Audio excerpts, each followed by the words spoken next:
5 Children and It by Nesbit.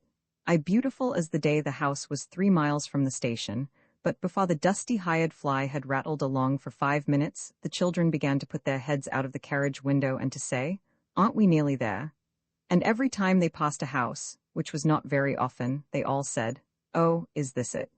But it never was, till they reached the very top of the hill, just past the chalk quarry, and before you come to the gravel pit. And then there was a white house with a green garden and an orchard beyond, and Mother said, "Here we are." "How white the house is," said Robert. "And look at the roses," said Anthea. "And the plums," said Jane. "It is rather decent," Cyril admitted. The baby said, "Want-y go walkie?" And the fly stopped with a last rattle and jolt. Everyone got its legs kicked or its feet trodden on in the scramble to get out of the carriage that very minute, but no one seemed to mind. Mother, curiously enough, was in no hurry to get out. And even when she had come down slowly and by the step, and with no jump at all, she seemed to wish to see the boxes carried in, and even to pay the driver, instead of joining in that first glorious rush round the garden and the orchard and the thorny, thistly, briery, brambly wilderness beyond the broken gate and the dry fountain at the side of the house. But the children were wiser, for once. It was not really a pretty house at all. It was quite ordinary, and Mother thought it was rather inconvenient, and was quite annoyed at there being no shelves, to speak of, and hardly a cupboard in the place. Father used to say that the ironwork on the roof and coping was like an architect's nightmare. But the house was deep in the country, with no other house in sight, and the children had been in London for 2 years, without so much as once going to the seaside, even for a day, by an excursion train. And so the White House seemed to them a sort of fairy palace set down in an earthly paradise. For London is like prison for children, especially if their relations are not rich.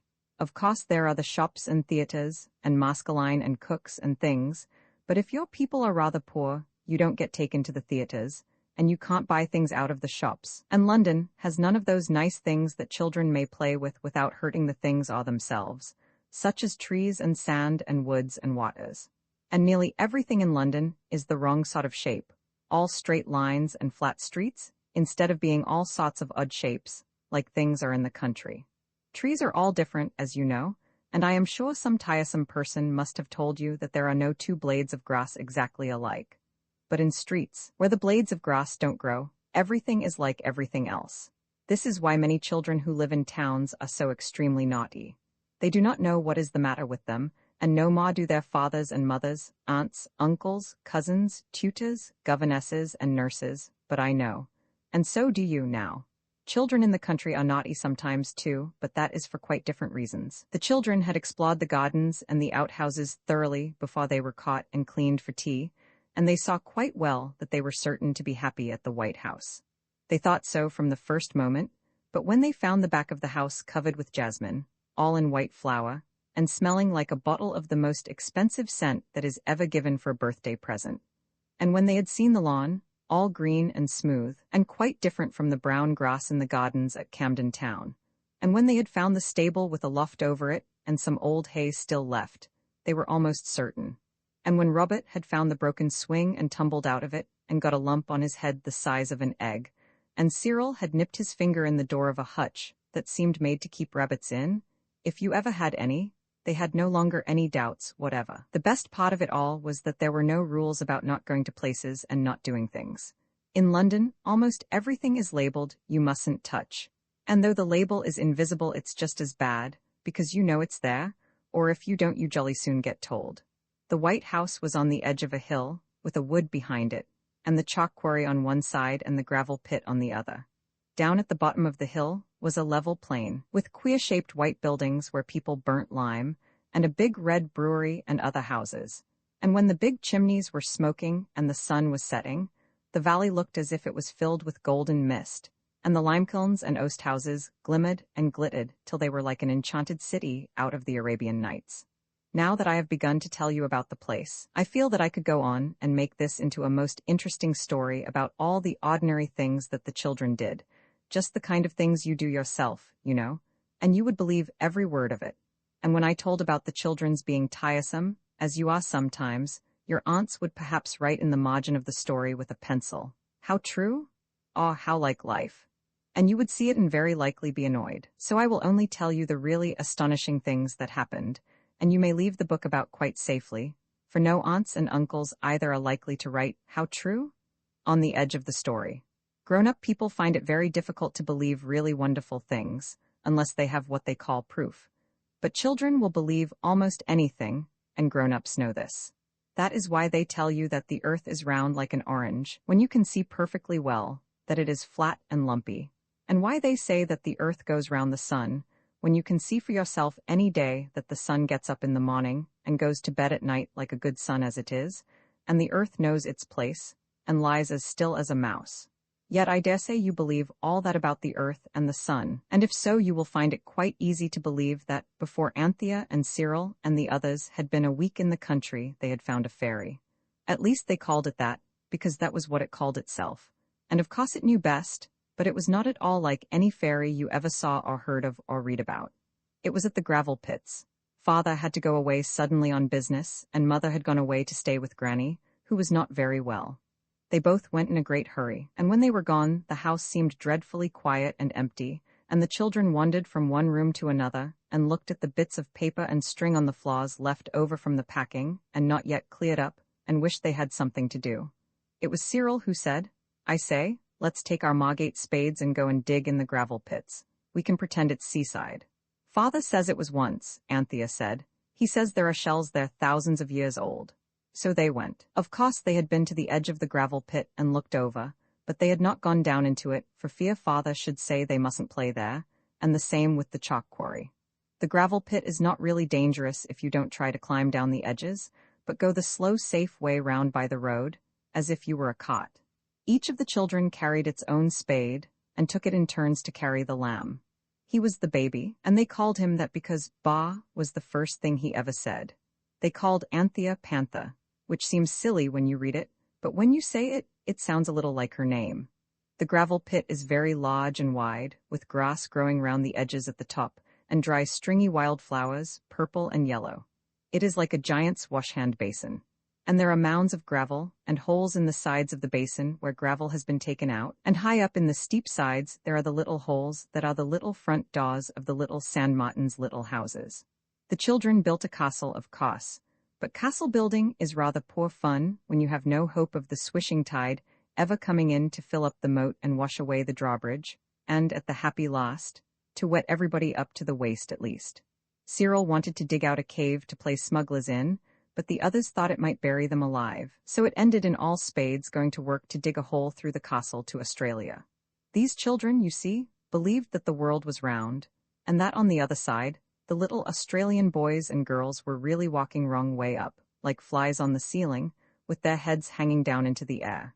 The children dug and they dug and they dug, and their hands got sandy and hot and red, and their faces got damp and shiny. The lamb had tried to eat the sand, and had cried so hard when he found that it was not, as he had supposed, brown sugar, that he was now tired out, and was lying asleep in a warm fat bunch in the middle of the half-finished castle. This left his brothers and sisters free to work really hard, and the hole that was to come out in Australia soon grew so deep that Jane, who was called Pussy for short, begged the others to stop. "Suppose the bottom of the hole gave way suddenly," she said, "and you tumbled out among the little Australians, all the sand would get in their eyes." "Yes," said Robert, "and they would hate us and throw stones at us, and not let us see the kangaroos, or opossums, or blue gums, or emu brand birds, or anything." Cyril and Anthea knew that Australia was not quite so near as all that, but they agreed to stop using the spades and to go on with their hands.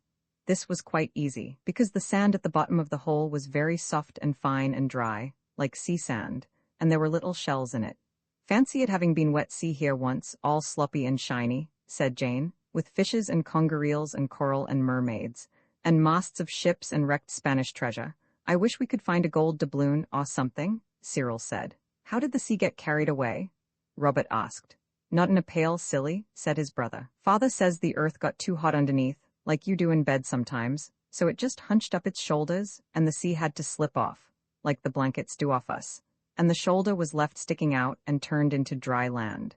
Let's go and look for shells. I think that little cave looks likely, and I see something sticking out there like a bit of wrecked ship's anchor, and it's beastly hot in the Australian hole." The others agreed, but Anthea went on digging. She always liked to finish a thing when she had once begun it. She felt it would be a disgrace to leave that hole without getting through to Australia. The cave was disappointing, because there were no shells, and the wrecked ship's anchor turned out to be only the broken end of a pickaxe handle, and the cave party were just making up their minds that sand makes you thirstier when it is not by the seaside, and someone had suggested going home for lemonade, when Anthea suddenly screamed, "Cyril, come here, oh, come quick, it's alive, it'll get away, quick!" They all hurried back. "It's a rat, I shouldn't wonder," said Robert. "Father says they infest old places, and this must be pretty old if the sea was here thousands of years ago." "Perhaps it is a snake," said Jane, shuddering. "Let's look," said Cyril, jumping into the hole. "I'm not afraid of snakes, I like them. If it is a snake, I'll tame it and it will follow me everywhere, and I'll let it sleep round my neck at night." "No, you won't," said Robert firmly. He shared Cyril's bedroom. "But you may if it's a rat." "Oh, don't be silly," said Anthea. "It's not a rat, it's much bigger, and it's not a snake, it's got feet, I saw them, and fur. No, not the spade, you'll hurt it, dig with your hands." "And let it hurt me instead, that's so likely, isn't it?" said Cyril, seizing a spade. "Oh, don't," said Anthea. "Squirrel, don't, it sounds silly, but it said something. It really and truly did." "What?" "It said you let me alone." But Cyril merely observed that his sister must have gone off her nut, and he and Robert dug with spades while Anthea sat on the edge of the hole, jumping up and down with hotness and anxiety. They dug carefully, and presently everyone could see that there really was something moving in the bottom of the Australian hole. Then Anthea cried out, "I'm not afraid. Let me dig," and fell on her knees and began to scratch like a dog does when he has suddenly remembered where it was that he buried his bone. "Oh, I felt fur," she cried, half laughing and half crying. "I did indeed, I did," when suddenly a dry, husky voice in the sand made them all jump back, and their hearts jumped nearly as fast as they did. "Let me alone," it said, and now everyone heard the voice and looked at the others to see if they had too. "But we want to see you," said Robert bravely.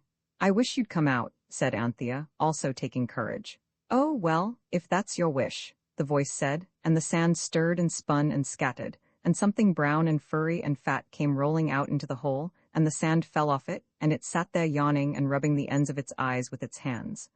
"I believe I must have dropped asleep," it said, stretching itself. The children stood round the hole in a ring, looking at the creature they had found. It was worth looking at. Its eyes were on long horns like a snail's eyes, and it could move them in and out like telescopes. It had ears like a bat's ears, and its tubby body was shaped like a spider's and covered with thick soft fur. Its legs and arms were furry too, and it had hands and feet like a monkey's. "What on earth is it?" Jane said. "Shall we take it home?" The thing turned its long eyes to look at her and said, "Does she always talk nonsense, or is it only the rubbish on her head that makes her silly?" It looked scornfully at Jane's hat as it spoke. "She doesn't mean to be silly," Anthea said gently. "We none of us do, whatever you may think, don't be frightened, we don't want to hurt you, you know." "Hurt me?" it said. "Me frightened? Upon my word, why, you talk as if I were nobody in particular. All its fur stood out like a cat's when it is going to fight." "Well," said Anthea, still kindly, "perhaps if we knew who you are in particular, we could think of something to say that wouldn't make you cross. Everything we've said so far seems to have. Who are you? And don't get angry, because really we don't know." "You don't know?" it said. "Well, I knew the world had changed, but, well, really, do you mean to tell me seriously you don't know a Samiad when you see one?" "A Samiad, that's Greek to me." "So it is to everyone," said the creature sharply. "Well, in plain English, then a sand fairy. Don't you know a sand fairy when you see one?" It looked so grieved and hurt that Jane hastened to say, "Of course I see you are now. It's quite plain now one comes to look at you." "You came to look at me several sentences ago," it said crossly, beginning to curl up again in the sand. "Oh, don't go away again. Do talk some more," Robert cried.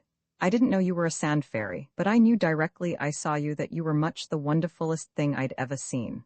The sand fairy seemed a shade less disagreeable after this. "It isn't talking I mind," it said, "as long as you're reasonably civil, but I'm not going to make polite conversation for you. If you talk nicely to me, perhaps I'll answer you, and perhaps I won't. Now say something." Of course no one could think of anything to say, but at last Robert thought of, "How long have you lived here?" And he said it at once. "Oh, ages, several thousand years," replied the Samiad. "Tell us all about it, do. It's all in books." "You aren't?" Jane said. "Oh, tell us everything you can about yourself. We don't know anything about you and you are so nice." The sand fairy smoothed his long rat-like whiskers and smiled between them. "Do please tell," said the children all together. "It is wonderful how quickly you get used to things, even the most astonishing." 5 minutes before, The children had had no more idea than you that there was such a thing as a sand fairy in the world, and now they were talking to it as though they had known it all their lives. It drew its eyes in and said, "How very sunny it is, quite like old times. Where do you get your megatheriums from now?" "What?" said the children all at once. It is very difficult always to remember that what is not polite, especially in moments of surprise or agitation. "A pterodactyl's plentiful now," the sand fairy went on. The children were unable to reply. "What do you have for breakfast?" the fairy said impatiently. "And who gives it you?" "Eggs and bacon and bread and milk and porridge and things. Mother gives it us. What a mega what's its names and Tara what do you call thems? And does anyone have them for breakfast?" "Why, almost everyone had pterodactyl for breakfast in my time." Pterodactyls were something like crocodiles and something like birds. I believe they were very good grilled. You see, it was like this. Of course there were heaps of sand fairies then, and in the morning early you went out and hunted for them, and when you'd found one it gave you your wish. People used to send their little boys down to the seashore early in the morning before breakfast to get the day's wishes, and very often the eldest boy in the family would be told to wish for a megatherium, ready jointed for cooking. It was as big as an elephant, you see, so there was a good deal of meat on it. And if they wanted fish, the ichthyosaurus was asked for. He was 20 to 40 feet long, so there was plenty of him. And for poultry, there was the plesiosaurus. There were nice pickings on that too. Then the other children could wish for other things. But when people had dinner parties, it was nearly always megatheriums and ichthyosaurus, because his fins were a great delicacy and his tail made soup. "There must have been heaps and heaps of cold meat left over," said Anthea, who meant to be a good housekeeper some day. "Oh no," said the Samid, "that would never have done. Why, of course at sunset what was left over turned into stone. You find the stone bones of the megatherium and things all over the place even now, they tell me." "Who tell you?" asked Cyril, but the sand fairy frowned and began to dig very fast with its furry hands. "Oh, don't go," they all cried. "Tell us more about it when it was megatheriums for breakfast. Was the world like this then?" It stopped digging. "Not a bit," it said. "It was nearly all sand where I lived, and coal grew on trees, and the periwinkles were as big as tea trays. You find them now. They're turned into stone. We sand fairies used to live on the seashore, and the children used to come with their little flint spades and flint pails and make castles for us to live in. That's thousands of years ago, but I hear that children still build castles on the sand. It's difficult to break yourself of a habit." "But why did you stop living in the castles?" asked Robert. "It's a sad story," said the Samid gloomily. "It was because they would build moats to the castles, and the nasty, wet, bubbling sea used to come in. And of course, as soon as a sand fairy got wet, it caught cold, and generally died. And so there got to be fewer and fewer, and whenever you found a fairy and had a wish, you used to wish for a megatherium and eat twice as much as you wanted, because it might be weeks before you got another wish." "And did you get wet?" Robert inquired. The sand fairy shuddered. "Only once," it said. "The end of the 12th hair of my top left whisker. I feel the place still in damp weather. It was only once, but it was quite enough for me. I went away as soon as the sun had dried my poor dear whisker. I scurried away to the back of the beach and dug myself a house deep in warm, dry sand, and there I've been ever since. And the sea changed its lodgings afterwards. And now I'm not going to tell you another thing." "Just one more, please," said the children. "Can you give wishes now?" "Of course," said it. "Didn't I give you yours a few minutes ago? You said, 'I wish you'd come out,' and I did." "Oh, please, mayn't we have another?" "Yes, but be quick about it. I'm tired of you. I dare say you have often thought what you would do if you had 3 wishes given you, and have despised the old man and his wife in the black pudding story, and felt certain that if you had the chance you could think of 3 really useful wishes without a moment's hesitation." These children had often talked this matter over, but now the chance had suddenly come to them. They could not make up their minds. "Quick," said the sand fairy crossly. No one could think of anything. Only Anthea did manage to remember a private wish of her own and Jane's which they had never told the boys. She knew the boys would not care about it, but still it was better than nothing. "I wish we were all as beautiful as the day," she said in a great hurry. The children looked at each other, but each could see that the others were not any better looking than usual. The Samid pushed out its long eyes and seemed to be holding its breath and swelling itself out till it was twice as fat and furry as before. Suddenly it let its breath go in a long sigh. "I'm really afraid I can't manage it," it said apologetically. "I must be out of practice." The children were horribly disappointed. "Oh, do try again," they said. Well, said the Sand Fairy, the fact is, I was keeping back a little strength to give the rest of you your wishes with. If you'll be contented with one wish a day among the lot of you, I dare say, I can screw myself up to it. Do you agree to that? Yes, oh yes, said Jane and Anthea. The boys nodded. They did not believe the Sand Fairy could do it. You can always make girls believe things much easier than you can boys. It stretched out its eyes farther than ever, and swelled and swelled and swelled. I do hope it won't hurt itself, said Anthea. Or crack its skin, Robert said anxiously. Everyone was very much relieved when the Sand Fairy, after getting so big that it almost filled up the hole in the sand, suddenly let out its breath and went back to its proper size. That's all right, it said, panting heavily. It'll come easier tomorrow. Did it hurt much? Asked Anthea. Only my poor whisker, thank you, said he, but you're a kind and thoughtful child. Good day. It scratched suddenly and fiercely with its hands and feet and disappeared in the sand. Then the children looked at each other, and each child suddenly found itself alone with three perfect strangers, all radiantly beautiful. They stood for some moments in perfect silence. Each thought that its brothers and sisters had wandered off, and that these strange children had stolen up unnoticed while it was watching the swelling form of the Sand Fairy. Anthea spoke first. Excuse me, she said very politely to Jane, who now had enormous blue eyes and a cloud of russet hair, but have you seen two little boys and a little girl anywhere about? I was just going to ask you that, said Jane. And then Cyril cried, Why, it's you. I know the hole in your pinafore. You are Jane, aren't you? And you're the panther. I can see your dirty handkerchief that you forgot to change after you'd cut your thumb. Crikey, the wish has come off after all. I say, am I as handsome as you are? If you're Cyril, I liked you much better as you were before, said Anthea decidedly. You look like the picture of the young chorister with your golden hair. You'll die young, I shouldn't wonder. And if that's Robert, he's like an Italian organ grinder. His hair's all black. You two girls are like Christmas cards, then. That's all, silly Christmas cards, said Robert angrily. And Jane's hair is simply carrots. It was indeed of that Venetian tint so much admired by artists. Well, it's no use finding fault with each other, said Anthea. Let's get the lamb and lug it home to dinner. The servants will admire us most awfully, you'll see. Baby was just waking up when they got to him, and not one of the children, but was relieved to find that he at least was not as beautiful as the day, but just the same as usual. I suppose he's too young to have wishes naturally, said Jane. We shall have to mention him specially next time. Anthea ran forward and held out her arms. Come to own Panther, ducky, she said. The baby looked at her disapprovingly and put a sandy pink thumb in his mouth. Anthea was his favorite sister. Come then, she said. Gee way long, said the baby. Come to own pussy, said Jane. Once my panty, said the lamb dismally, and his lip trembled. Here, come on, veteran, said Robert. Come and have a yiddy on Yubby's back. Ya, knocky knocky boy, howled the baby, giving way altogether. Then the children knew the worst. The baby did not know them. They looked at each other in despair, and it was terrible to each in this dire emergency to meet only the beautiful eyes of perfect strangers, instead of the merry, friendly, commonplace, twinkling, jolly little eyes of its own brothers and sisters. This is most truly awful, said Cyril when he had tried to lift up the lamb, and the lamb had scratched like a cat and bellowed like a bull. We've got to make friends with him. I can't carry him home screaming like that. Fancy having to make friends with our own baby? It's too silly. That, however, was exactly what they had to do. It took over an hour, and the task was not rendered any easier by the fact that the lamb was by this time as hungry as a lion and as thirsty as a desert. At last, he consented to allow these strangers to carry him home by turns, but as he refused to hold on to such new acquaintances, he was a dead weight and most exhausting. Thank goodness we're home, said Jane, staggering through the iron gate to where Martha, the nursemaid, stood at the front door shading her eyes with her hand and looking out anxiously.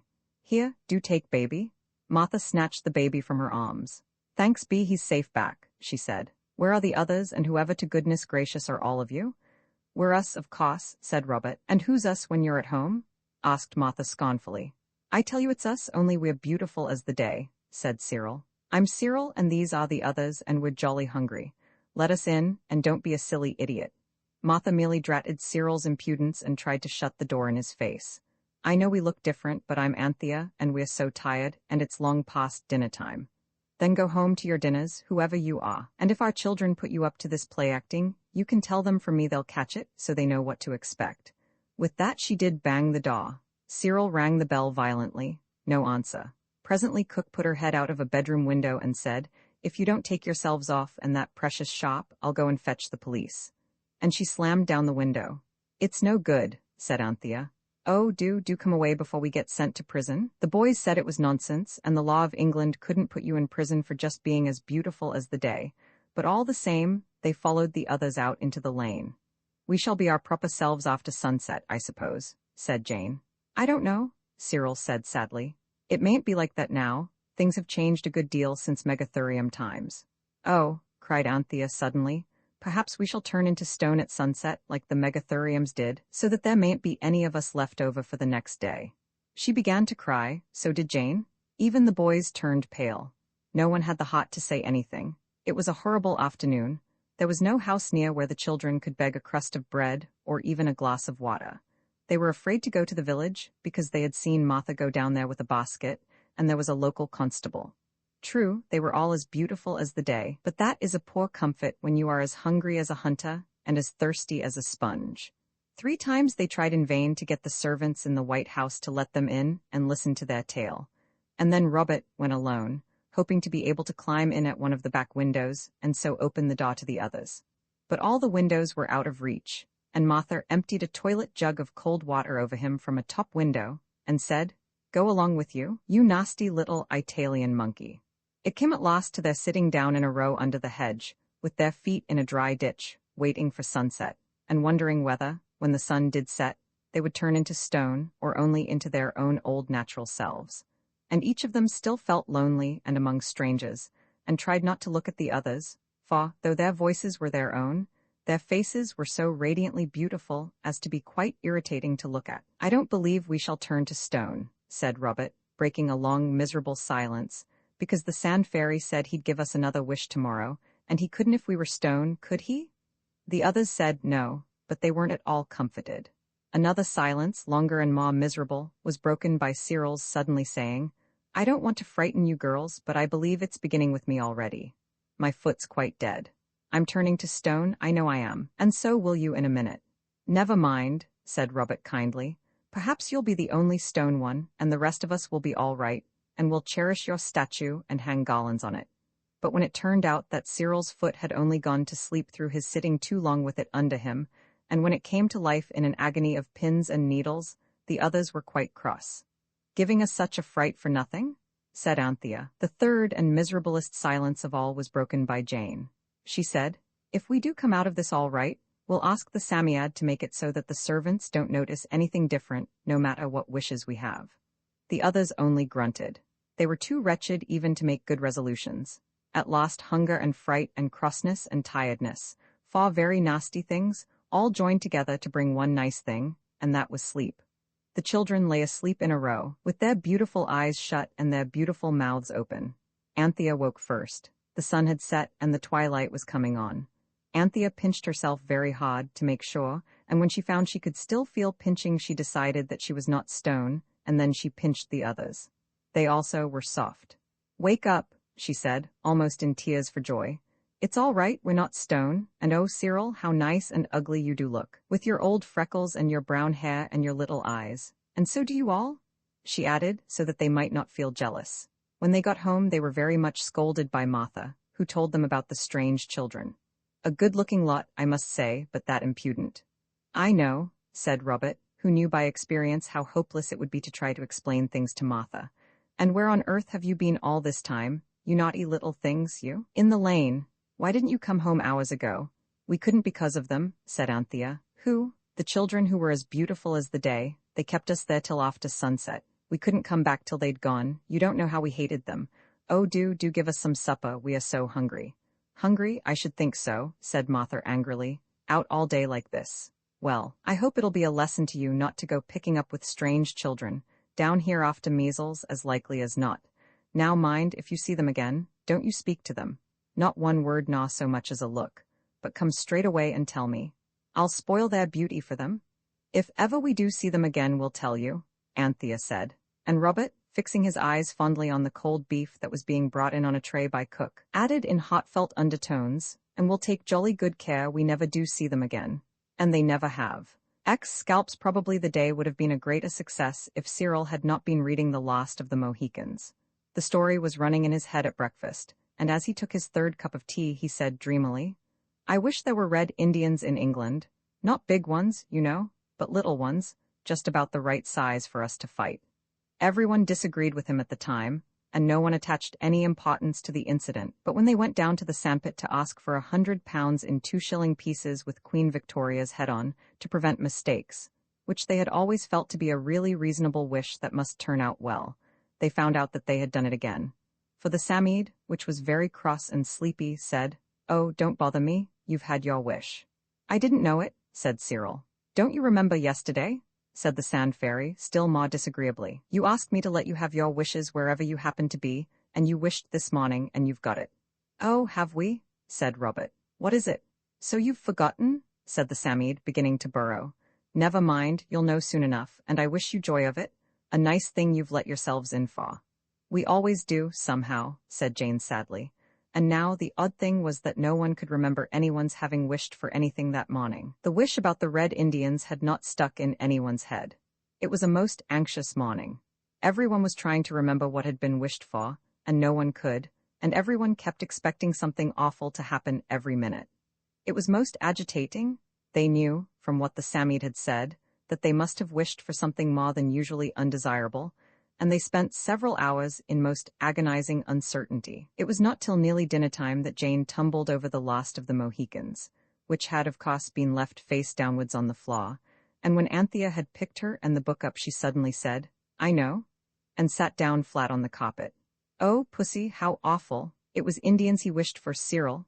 At breakfast, don't you remember? He said, 'I wish there were red Indians in England.' And now there are, and they're going about scalping people all over the country, as likely as not." "Perhaps they're only in Northumberland and Durham," said Jane soothingly. It was almost impossible to believe that it could really hurt people much to be scalped so far away as that. "Don't you believe it?" said Anthea. "The Samiad said we'd let ourselves in for a nice thing. That means they'll come here. And suppose they scalped the lamb? Perhaps the scalping would come right again at sunset," said Jane, but she did not speak so hopefully as usual. "Not it?" said Anthea. "The things that grow out of the wishes don't go. Look at the 15 shillings. Pussy, I'm going to break something, and you must let me have every penny of money you've got. The Indians will come here, don't you see? That spiteful Samide as good as said so. You see what my plan is? Come on." Jane did not see it all, but she followed her sister meekly into their mother's bedroom. Anthea lifted down the heavy water jug. It had a pattern of stalks and long grasses on it, which Anthea never forgot. She carried it into the dressing room, and carefully emptied the water out of it into the bath. Then she took the jug back into the bedroom and dropped it on the floor. You know how a jug always breaks if you happen to drop it by accident. If you happen to drop it on purpose, it is quite different. Anthea dropped that jug 3 times, and it was as unbroken as ever. So at last she had to take her father's boot tree and break the jug with that, in cold blood. It was heartless work. Next she broke open the missionary box with the poker. Jane told her that it was wrong, of course, but Anthea shut her lips very tight and then said, "Don't be silly, it's a matter of life and death." There was not very much in the missionary box, only 7 and 4pence, but the girls between them had nearly 4 shillings. This made over 11 shillings, as you will easily see. Anthea tied up the money in a corner of her pocket handkerchief. "Come on, Jane," she said, and ran down to the farm. She knew that the farmer was going into Rochester that afternoon. In fact, it had been arranged that he was to take the 4 children with him. They had planned this in the happy hour when they believed that they were going to get that £100 in 2-shilling pieces out of the Samide. They had arranged to pay the farmer 2 shillings each for the ride. Now Anthea hastily explained to him that they could not go, but would he take Martha and the baby instead? He agreed, but he was not pleased to get only half a crown instead of 8 shillings. Then the girls ran home again. Anthea was agitated, but not flurried. When she came to think it over afterwards, she could not help seeing that she had acted with the most farseeing promptitude, just like a Bond general. She fetched a little box from her corner drawer, and went to find Martha, who was laying the cloth and not in the best of tempers. "Look here," said Anthea, "I've broken the toilet jug in Mother's room." "Just like you, always up to some mischief," said Martha, dumping down a salt cellar with a bang. "Don't be cross, Martha dear," said Anthea. "I've got enough money to pay for a new one, if only you'll be a dear and go and buy it for us. Your cousins keep a china shop, don't they? And I would like you to get it today, in case Mother comes home tomorrow. You know she said she might, perhaps. But you're all going into town yourselves," said Martha. "We can't afford to if we get the new jug. said Anthea, "but we'll pay for you to go if you'll take the lamb. And I say, Martha, look here.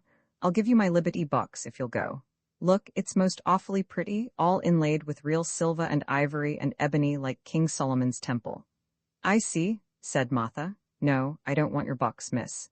What you want is to get the precious lamb off your hands for the afternoon. Don't you go for to think I don't see through you?" This was so true that Anthea longed to deny it at once. Martha had no business to know so much, but she held her tongue. Martha set down the bread with a bang that made it jump off its trencher. "I do want the jug got," said Anthea softly. "You will go, won't you?" "Well, just for this once, I don't mind, but mind you don't get into none of your outrageous mischief while I'm gone. That's all." "He's going earlier than he thought," said Anthea eagerly. "You'd better hurry and get dressed. Do put on that lovely purple frock, Martha, and the hat with the pink cornflowers and the yellow lace collar. Jane'll finish laying the cloth, and I'll wash the lamb and get him ready." As she washed the unwilling lamb and hurried him into his best clothes, Anthea peeped out of the window from time to time. So far all was well. She could see no red Indians. When with a rush and a scurry and some deepening of the damask of Martha's complexion she and the lamb had been got off, Anthea drew a deep breath. "He's safe?" she said, and to Jane's horror, flung herself down on the floor and burst into floods of tears. Jane did not understand at all how a person could be so brave and like a general, and then suddenly give way and go flat like an air balloon when you prick it. It is better not to go flat, of course, but you will observe that Anthea did not give way till her aim was accomplished. She had got the dear lamb out of danger. She felt certain that the Red Indians would be round the White House or nowhere. The farmer's cot would not come back till after sunset, so she could afford to cry a little.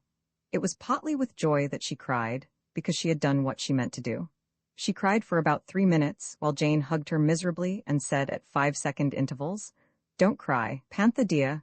Then she jumped up, rubbed her eyes hard with the corner of her pinafore, so that they kept red for the rest of the day, and started to tell the boys. But just at that moment, Cook rang the dinner bell, and nothing could be said till they had all been helped to minced beef. Then Cook left the room, and Anthea told her tale. But it is a mistake to tell a thrilling tale when people are eating minced beef and boiled potatoes. There seemed somehow to be something about the food that made the idea of Red Indians seem flat and unbelievable. The boys actually laughed and called Anthea a little silly. "Why," said Cyril, "I'm almost sure it was before I said that Jane said she wished it would be a fine day." "It wasn't," said Jane briefly. "Why, if it was Indians," Cyril went on, "salt, please, and mustard. I must have something to make this mush go down. If it was Indians, they'd have been infesting the place long before this. You know they would. I believe it's the fine day." "Then why did the Psammead say we'd let ourselves in for a nice thing?" asked Anthea. She was feeling very cross. She knew she had acted with nobility and discretion, and after that it was very hard to be called a little silly, especially when she had the weight of a burgled missionary box and about 7 and 4pence, mostly in coppers, lying like lead upon her conscience. There was a silence, during which Cook took away the mincy plates and brought in the treacle pudding. As soon as she had retired, Cyril began again. "Of course I don't mean to say," he admitted, "that it wasn't a good thing to get Martha and the lamb out of the light for the afternoon, but as for Red Indians, why, you know jolly well the wishes always come that very minute. If there was going to be Red Indians, they'd be here now." "I expect they are," said Anthea. "They're lurking amid the undergrowth. For anything you know, I do think you're most beastly unkind. Indians almost always do lurk, really though, don't they?" put in Jane, anxious for peace. "No, they don't," said Cyril tautly. "And I'm not unkind, I'm only truthful. And I say it was utter rot breaking the water jug, and as for the missionary box, I believe it's a treason crime, and I shouldn't wonder if you could be hanged for it, if any of us was to split." "Shut up, can't you?" said Robert, but Cyril couldn't. You see, he felt in his heart that if there should be Indians they would be entirely his own fault, so he did not wish to believe in them. And trying not to believe things when in your heart you are almost sure they are true is as bad for the temper as anything I know. "It's simply idiotic," he said, "talking about Indians when you can see for yourselves that it's Jane who's got her wish. Look what a fine day it is." Oh, he had turned towards the window to point out the fineness of the day. The others turned too, and a frozen silence caught at Cyril, and none of the others felt at all like breaking it. For there, peering round the corner of the window, among the red leaves of the Virginia creeper, was a brown face with a long nose and a tight mouth and very bright eyes, and the face was painted in colored patches. It had long black hair, and in the hair were feathers. Every child's mouth in the room opened, and stayed open. The treacle pudding was growing white and cold on their plates. No one could move. Suddenly, the feathered head was cautiously withdrawn, and the spell was broken. I am sorry to say that Anthea's first words were very like a girl. "There now," she said. "I told you so." Treacle pudding had now definitely ceased to charm. Hastily wrapping their potions in a spectator of the week before last, they hid them behind the crinkled paper stove ornament and fled upstairs to reconnoiter and to hold a hurried council. "Pax," said Cyril handsomely when they reached their mother's bedroom. "Panther, I'm sorry if I was a brute." "All right," said Anthea, "but you see now." No further trace of Indians, however, could be discerned from the windows. "Well," said Robert, "what are we to do?" "The only thing I can think of," said Anthea, who was now generally admitted to be the heroine of the day, "is, if we dressed up as like Indians as we can, and looked out of the windows, or even went out, they might think we were the powerful leaders of a large neighboring tribe, and not do anything to us, for fear of awful vengeance." "But Eliza and the cook," said Jane. "You forget they can't notice anything," said Robert. "They wouldn't notice anything out of the way, even if they were scalped or roasted at a slow fire." "But would they come right at sunset?" "Of course. You can't be really scalped or burned to death without noticing it, and you'd be sure to notice it next day, even if it escaped your attention at the time," said Cyril. "I think Anthea's right, but we shall want a most awful lot of feathers." "I'll go down to the hen house," said Robert.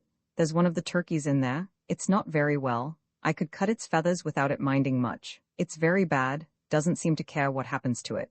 Get me the cutting-out scissors." Earnest reconnoitering convinced them all that no Indians were in the poultry yard. Robert went. In 5 minutes he came back, pale but with many feathers. "Look here," he said. "This is jolly serious." I cut off the feathers, and when I turned to come out there was an Indian squinting at me from under the old hen coop. I just brandished the feathers and yelled, and got away before he could get the coop off top of himself. "Panther, get the colored blankets off our beds, and look slippy, can't you? It is wonderful how like an Indian you can make yourselves with blankets and feathers and colored scarves." Of course none of the children happened to have long black hair, but there was a lot of black calico that had been got to cover school books with. They cut strips of this into a sort of fine fringe, and fastened it round their heads with the amber-colored ribbons off the girls' Sunday dresses. Then they stuck turkey's feathers in the ribbons. The calico looked very like long black hair, especially when the strips began to curl up a bit. "But our faces," said Anthea, "they're not at all the right color. We're all rather pale, and I'm sure I don't know why, but Cyril is the color of putty." "I'm not," said Cyril. "The real Indians outside seem to be brownish," said Robert hastily. "I think we ought to be really red. It's sort of superior to have a red skin, if you are one." The red ochre cook used for the kitchen bricks seemed to be about the reddest thing in the house. The children mixed some in a saucer with milk, as they had seen cook do for the kitchen floor. Then they carefully painted each other's faces and hands with it, till they were quite as red as any red Indian need be, if not redder. They knew at once that they must look very terrible when they met Eliza in the passage, and she screamed aloud. This unsolicited testimonial pleased them very much. Hastily telling her not to be a goose, and that it was only a game, the faw-blanketed, feathered, really and truly redskins went boldly out to meet the foe. I say boldly. That is because I wish to be polite. At any rate, they went. Along the hedge dividing the wilderness from the garden was a row of dark heads, all highly feathered. "It's our only chance," whispered Anthea. "Much better than to wait for their blood-freezing attack. We must pretend like mad, like that game of cards where you pretend you've got aces when you haven't. Fluffing they call it, I think. Now then, whoop," with far wild wah-whoops, or as near them as English children could be expected to go without any previous practice. They rushed through the gate and struck faw-wah-like attitudes in face of the line of red Indians. These were all about the same height, and that height was Cyril's. "I hope to goodness they can talk English," said Cyril through his attitude. Anthea knew they could, though she never knew how she came to know it. She had a white towel tied to a walking stick. This was a flag of truce, and she waved it, in the hope that the Indians would know what it was. Apparently they did, for one who was browner than the others stepped forward. "Ye seek a powwow," he said in excellent English. "I am Golden Eagle of the mighty tribe of rock dwellers." "And I," said Anthea with a sudden inspiration, "am the Black Panther, chief of the Mazawattee tribe. My brothers, I don't mean, yes, I do, the tribe, I mean the Mazawattees, are in ambush below the brow of yonder hill." "And what mighty warriors be these?" asked Golden Eagle, turning to the others. Cyril said he was the great chief squirrel of the moaning Congo tribe, and seeing that Jane was sucking her thumb and could evidently think of no name for herself, he added. This great warrior is Wild Cat. Pussy Ferox we call it in this land, ladder of the vast Fitizi tribe.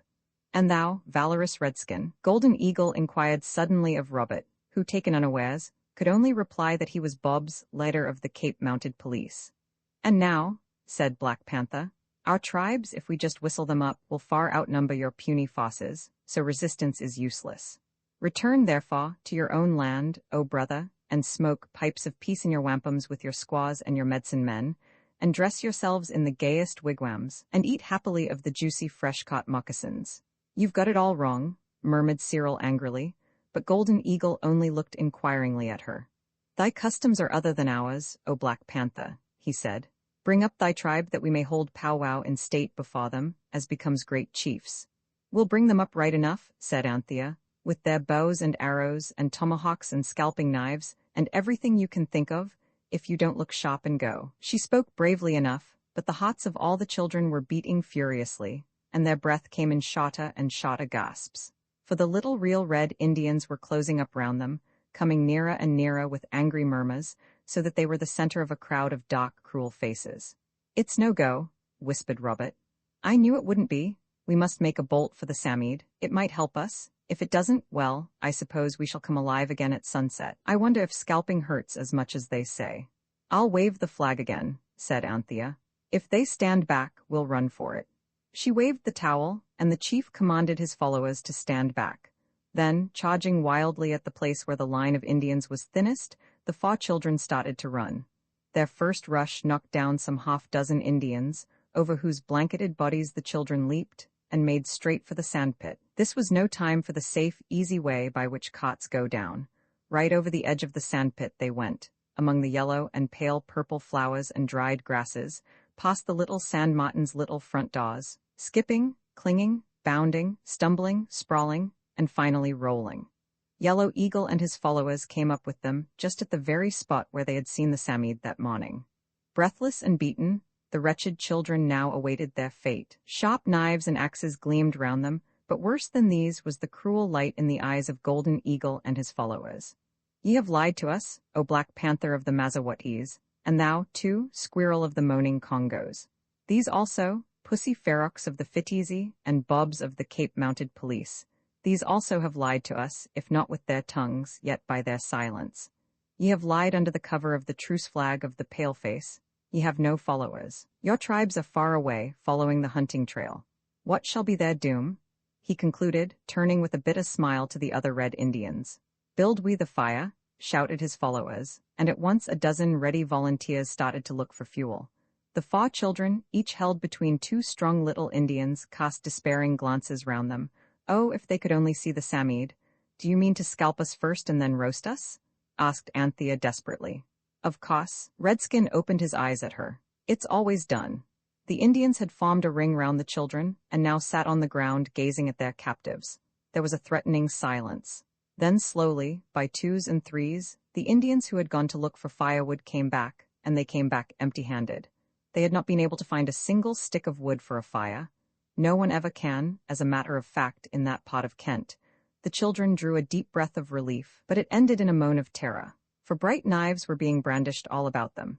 Next moment, each child was seized by an Indian, each closed its eyes and tried not to scream. They waited for the sharp agony of the knife. It did not come. Next moment they were released and fell in a trembling heap. Their heads did not hurt at all. They only felt strangely cool. Wild wah whoops rang in their ears. When they ventured to open their eyes, they saw 4 of their foes dancing round them with wild leaps and screams, and each of the 4 brandished in his hand a scalp of long, flowing black hair. They put their hands to their heads. Their own scalps were safe? The poor untutored savages had indeed scalped the children, but they had only, so to speak, scalped them of the black calico ringlets. The children fell into each other's arms, sobbing and laughing. Their scalps are ours, chanted the chief. Ill-rooted were their ill-fated hairs. They came off in the hands of the victors. Without struggle, without resistance, they yielded their scalps to the conquering rock-dwellers. Oh, how little a thing is a scalp so lightly won. They'll take our real ones in a minute. You see if they don't, said Robert, trying to rub some of the red ochre off his face and hands onto his hair. Cheated of our just and fiery revenge are we? The chant went on. But there are other torments than the scalping knife and the flames. Yet is the slow fire the correct thing? O strange unnatural country, wherein a man may find no wood to burn his enemy. Ah, for the boundless forests of my native land, where the great trees for thousands of miles grow, but to furnish firewood wherewithal to burn our foes. Ah, would we were but in our native forest once more. Suddenly, like a flash of lightning, the golden gravel shone all round the far children instead of the dusky figures. For every single Indian had vanished on the instant at their leader's word. The Samoyed must have been there all the time, and it had given the Indian chief his wish. Martha brought home a jug with a pattern of stalks and long grasses on it. Also, she brought back all Anthea's money. My cousin, she give me the jug for luck. She said it was an odd one what the basin of had got smashed. Oh, Martha, you are a dear, sighed Anthea, throwing her arms round her. Yes, giggled Martha, you'd better make the most of me while you've got me. I shall give your ma notice directly minute she comes back. Oh, Martha, we haven't been so very horrid to you, have we? Asked Anthea aghast. Oh, it ain't that, miss. Martha giggled more than ever. I'm a-goin' to be married. It's Beale the gamekeeper. He's been apropossin' to me off and on ever since you come home from the clergyman's where you got locked up on the church tower. And today, I said the word and made him a happy man. Anthea put the 7 and 4pence back in the missionary box and pasted paper over the place where the polka had broken it. She was very glad to be able to do this, and she does not know to this day whether breaking open a missionary box is or is not a hanging matter. Roman 11, the last wish of Kosciu, who see above that this is the 11th and last chapter, know very well that the day of which this chapter tells must be the last on which Cyril, Anthea, Robert, and Jane will have a chance of getting anything out of the Samoyed or Sand Fairy. But the children themselves did not know this. They were full of rosy visions, and whereas on other days they had often found it extremely difficult to think of anything really nice to wish for, their brains were now full of the most beautiful and sensible ideas. This, as Jane remarked afterwards, is always the way. Everyone was up extra early that morning, and these plans were hopefully discussed in the garden before breakfast. The old idea of £100 in modern florins was still first favorite, but there were others that ran it close, the chief of these being the pony each idea. This had a great advantage. You could wish for a pony each during the morning, ride it all day, have it vanish at sunset, and wish it back again next day, which would be an economy of litter and stabling. But at breakfast 2 things happened. First, there was a letter from Mother. Granny was better, and Mother and Father hoped to be home that very afternoon. A cheer arose, and of course this news at once scattered all the before-breakfast wish ideas, for everyone saw quite plainly that the wish of the day must be something to please Mother, and not to please themselves. I wonder what she would like, pondered Cyril. She'd like us all to be good, said Jane primly. Yes, but that's so dull for us, Cyril rejoined. And besides, I should hope we could be that without sand fairies to help us. No, it must be something splendid that we couldn't possibly get without wishing for. Look out, said Anthea in a warning voice. Don't forget yesterday. Remember, we get our wishes now just wherever we happen to be when we say I wish. Don't let's let ourselves in for anything silly, today of all days. All right, said Cyril, you needn't jaw. Just then Martha came in with a jug full of hot water for the teapot, and a face full of importance for the children. A blessing we're all alive to eat our breakfasts, she said darkly. Why, whatever's happened? Everybody asked. Oh, nothing, said Martha. Only it seems nobody's safe from being murdered in their beds nowadays. Why, said Jane as an agreeable thrill of horror ran down her back and legs and out at her toes, has anyone been murdered in their beds? Well, not exactly, said Martha, but they might just as well. There's been burglars over at Peasmarsh Place, Beale's just told me, and they've took every single one of Lady Chittenden's diamonds and jewels and things, and she's a-goin' out of one fainting fit into another, with hardly time to say, oh, my diamonds? In between, and Lord Chittenden's away in London. Lady Chittenden, said Anthea, we've seen her. She wears a red and white dress, and she has no children of her own and can't abide other folkses. That's her, said Martha. Well, she's put all her trust in riches, and you see how she's served. They say the diamonds and things was worth thousands of pounds. There was a necklace and a river, whatever that is, and no end of bracelets, and a tiara and ever so many rings. But there, I mustn't stand talking and all the place to clean down afore your ma comes home. I don't see why she should ever have had such lots of diamonds, said Anthea when Martha had flounced off. She was rather a nasty lady, I thought. And Mother hasn't any diamonds and hardly any jewels. The topaz necklace, and the sapphire ring Daddy gave her when they were engaged, and the garnet star, and the little pearl brooch with great-grandpapa's hair in it? That's about all. When I'm grown up, I'll buy Mother no end of diamonds, said Robert, if she wants them. I shall make so much money exploring in Africa I shan't know what to do with it. Wouldn't it be jolly, said Jane dreamily, if Mother could find all those lovely things, necklaces and rivers of diamonds and tiaras. Tiaras, said Cyril. Tiaras then, and rings and everything in her room when she came home. I wish she would. The others gazed at her in horror. Well, she will, said Robert. You've wished, my good Jane, and our only chance now is to find the Samide, and if it's in a good temper it may take back the wish and give us another. If not, well, goodness knows what we're in for. The police, of course, and don't cry, silly, will stand by you. Father says we need never be afraid if we don't do anything wrong and always speak the truth. But Cyril and Anthea exchanged gloomy glances. They remembered how convincing the truth about the Samide had been once before when told to the police. It was a day of misfortunes. Of course the Samide could not be found, nor the jewels, though every one of the children searched the mother's room again and again. Of course, Robert said, we couldn't find them. It'll be Mother who'll do that. Perhaps she'll think they've been in the house for years and years, and never know they are the stolen ones at all. Oh yes, Cyril was very scornful. Then Mother will be a receiver of stolen goods, and you know jolly well what that's worse than. Another and exhaustive search of the sandpit failed to reveal the Samide, so the children went back to the house slowly and sadly. I don't care, said Anthea stoutly. We'll tell Mother the truth and she'll give back the jewels, and make everything all right. Do you think so? Said Cyril slowly. Do you think she'll believe us? Could anyone believe about a Samide unless they'd seen it? She'll think we're pretending. Or else she'll think we're raving mad and then we shall be sent to Bedlam. How would you like it? He turned suddenly on the miserable Jane. How would you like it, to be shut up in an iron cage with bars and padded walls, and nothing to do but stick straws in your hair all day, and listen to the howlings and ravings of the other maniacs? Make up your minds to it, all of you. It's no use telling Mother. But it's true, said Jane. Of course it is, but it's not true enough for grown-up people to believe it, said Anthea. Cyril's right. Let's put flowers in all the vases and try not to think about diamonds. After all, everything has come right in the end all the other times. So they filled all the pots they could find with flowers, asters and zinnias, and loose-leaved late red roses from the wall of the stable yard, till the house was a perfect bower. And almost as soon as dinner was cleared away, Mother arrived, and was clasped in 8 loving arms. It was very difficult indeed not to tell her all about the Samide at once, because they had got into the habit of telling her everything. But they did succeed in not telling her. Mother, on her side, had plenty to tell them, about Granny, and Granny's pigeons, and Auntie Emma's lame, tame donkey.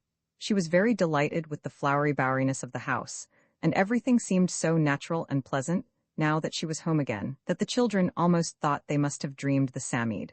But when Mother moved towards the stairs to go up to her bedroom and take off her bonnet, the 8 arms clung round her just as if she only had 2 children, one the lamb and the other an octopus. Don't go up, Mummy darling, said Anthea. Let me take your things up for you.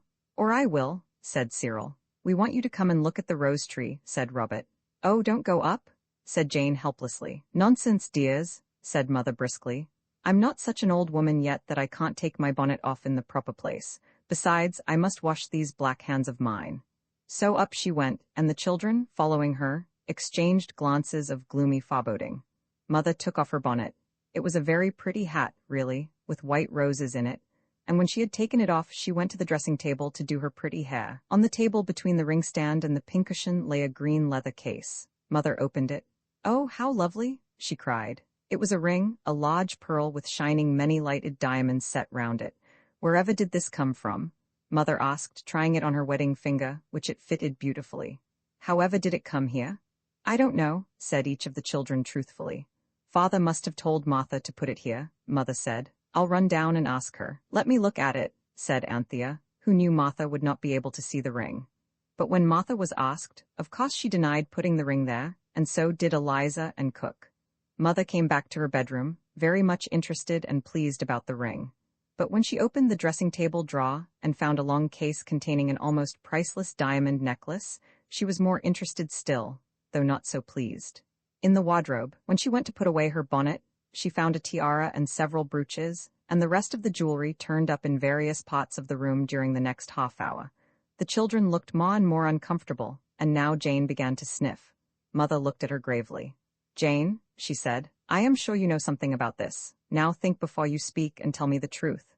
We found a fairy, said Jane obediently. No nonsense, please, said her mother sharply. Don't be silly, Jane, Cyril interrupted. Then he went on desperately. Look here, mother, we've never seen the things before, but Lady Chittenden at Peasmarsh Place lost all her jewelry by wicked burglars last night.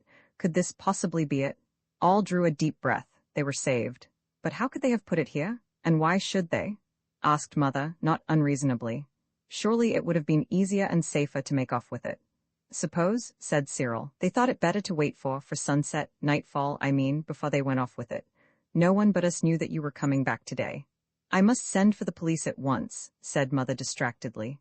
Oh, how I wish Daddy were here. Wouldn't it be better to wait till he does come? Asked Robert, knowing that his father would not be home before sunset. No, I can't wait a minute with all this on my mind, cried mother. All this was the heap of jewel cases on the bed. They put them all in the wardrobe and mother locked it. Then mother called Martha. Martha, she said, has any stranger been into my room since I've been away? Now, answer me truthfully. No, Mum, answered Martha. Leastways, what I mean to say, she stopped. Come, said her mistress kindly. I see someone has. You must tell me at once. Don't be frightened. I'm sure you haven't done anything wrong. Martha burst into heavy sobs. I was a-goin' to give you warning this very day, Mum, to leave at the end of my month, so I was, on account of me being going to make a respectable young man happy. A gamekeeper he is by trade, Mum, and I wouldn't deceive you, of the name of Beale. And it's as true as I stand here, it was your coming home in such a hurry, and no warning given, out of the kindness of his heart it was, as he says, Martha, my beauty. He says, which I ain't and never was, but you know how the men will go on. I can't see you a-toiling and a-moiling and not lend a-elping, and, which mine is a strong arm and it's yours, Martha, my dear, says he. And so he helped me a-cleanin' of the windows. But outside, Mum, the whole time and me in, if I never say another breathing word it's the gospel truth. Were you with him the whole time? Asked her mistress. Him outside and me in I was, said Martha, except for fetching up a fresh pail and the leather that slut of her Eliza D. hidden away behind the mangle. That will do, said the children's mother. I am not pleased with you, Martha, but you have spoken the truth and that counts for something. When Martha had gone, the children clung round their mother. Oh, Mummy darling, cried Anthea, it isn't Beale's fault, it isn't really. He's a great dear. He is, truly and honorably, and as honest as the day. Don't let the police take him, Mummy. Oh, don't. It was truly awful. Here was an innocent man accused of robbery through that silly wish of Jane's, and it was absolutely useless to tell the truth. All longed to, but they thought of the straws in the hair and the shrieks of the other frantic maniacs, and they could not do it. Is there a cot hereabouts? Asked Mother feverishly. A trap of any sort? I must drive into Rochester and tell the police at once. All the children sobbed. There's a cot at the farm, but oh, don't go, oh, don't go. Wait till Daddy comes home. Mother took not the faintest notice. When she had set her mind on a thing she always went straight through with it. She was rather like Anthea in this respect. Look here, Cyril, she said, sticking on her hat with long sharp violet-headed pins. I leave you in charge. Stay in the dressing room. You can pretend to be swimming boats in the bath or something. Say I gave you leave. But stay there, with the landing door open. I've locked the other. And don't let anyone go into my room. Remember, no one knows the jewels are there except me and all of you, and the wicked thieves who put them there. Robert, you stay in the garden and watch the windows. If anyone tries to get in, you must run and tell the 2 farm men that I'll send up to wait in the kitchen. I'll tell them there are dangerous characters about. That's true enough. Now remember, I trust you both, but I don't think they'll try it till after dark, so you're quite safe. Goodbye, darlings. And she locked her bedroom door and went off with the key in her pocket. The children could not help admiring the dashing and decided way in which she had acted. They thought how useful she would have been in organizing escape from some of the tight places in which they had found themselves of late in consequence of their ill-timed wishes. She's a bon general, said Cyril, but I don't know what's going to happen to us. Even if the girls were to hunt for that beastly Samiad and find it, and get it to take the jewels away again, Mother would only think we hadn't looked out properly and let the burglars sneak in and nick them. Or else the police will think we've got them, or else that she's been fooling them. Oh, it's a pretty decent average ghastly mess this time, and no mistake. He savagely made a paper boat and began to float it in the bath, as he had been told to do. Robert went into the garden and sat down on the wan yellow grass, with his miserable head between his helpless hands. Anthea and Jane whispered together in the passage downstairs, where the coconut matting was with the hole in it that you always caught your foot in if you were not careful. Martha's voice could be heard in the kitchen, grumbling loud and long. It's simply quite too dreadfully awful, said Anthea. How do you know all the diamonds are there too? If they aren't, the police will think Mother and Father have got them, and that they've only given up some of them for a kind of desperate blind. And they'll be put in prison, and we shall be branded outcasts, the children of felons. And it won't be at all nice for Father and Mother either, she added by a candid afterthought. But what can we do? Asked Jane. Nothing. At least we might look for the Sammead again. It's a very, very hot day. He may have come out to warm that whisker of his. He won't give us any more beastly wishes today, said Jane flatly. He gets crosser and crosser every time we see him. I believe he hates having to give wishes. Anthea had been shaking her head gloomily. Now she stopped shaking it so suddenly that it really looked as though she were pricking up her ears. What is it? Asked Jane. Oh, have you thought of something? Our one chance, cried Anthea dramatically. The last lone lawn forlorn hope. Come on. At a brisk trot she led the way to the sandpit. Oh joy! There was the Sammead, basking in a golden sandy hollow and preening its whiskers happily in the glowing afternoon sun. The moment it saw them, it whisked round and began to burrow. It evidently preferred its own company to theirs, but Anthea was too quick for it. She caught it by its furry shoulders gently but firmly, and held it. Here, none of that, said the Sammead. Leave go of me, will you? But Anthea held him fast. Dear kind darling Sammead, she said breathlessly. Oh yes, it's all very well, it said. You want another wish, I expect, but I can't keep on slaving from morning till night giving people their wishes. I must have some time to myself. Do you hate giving wishes? Asked Anthea gently, and her voice trembled with excitement. Of course I do, it said. Leave go of me or I'll bite, I really will, I mean it. Oh, well, if you choose to risk it. Anthea risked it and held on. Look here, she said. Don't bite me, listen to reason. If you'll only do what we want today, we'll never ask you for another wish as long as we live. The Sammead was much moved. I'd do anything, it said in a tearful voice. I'd almost burst myself to give you one wish after another, as long as I held out, if you'd only never ask me to do it after today. If you knew how I hate to blow myself out with other people's wishes, and how frightened I am always that I shall strain a muscle or something. And then to wake up every morning and know you've got to do it. You don't know what it is, you don't know what it is, you don't. Its voice cracked with emotion, and the last don't was a squeak. Anthea set it down gently on the sand. It's all over now, she said soothingly. We promise faithfully never to ask for another wish after today. Well, go ahead, said the Sammead. Let's get it over. How many can you do? I don't know, as long as I can hold out. Well, first I wish Lady Chittenden may find she's never lost her jewels. The Sammead blew itself out, collapsed, and said, Done. I wish, said Anthea more slowly, Mother mayn't get to the police. Done, said the creature after the proper interval. I wish, said Jane suddenly, Mother could forget all about the diamonds. Done, said the Sammead, but its voice was weaker. Would you like to rest a little? Asked Anthea considerately. Yes, please, said the Sammead. And before we go any further, will you wish something for me? Can't you do wishes for yourself? Of course not, it said. We were always expected to give each other our wishes, not that we had any to speak of in the good old Megatherium days. Just wish, will you, that you may never be able, any of you, to tell anyone a word about me. Why? Asked Jane. Why, don't you see, if you told grown-ups I should have no peace of my life. They'd get hold of me, and they wouldn't wish silly things like you do, but real earnest things. And the scientific people would hit on some way of making things last after sunset, as likely as not. And they'd ask for a graduated income tax, and old-age pensions, and manhood suffrage, and free secondary education, and dull things like that, and get them and keep them, and the whole world would be turned topsy-turvy. Do wish it, quick. Anthea repeated the Sammead's wish, and it blew itself out to a larger size than they had yet seen it attain. And now, it said as it collapsed, can I do anything more for you? Just one thing, and I think that clears everything up, doesn't it, Jane? I wish Martha to forget about the diamond ring, and Mother to forget about the keeper cleaning the windows. It's like the brass bottle, said Jane. Yes, I'm glad we read that, or I should never have thought of it. Now, said the Sammead faintly, I'm almost worn out. Is there anything else? No, only thank you kindly for all you've done for us, and I hope you'll have a good long sleep, and I hope we shall see you again some day. Is that a wish? It said in a weak voice. Yes, please, said the two girls together.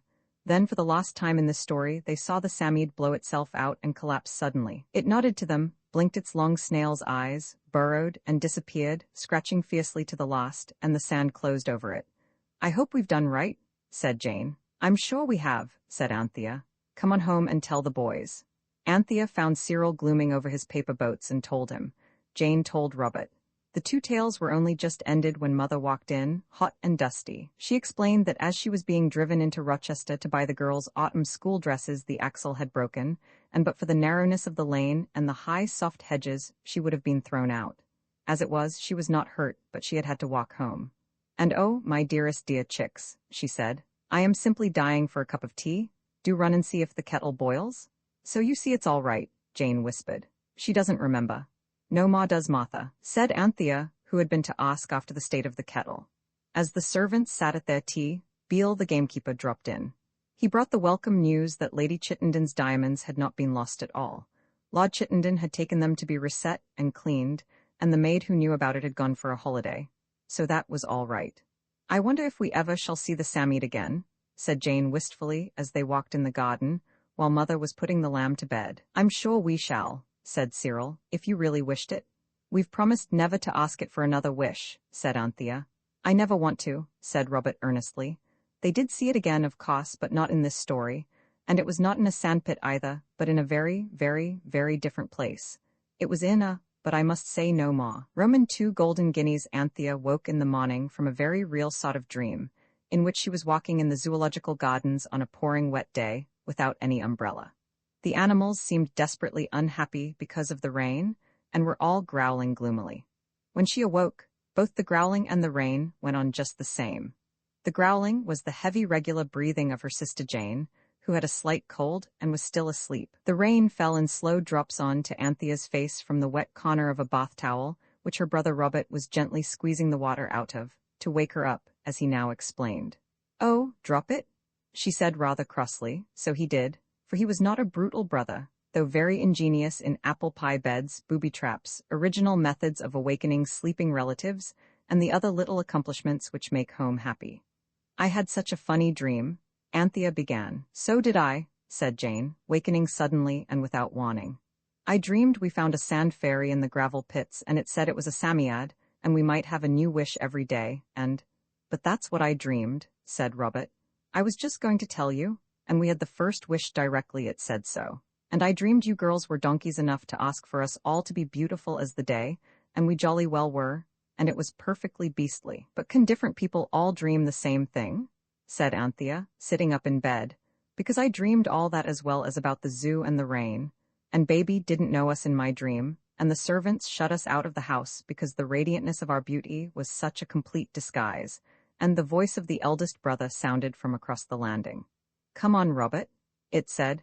You'll be late for breakfast again, unless you mean to shirk your bath like you did on Tuesday. I say, come here a sec, Robert replied. I didn't shirk it, I had it off to Brecker in Father's dressing room because ours was emptied away. Cyril appeared in the doorway, partially clothed. Look here, said Anthea, we've all had such an odd dream, we've all dreamed we found a sand fairy. Her voice died away before Cyril's contemptuous glance. Dream? He said, you little sillies, it's true, I tell you it all happened, that's why I'm so keen on being down early. We'll go up there directly after Brecker and have another wish. Only we'll make up our minds solid before we go, what it is we do want, and no one must ask for anything unless the others agree first. No more peerless beauties for this child, thank you, not if I know it. The other three dressed with their mouths open. If all that dream about the sand fairy was real, this real dressing seemed very like a dream, the girls thought.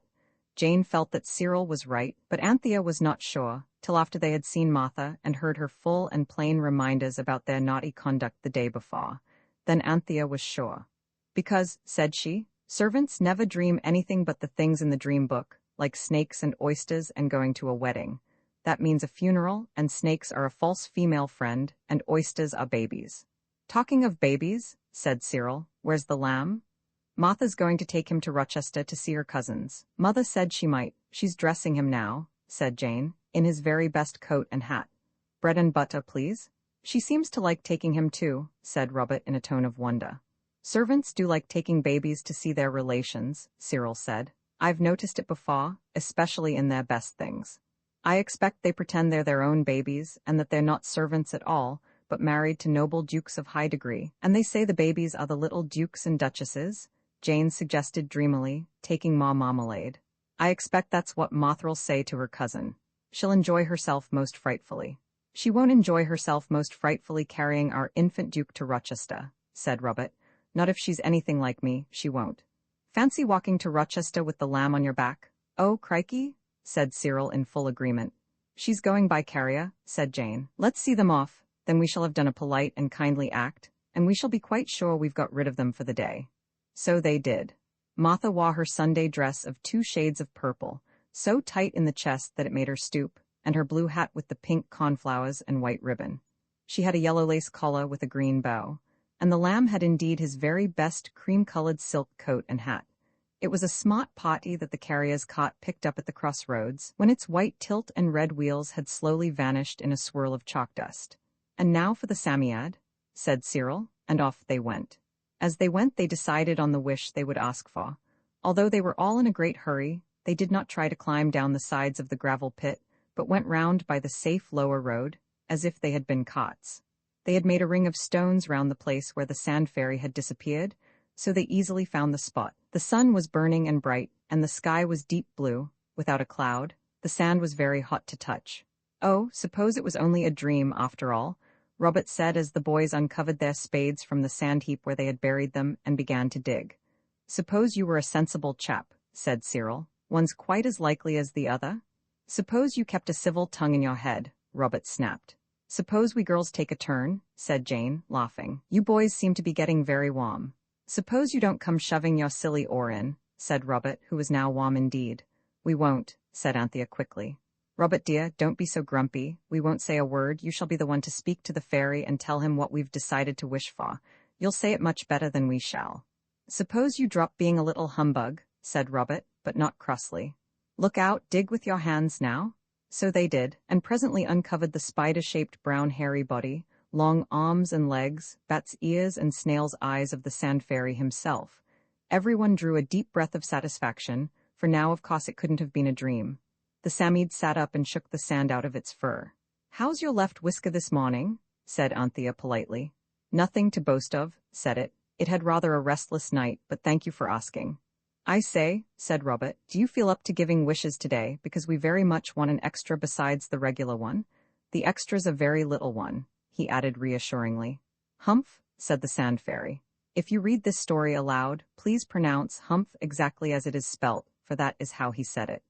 Humph, do you know, until I heard you being disagreeable to each other just over my head, and so loud too, I really quite thought I had dreamed you all. I do have very odd dreams sometimes. Do you? Jane hurried to say, so as to get away from the subject of disagreeableness. I wish, she added politely, you'd tell us about your dreams. They must be awfully interesting. Is that the day's wish? Said the sand fairy, yawning. Cyril muttered something about just like a girl, and the rest stood silent. If they said yes, then goodbye to the other wishes they had decided to ask for.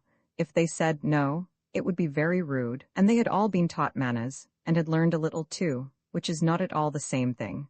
A sigh of relief broke from all lips when the sand fairy said, If I do, I shan't have strength to give you a second wish. Not even good tempers, or common sense, or manners, or little things like that. We don't want you to put yourself out at all about these things. We can manage them quite well ourselves, said Cyril eagerly, while the others looked guiltily at each other, and wished the fairy would not keep all on about good tempers, but give them one good rowing if it wanted to, and then have done with it. Well, said the Psammead, putting out his long snail's eyes so suddenly that one of them nearly went into the round boy's eye of Robert, let's have the little wish first. We don't want the servants to notice the gifts you give us. Are kind enough to give us? Said Anthea in a whisper. Are kind enough to give us, I mean, said Robert. The fairy swelled himself out a bit, let his breath go, and said, I've done that for you. It was quite easy. People don't notice things much anyway. What's the next wish? We want, said Robert slowly, to be rich beyond the dreams of something or other. Avarice, said Jane. So it is, said the fairy unexpectedly. But it won't do you much good, that's one comfort, it muttered to itself. Come, I can't go beyond dreams, you know. How much do you want, and will you have it in gold or notes? Gold, please, and millions of it? This gravel pit full be enough? Said the fairy in an offhand manner. Oh yes. Then get out before I begin, or you'll be buried alive in it. It made its skinny arms so long and waved them so frighteningly that the children ran as hard as they could towards the road by which cots used to come to the gravel pits. Only Anthea had presence of mind enough to shout a timid, Good morning. I hope your whisker will be better tomorrow. As she ran. On the road they turned and looked back, and they had to shut their eyes and open them very slowly, a little bit at a time, because the sight was too dazzling for their eyes to be able to bear it. It was something like trying to look at the sun at high noon on Midsummer Day. For the whole of the sandpit was full, right up to the very top, with new shining gold pieces, and all the little San Martin's little front doors were covered out of sight. Where the road for carts wound into the gravel pit, the gold lay in heaps like stones lie by the roadside, and a great bank of shining gold shelved down from where it lay flat and smooth between the tall sides of the gravel pit. And all the gleaming heap was minted gold.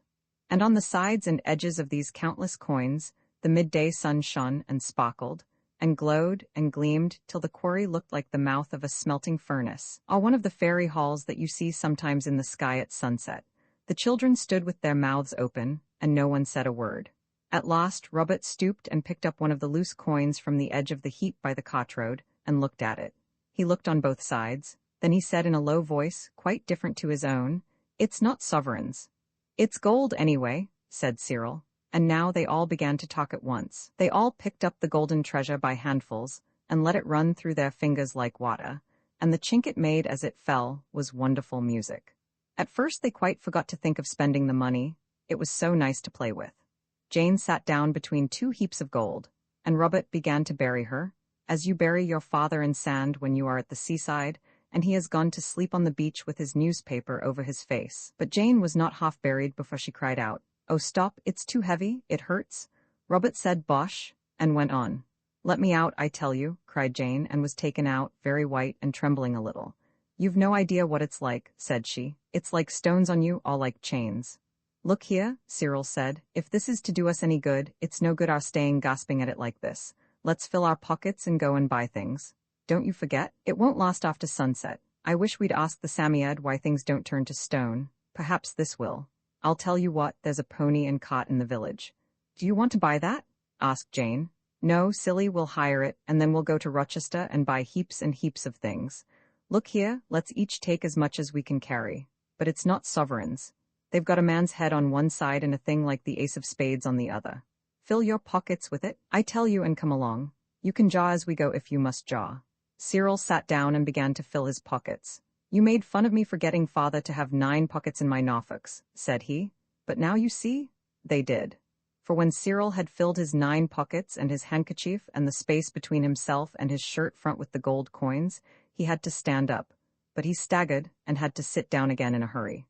"Throw out some of the cargo," said Robert. "You'll sink the ship, old chap. That comes of 9 pockets." And Cyril had to. Then they set off to walk to the village. It was more than a mile, and the road was very dusty indeed, and the sun seemed to get hotter and hotter, and the gold in their pockets got heavier and heavier. It was Jane who said, "I don't see how we're to spend it all. There must be thousands of pounds among the lot of us. I'm going to leave some of mine behind this stump in the hedge, and directly we get to the village we'll buy some biscuits. I know it's long past dinner time." She took out a handful or two of gold and hid it in the hollows of an old hornbeam. "How round and yellow they are," she said. "Don't you wish they were gingerbread nuts and we were going to eat them?" "Well, they are not, and we're not," said Cyril. "Come on." But they came on heavily and wearily. Before they reached the village, more than one stump in the hedge concealed its little hoard of hidden treasure. Yet they reached the village with about 1,200 guineas in their pockets. But in spite of this inside wealth, they looked quite ordinary outside, and no one would have thought they could have more than a half-crown each at the outside. The haze of heat, the blue of the wood smoke, made a sort of dim misty cloud over the red roofs of the village. The Faw sat down heavily on the first bench they came to. It happened to be outside the Blue Boar Inn. It was decided that Cyril should go into the Blue Bar and ask for gingerbeer, because, as Anthea said, it is not wrong for men to go into public houses, only for children. And Cyril is nearer being a man than us, because he is the eldest. So he went. The others sat in the sun and waited. "Oh, hats, how hot it is," said Robert. "Dogs put their tongues out when they are hot. I wonder if it would cool us at all to put out ours." "We might try," Jane said. And they all put their tongues out as far as ever they could go, so that it quite stretched their throats, but it only seemed to make them thirstier than ever, besides annoying everyone who went by. So they took their tongues in again, just as Cyril came back with ginger beer. "I had to pay for it out of my own 2 and 7 pence, though, that I was going to buy rabbits with," he said. They wouldn't change the gold, and when I pulled out a handful, the man just laughed and said it was cod counters. And I got some sponge cakes too, out of a glass jar on the bar counter. And some biscuits with caraways in. The sponge cakes were both soft and dry, and the biscuits were dry too, and yet soft, which biscuits ought not to be. But the ginger beer made up for everything. It's my turn now to try to buy something with the money, Anthea said. I'm next eldest? Where is the pony cart kept? It was at the Checkers, and Anthea went in the back way to the yard, because they all knew that little girls ought not to go into the bars of public houses. She came out, as she herself said, pleased but not proud. He'll be ready in a brace of shakes, he says, she remarked, and he's to have 1 sovereign, or whatever it is, to drive us into Rochester and back, besides waiting there till we've got everything we want. I think I managed very well. You think yourself jolly clever. I dare say, said Cyril moodily. How did you do it? I wasn't jolly clever enough to go taking handfuls of money out of my pocket, to make it seem cheap anyway, she retorted. I just found a young man doing something to a horse's leg with a sponge and a pail, and I held out 1 sovereign, and I said, do you know what this is? He said no, and he'd call his father. And the old man came, and he said it was a spade guinea, and he said was it my own to do as I liked with, and I said yes. And I asked about the pony cart, and I said he could have the guinea if he'd drive us into Rochester. And his name is S. Crispin, and he said, right-o. It was a new sensation to be driven in a smart pony trap along pretty country roads. It was very pleasant too, which is not always the case with new sensations, quite apart from the beautiful plans of spending the money which each child made as they went along, silently of course and quite to itself, for they felt it would never have done to let the old innkeeper hear them talk in the affluent sort of way they were thinking in. The old man put them down by the bridge at their request. If you were going to buy a carriage and horses, where would you go? Asked Cyril, as if he were only asking for the sake of something to say. Billy Peasmarsh, at the Saracen's Head, said the old man promptly. Though all forbid I should recommend any man where it's a question of horses, no more than I'd take anybody else's recommending if I was a buying one. But if your pa's thinking of a turnout of any sort, there ain't a straighter man in Rochester, nor a civiller spoken than Billy, though I says it. Thank you, said Cyril. The Saracen's Head. And now the children began to see one of the laws of nature turn upside down and stand on its head like an acrobat. Any grown-up person would tell you that money is hard to get and easy to spend. But the fairy money had been easy to get, and spending it was not only hard, it was almost impossible. The tradespeople of Rochester seemed to shrink, to a tradesperson, from the glittering fairy gold, furrin money they called it, for the most part. To begin with, Anthea, who had had the misfortune to sit on her hat earlier in the day, wished to buy another. She chose a very beautiful one, trimmed with pink roses and the blue breasts of peacocks. It was marked in the window, Paris model, 3 guineas. I'm glad, she said, because if it says guineas it means guineas and not sovereigns, which we haven't got. But when she took 3 of the spade guineas in her hand, which was by this time rather dirty owing to her not having put on gloves before going to the gravel pit, the black silk young lady in the shop looked very hard at her, and went and whispered something to an older and uglier lady, also in black silk, and then they gave her back the money and said it was not current coin. It's good money, said Anthea, and it's my own. I dare say, said the lady, but it's not the kind of money that's fashionable now, and we don't care about taking it. I believe they think we've stolen it, said Anthea, rejoining the others in the street. If we had gloves they wouldn't think we were so dishonest. It's my hands being so dirty fills their minds with doubts. So they chose a humble shop, and the girls bought cotton gloves, the kind at 6pence 3 farthings, but when they offered a guinea, the woman looked at it through her spectacles and said she had no change. So the gloves had to be paid for out of Cyril's 2 and 7pence that he meant to buy rabbits with, and so had the green imitation crocodile skin purse at 9pence halfpenny, which had been bought at the same time. They tried several moss shops, the kinds where you buy toys and scent, and silk handkerchiefs and books, and fancy boxes of stationery, and photographs of objects of interest in the vicinity. But nobody cared to change a guinea that day in Rochester, and as they went from shop to shop, they got dirtier and dirtier, and the hair got more and more untidy, and Jane slipped and fell down on a part of the road where a water cart had just gone by. Also, they got very hungry, but they found no one would give them anything to eat for their guineas. After trying 2 pastry cooks in vain, they became so hungry, perhaps from the smell of the cake in the shops, as Cyril suggested, that they formed a plan of campaign in whispers and carried it out in desperation. They marched into a 3rd pastry cook's. Beale his name was, and before the people behind the counter could interfere, each child had seized 3 new penny buns, clapped the 3 together between its dirty hands, and taken a big bite out of the triple sandwich. Then they stood at bay, with the 12 buns in their hands and their mouths very full indeed. The shocked pastry cook bounded round the corner. "Here," said Cyril, speaking as distinctly as he could, and holding out the guinea he got ready before entering the shops. "Pay yourself out of that." Mr. Beale snatched the coin, bit it, and put it in his pocket. "Off you go," he said, brief and stern like the man in the song. "But the change?" said Anthea, who had a saving mind. "Change?" said the man. "I'll change you. Hout you goes, and you may think yourselves lucky I don't send for the police to find out where you got it." In the castle gardens, the millionaires finished the buns, and though the currenty softness of these were delicious, and acted like a charm in raising the spirits of the party, yet even the stoutest heart quailed at the thought of venturing to sound Mr. Billy Peasmash at the Saracen's Head on the subject of a horse and carriage. The boys would have given up the idea, but Jane was always a hopeful child, and Anthea generally an obstinate one, and their earnestness prevailed. The whole party, by this time indescribably dirty, therefore betook itself to the Saracen's Head. The yard method of attack having been successful at the Checkers, was tried again here. Mr. Peasmash was in the yard, and Robert opened the business in these terms: "They tell me you have a lot of horses and carriages to sell." It had been agreed that Robert should be spokesman, because in books it is always gentlemen who buy horses, and not ladies, and Cyril had had his go at the Blue Boar. "They tell you true, young man," said Mr. Peasmash. He was a long, lean man, with very blue eyes and a tight mouth and narrow lips. "We should like to buy some, please," said Robert politely. "I dare say you would. Will you show us a few, please, to choose from?" "Who are you a kiddin' of?" inquired Mr. Billy Peasmash. "Was you sent here of a message?"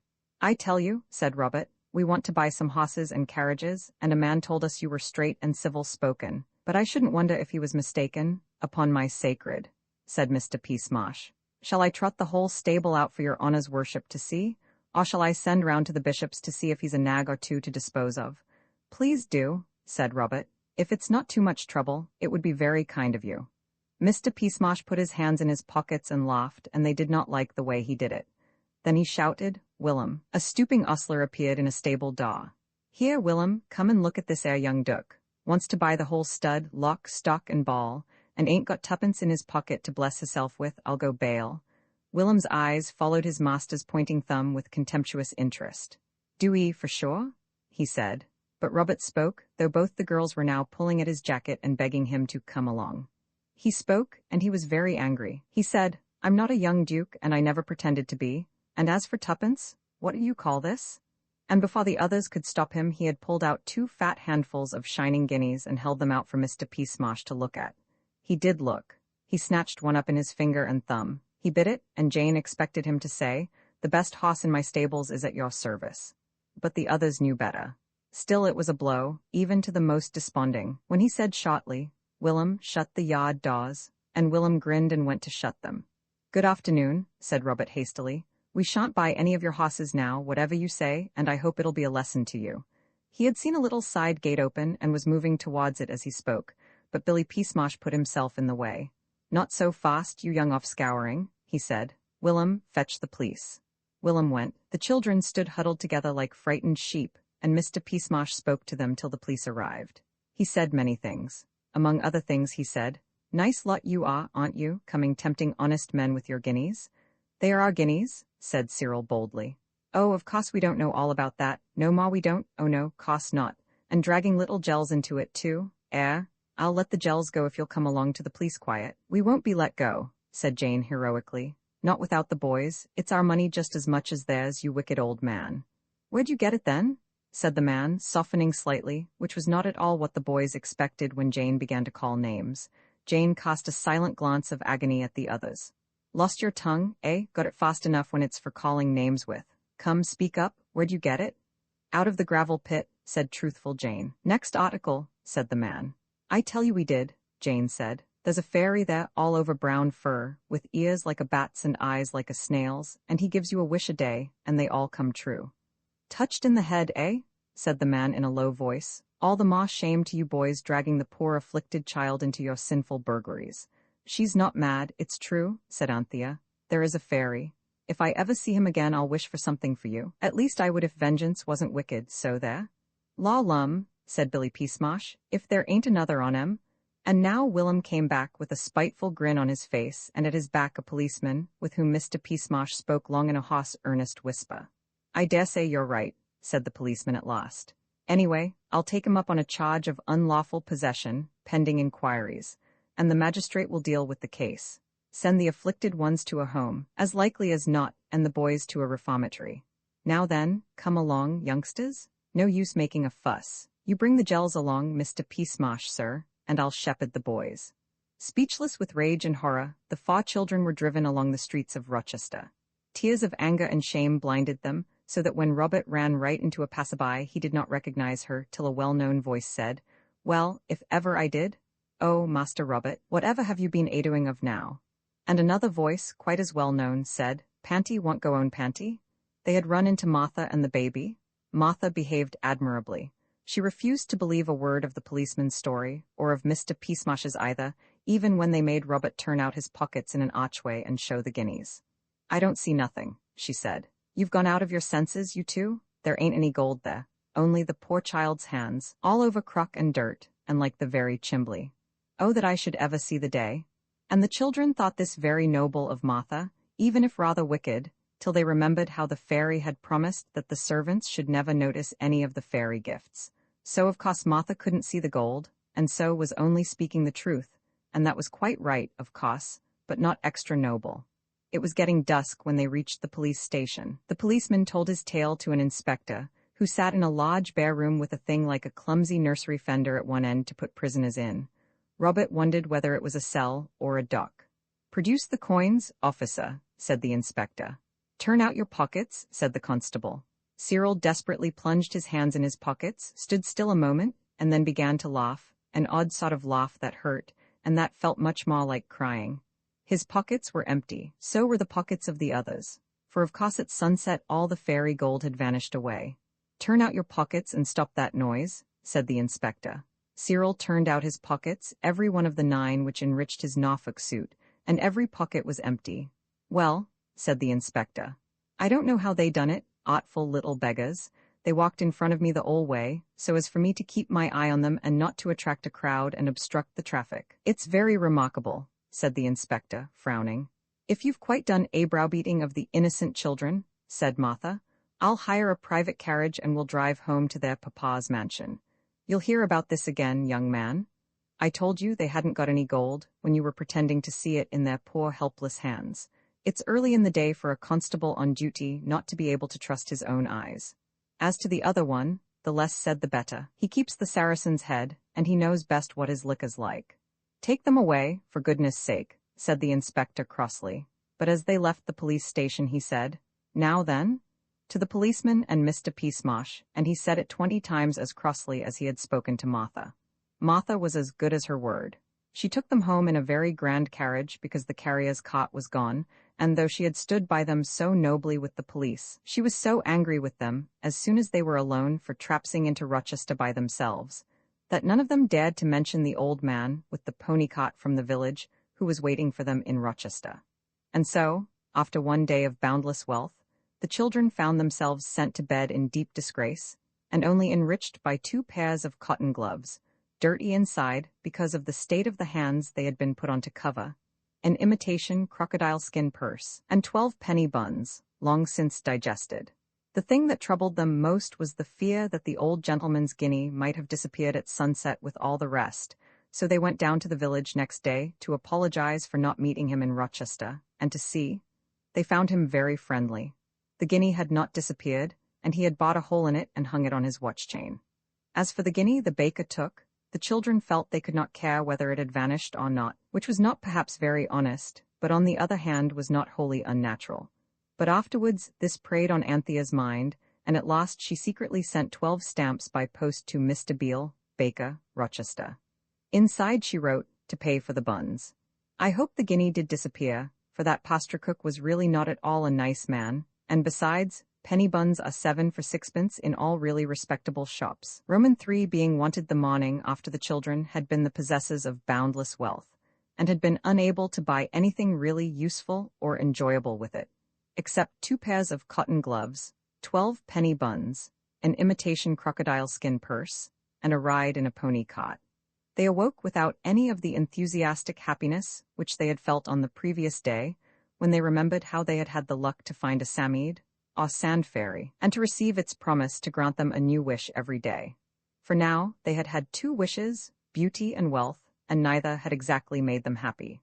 But the happening of strange things, even if they are not completely pleasant things, is more amusing than those times when nothing happens but meals, and they are not always completely pleasant, especially on the days when it is cold mutton or hash. There was no chance of talking things over before breakfast, because everyone overslept itself, as it happened, and it needed a vigorous and determined struggle to get dressed so as to be only 10 minutes late for breakfast. During this meal, some efforts were made to deal with the question of the Samid in an impartial spirit, but it is very difficult to discuss anything thoroughly and at the same time to attend faithfully to your baby brother's breakfast needs. The baby was particularly lively that morning. He not only wriggled his body through the bar of his high chair and hung by his head, choking and purple, but he collared a tablespoon with desperate suddenness, hit Cyril heavily on the head with it, and then cried because it was taken away from him. He put his fat fist in his bread and milk and demanded nam, which was only allowed for tea.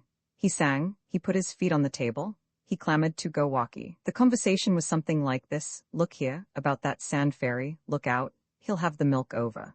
Milk removed to a safe distance. Yes, about that fairy, no, lamb dear, give Panther the knocky poon. Then Cyril tried. Nothing we've had yet has turned out, he nearly had the mustard that time. I wonder whether we'd better wish, hullo, you've done it now, my boy. And, in a flash of gloss and pink baby paws, the bowl of golden cop in the middle of the table rolled on its side and poured a flood of mixed water and goldfish into the baby's lap, and into the laps of the others. Everyone was almost as much upset as the goldfish, the lamb only remaining calm. When the pool on the floor had been mopped up, and the leaping, gasping goldfish had been collected and put back in the water, the baby was taken away to be entirely redressed by Martha, and most of the others had to change completely. The pinafores and jackets that had been bathed in goldfish and water were hung out to dry, and then it turned out that Jane must either mend the dress she had torn the day before or appear all day in her best petticoat. It was white and soft and frilly, and trimmed with lace, and very, very pretty, quite as pretty as a frock, if not more so. Only it was not a frock, and Martha's word was law. She wouldn't let Jane wear her best frock, and she refused to listen for a moment to Robert's suggestion that Jane should wear her best petticoat and call it a dress. It's not respectable, she said, and when people say that, it's no use anyone saying anything. You will find this out for yourselves someday. So there was nothing for it but for Jane to mend her frock. The hole had been torn the day before, when she happened to tumble down in the high street of Rochester, just where a water cart had passed on its silvery way. She had grazed her knee, and her stocking was much more than grazed, and her dress was cut by the same stone which had attended to the knee and the stocking. Of course the others were not such sneaks as to abandon a comrade in misfortune, so they all sat on the grass-plot round the sundial, and Jane donned away for dear life. The lamb was still in the hands of Martha, having its clothes changed, so conversation was possible. Anthea and Robert timidly tried to conceal their inmost thought, which was that the Samid was not to be trusted, but Cyril said, speak out, say what you've got to say. I hate hinting and don't know, and sneakish ways like that. So then Robert said, as in honor bound, sneak yourself, Anthea and me weren't so goldfishy as you two were, so we got changed quicker, and we've had time to think it over, and if you ask me? I didn't ask you, said Jane, biting off a needleful of thread as she had always been strictly forbidden to do. Perhaps you don't know that if you bite off ends of cotton and swallow them, they wind tight round your heart and kill you? My nurse told me this, and she told me also about the earth going round the sun. Now what is one to believe? What with nurses and science? I don't care who asks or who doesn't, said Robert, but Anthea and I think the Samiad is a spiteful brute. If it can give us our wishes, I suppose it can give itself its own, and I feel almost sure it wishes every time that our wishes shan't do us any good. Let's let the tiresome beast alone, and just go and have a jolly good game of thoughts on our own, in the chalk pit. You will remember that the happily situated house where these children were spending their holidays lay between a chalk quarry and a gravel pit. Cyril and Jane were more hopeful. They generally were. I don't think the Samiad does it on purpose, Cyril said. And after all, it was silly to wish for boundless wealth. £50 in 2 shilling pieces would have been much more sensible, and wishing to be beautiful as the day was simply donkayish. I don't want to be disagreeable, but it was. We must try to find a really useful wish and wish it. Jane dropped her work and said, I think so too. It's too silly to have a chance like this and not use it. I never heard of anyone else outside a book who had such a chance. There must be simply heaps of things we could wish for that wouldn't turn out Dead Sea fish, like these two things have. Let's think hard, and wish something nice, so that we can have a real jolly day, what there is left of it. Jane donned away again like mad, for time was indeed getting on, and everyone began to talk at once. If you had been there, you could not possibly have made head or tail of the talk, but these children were used to talking by fars, as soldiers march, and each of them could say what it had to say quite comfortably, and listen to the agreeable sound of its own voice, and at the same time have 3/4 of 2 sharp ears to spare for listening to what the others said. That is an easy example in multiplication of vulgar fractions, but as I dare say you can't do even that, I won't ask you to tell me whether 3/4 times 2 equals 1/2, but I will ask you to believe me that this was the amount of ear each child was able to lend to the others. Lending ears was common in Roman times, as we learn from Shakespeare, but I fear I am getting too instructive. When the frock was donned, the start for the gravel pit was delayed by Martha's insisting on everybody's washing its hands, which was nonsense, because nobody had been doing anything at all, except Jane, and how can you get dirty doing nothing? That is a difficult question, and I cannot answer it on paper. In real life I could very soon show you, or you me, which is much more likely. During the conversation in which the 6 ears were lent, there were 4 children, so that sum comes right. It had been decided that £50 in 2 shilling pieces was the right wish to have, and the lucky children, who could have anything in the wide world by just wishing for it, hurriedly started for the gravel pit to express their wishes to the Samide. Martha caught them at the gate, and insisted on their taking the baby with them. Not want him indeed? Why, everybody'd want him a duck. With all their hearts they would, and you know you promised your ma to take him out every blessed day, said Martha. I know we did, said Robert in gloom, but I wish the lamb wasn't quite so young and small. It would be much better fun taking him out. He'll mend of his youngness with time, said Martha, and as for smallness, I don't think you'd fancy carrying of him any more, however big he was. Besides, he can walk a bit, bless his precious fat legs, a ducky. He feels the benefit of the new-laid air, so he does, a pet. With this and a kiss, she plumped the lamb into Anthea's arms and went back to make new pinafores on the sewing machine. She was a rapid performer on this instrument. The lamb laughed with pleasure and said, "Walkie whiff panty," and rode on Robert's back with yells of joy, and tried to feed Jane with stones, and altogether made himself so agreeable that nobody could long be sorry that he was of the party. The enthusiastic Jane even suggested that they should devote a week's wishes to assuring the baby's future, by asking such gifts for him as the good fairies give to infant princes in proper fairy tales. But Anthea soberly reminded her that as the sand fairies' wishes only lasted till sunset, they could not ensure any benefit to the baby's later years, and Jane owned that it would be better to wish for £50 in 2 shilling pieces, and buy the lamb a £3.15 rocking horse, like those in the Army and Navy Stars list, with part of the money. It was settled that, as soon as they had wished for the money and got it, they would get Mr. Crispin to drive them into Rochester again, taking Martha with them if they could not get out of taking her. And they would make a list of the things they really wanted before they started. Full of high hopes and excellent resolutions, they went round the safe, slow cart road to the gravel pits, and as they went in between the mounds of gravel, a sudden thought came to them, and would have turned their ruddy cheeks pale if they had been children in a book. Being real live children, it only made them stop and look at each other with rather blank and silly expressions. For now, they remembered that yesterday, when they had asked the Samide for boundless wealth, and it was getting ready to fill the quarry with the minted gold of bright guineas, millions of them, it had told the children to run along outside the quarry, for fear they should be buried alive in the heavy splendid treasure. And they had run. And so it happened that they had not had time to mark the spot where the Samide was, with a ring of stones as before, and it was this thought that put such silly expressions on their faces. "Never mind," said the hopeful Jane, "we'll soon find him."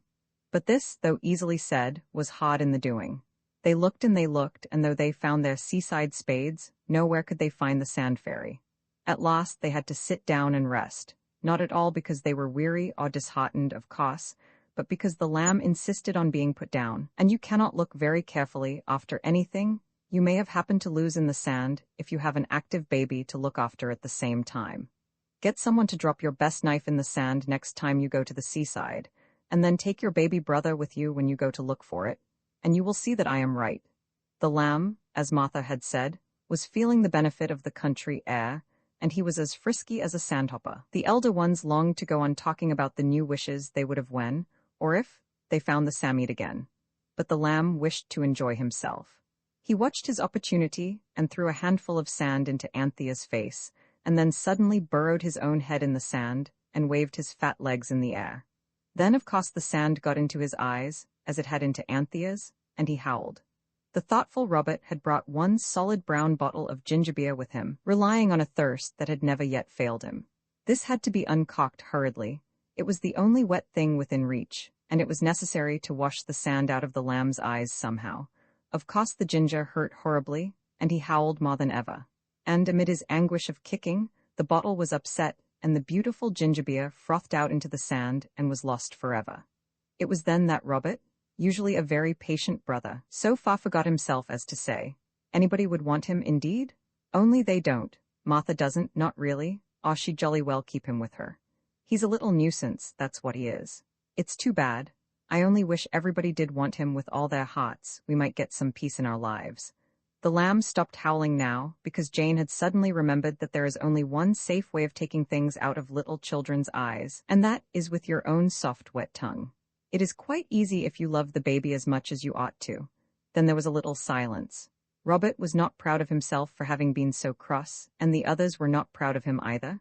You often notice that sort of silence when someone has said something it ought not to, and everyone else holds its tongue and waits for the one who oughtn't to have said it is sorry.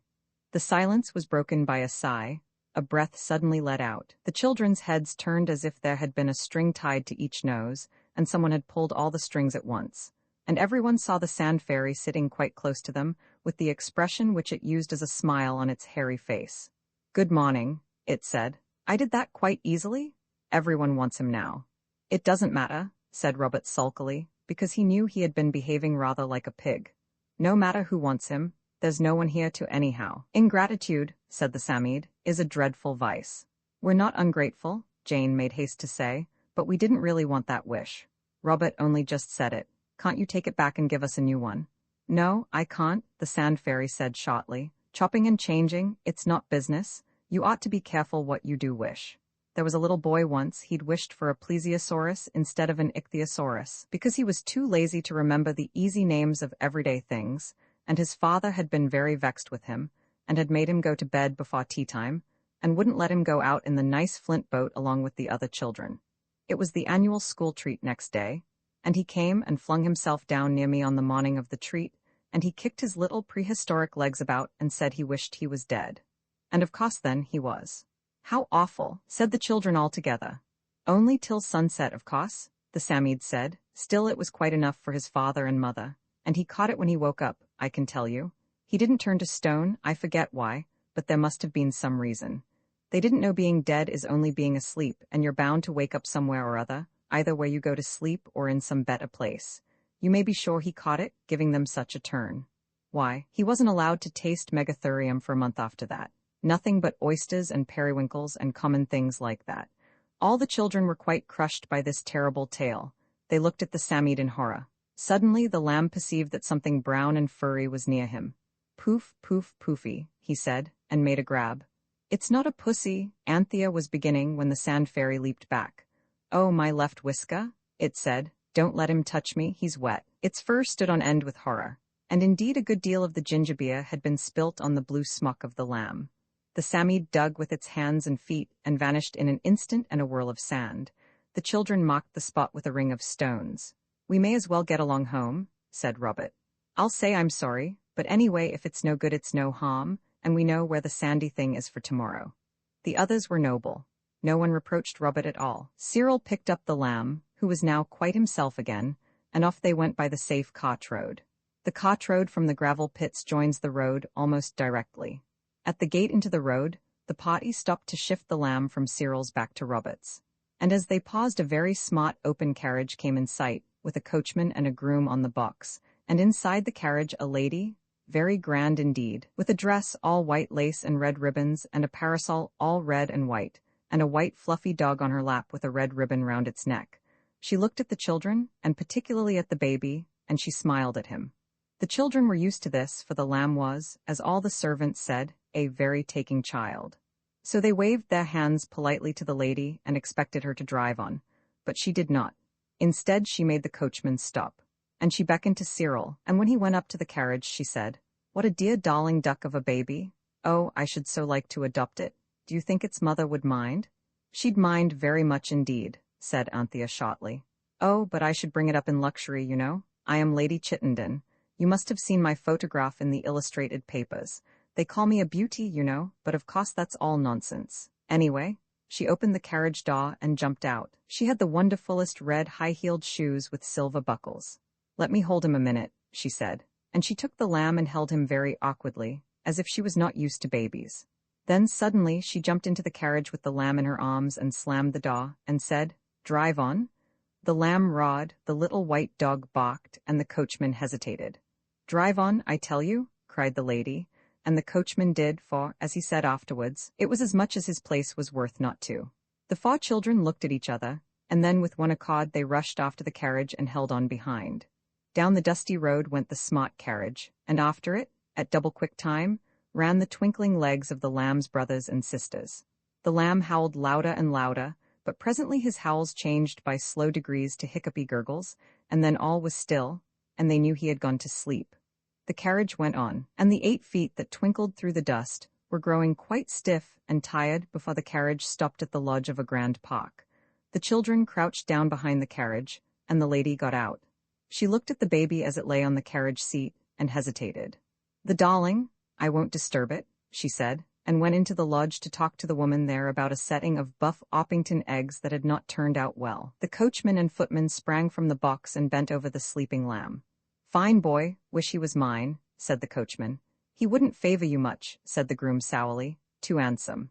The coachman pretended not to hear. He said, "Wonder at her now, I do really. Hates kids, got none of her own, and can't abide other folkses."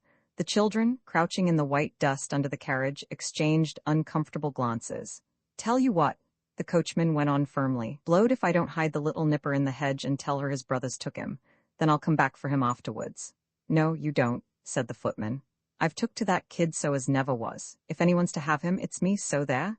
"Stow your gab," the coachman rejoined.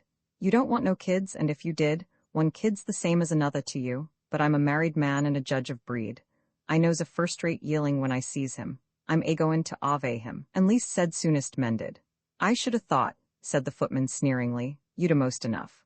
What with Alfred and Albert and Louise and Victor Stanley and Helena Beatrice and another."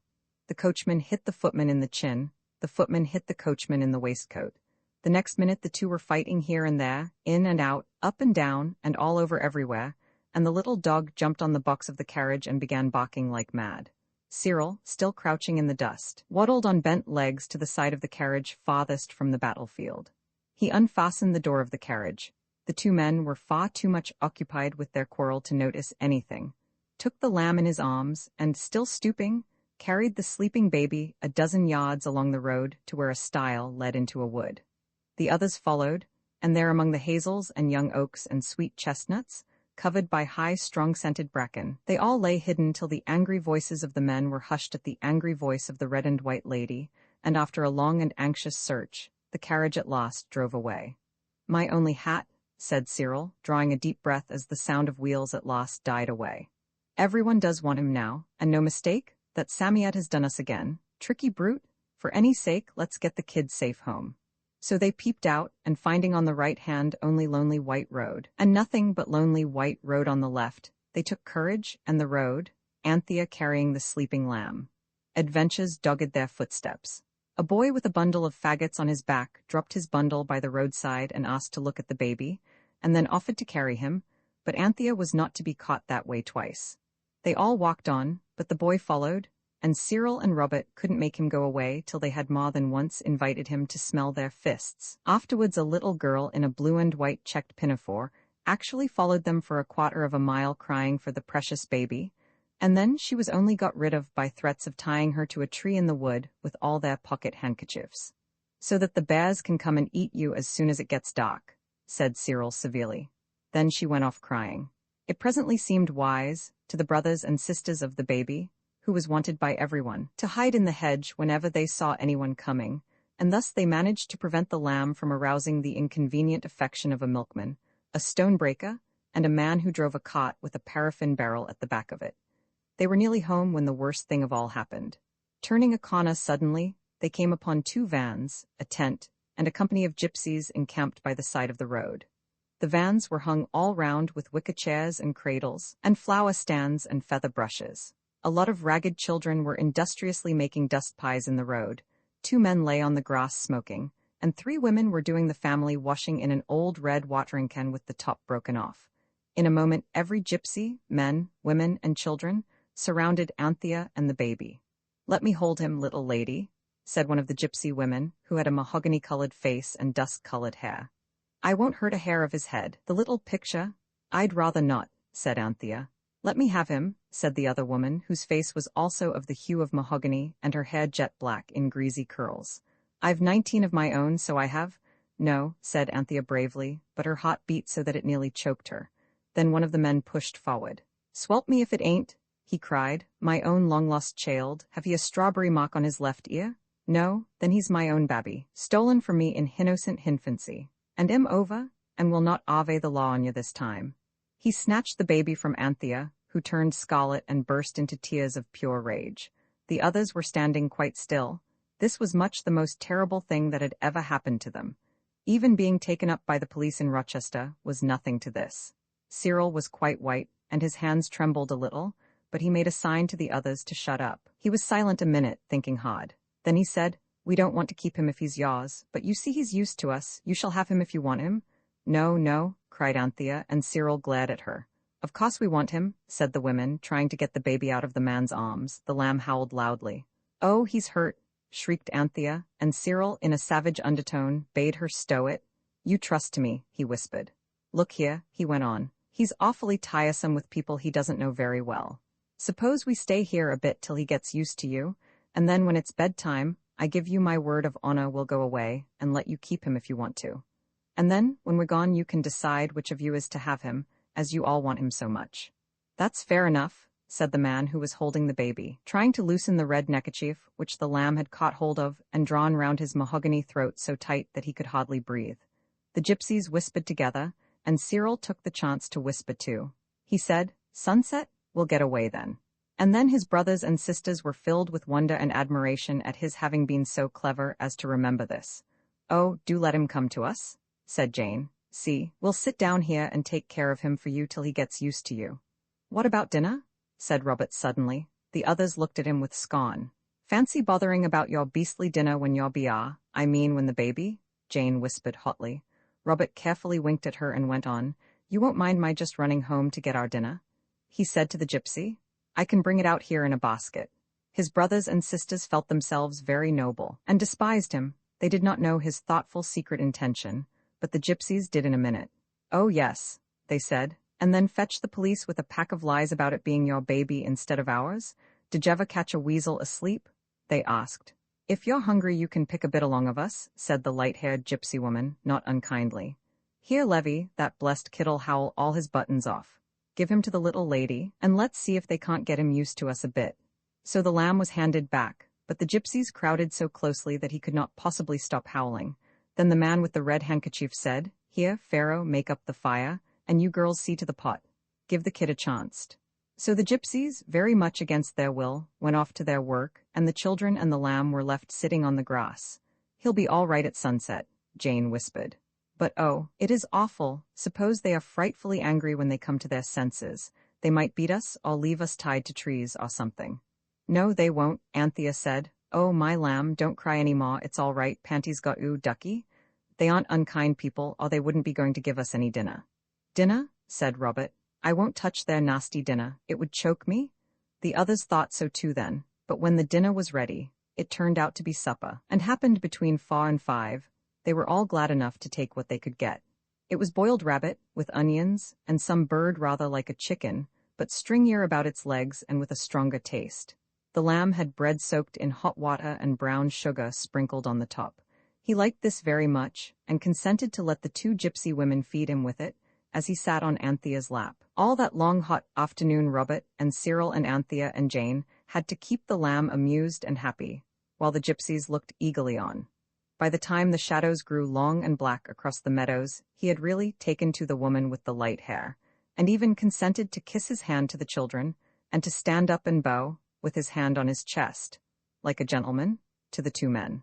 The whole gypsy camp was in raptures with him, and his brothers and sisters could not help taking some pleasure in showing off his accomplishments to an audience so interested and enthusiastic, but they longed for sunset. "We're getting into the habit of longing for sunset," Cyril whispered. "How I do wish we could wish something really sensible that would be of some use, so that we should be quite sorry when sunset came." The shadows got longer and longer, and at last there were no separate shadows anymore, but one soft glowing shadow over everything, for the sun was out of sight, behind the hill, but he had not really set yet. The people who make the laws about lighting bicycle lamps are the people who decide when the sun sets. She has to do it too, to the minute, or they would know the reason why.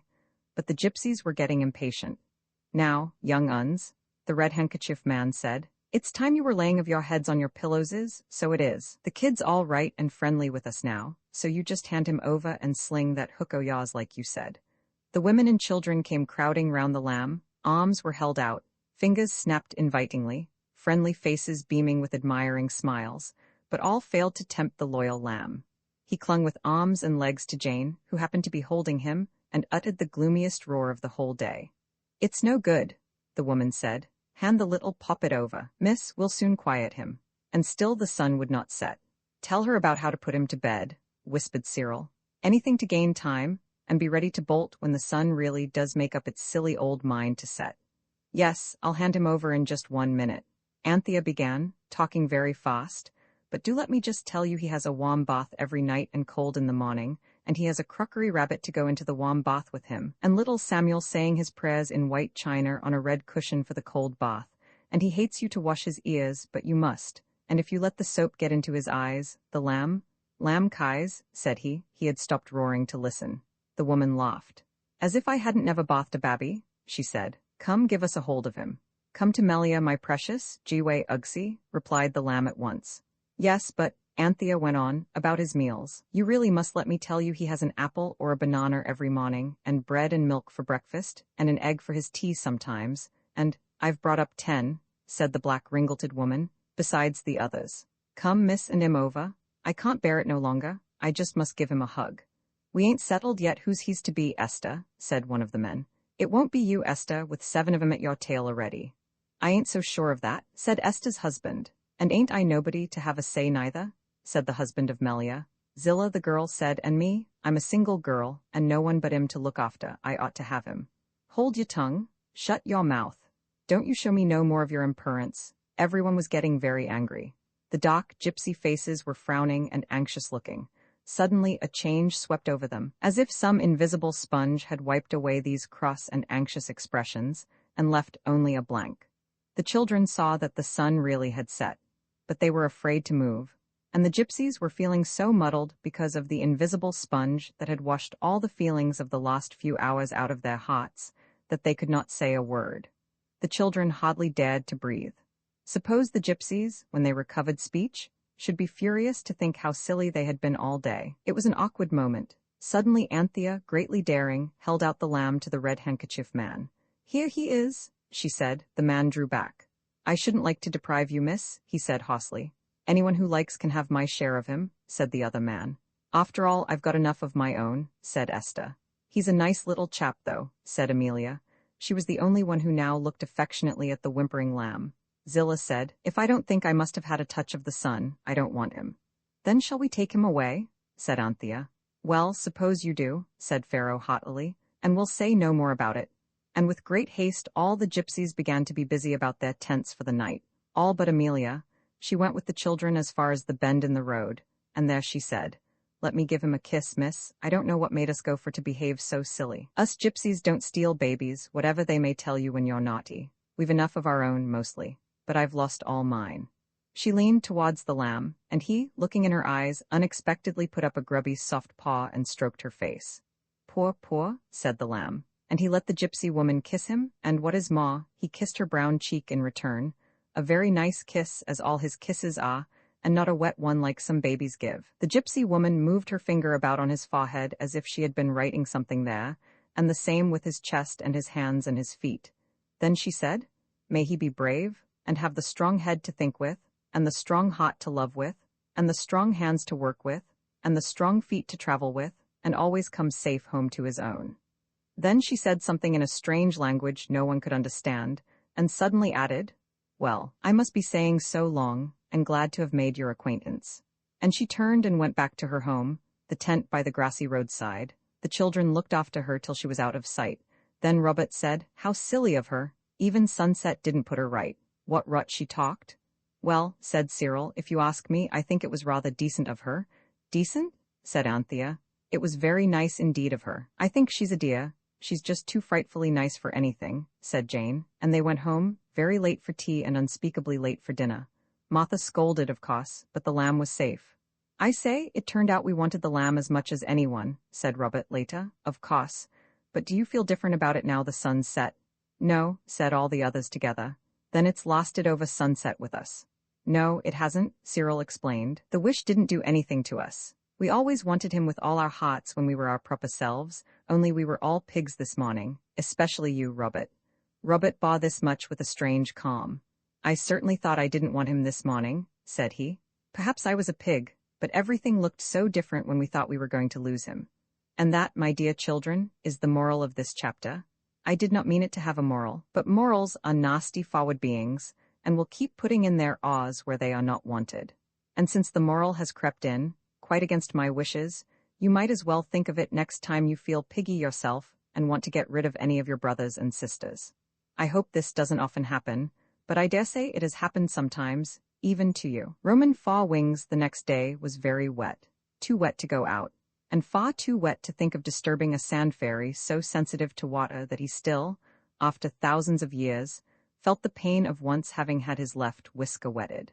It was a long day, and it was not till the afternoon that all the children suddenly decided to write letters to their mother. It was Robert who had the misfortune to upset the ink pot, an unusually deep and full one, straight into that part of Anthea's desk, where she had long pretended that an arrangement of gum and cardboard painted with Indian ink was a secret drawer.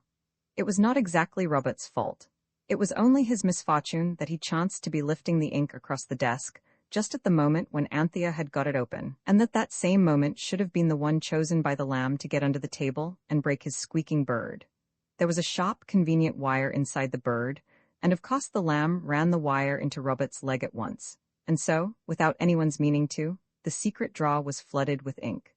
At the same time, a stream was poured over Anthea's half-finished letter, so that her letter was something like this: "Darling mother, I hope you are quite well, and I hope Granny is better. The other day then came a flood of ink, and at the bottom, these words in pencil. It was not me upset the ink, but it took such a time clearing up, so no more as it is post time. From your loving daughter Anthea." Robert's letter had not even been begun. He had been drawing a ship on the blotting paper while he was trying to think of what to say. And of course after the ink was upset he had to help Anthea to clean out her desk, and he promised to make her another secret drawer, better than the other, and she said, "Well, make it now." So it was post time and his letter wasn't done, and the secret drawer wasn't done either. Cyril wrote a long letter, very fast, and then went to set a trap for slugs that he had read about in the Homemade Gardener, and when it was post time the letter could not be found, and it never was found. Perhaps the slugs ate it. Jane's letter was the only one that went. She meant to tell her mother all about the Sameed. In fact, they had all meant to do this. But she spent so long thinking how to spell the word that there was no time to tell the story properly, and it is useless to tell a story unless you do tell it properly, so she had to be contented with this. "My dear mother dear, we are all as good as we can, like you told us to, and the lamb has a little cold, but Martha says it is nothing, only he upset the goldfish into himself yesterday morning.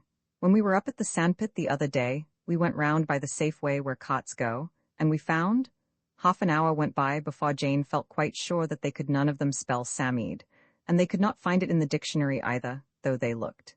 Then Jane hastily finished her letter. "We found a strange thing. but it is nearly post time, so no more at present from your little girl, Jane. P.S. If you could have a wish come true, what would you have? Then the postman was heard blowing his horn, and Robert rushed out in the rain to stop his cart and give him the letters.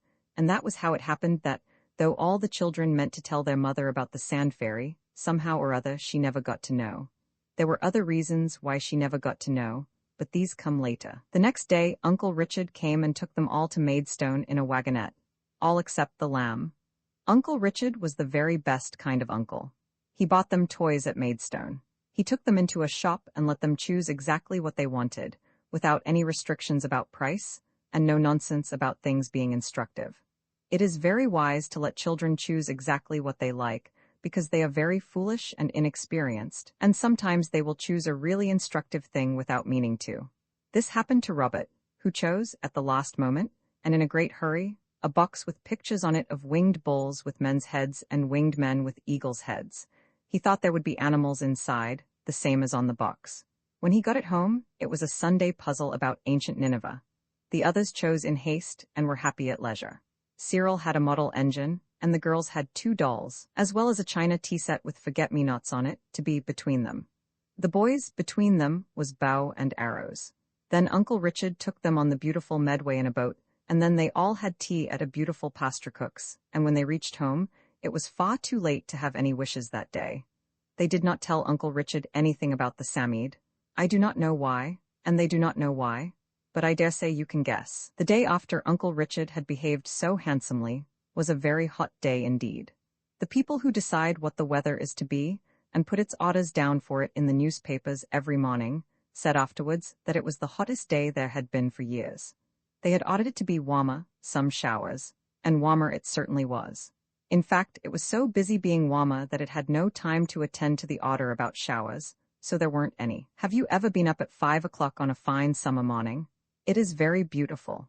The sunlight is pinky and yellowy, and all the grass and trees are covered with dew diamonds, and all the shadows go the opposite way to the way they do in the evening, which is very interesting and makes you feel as though you were in a new other world.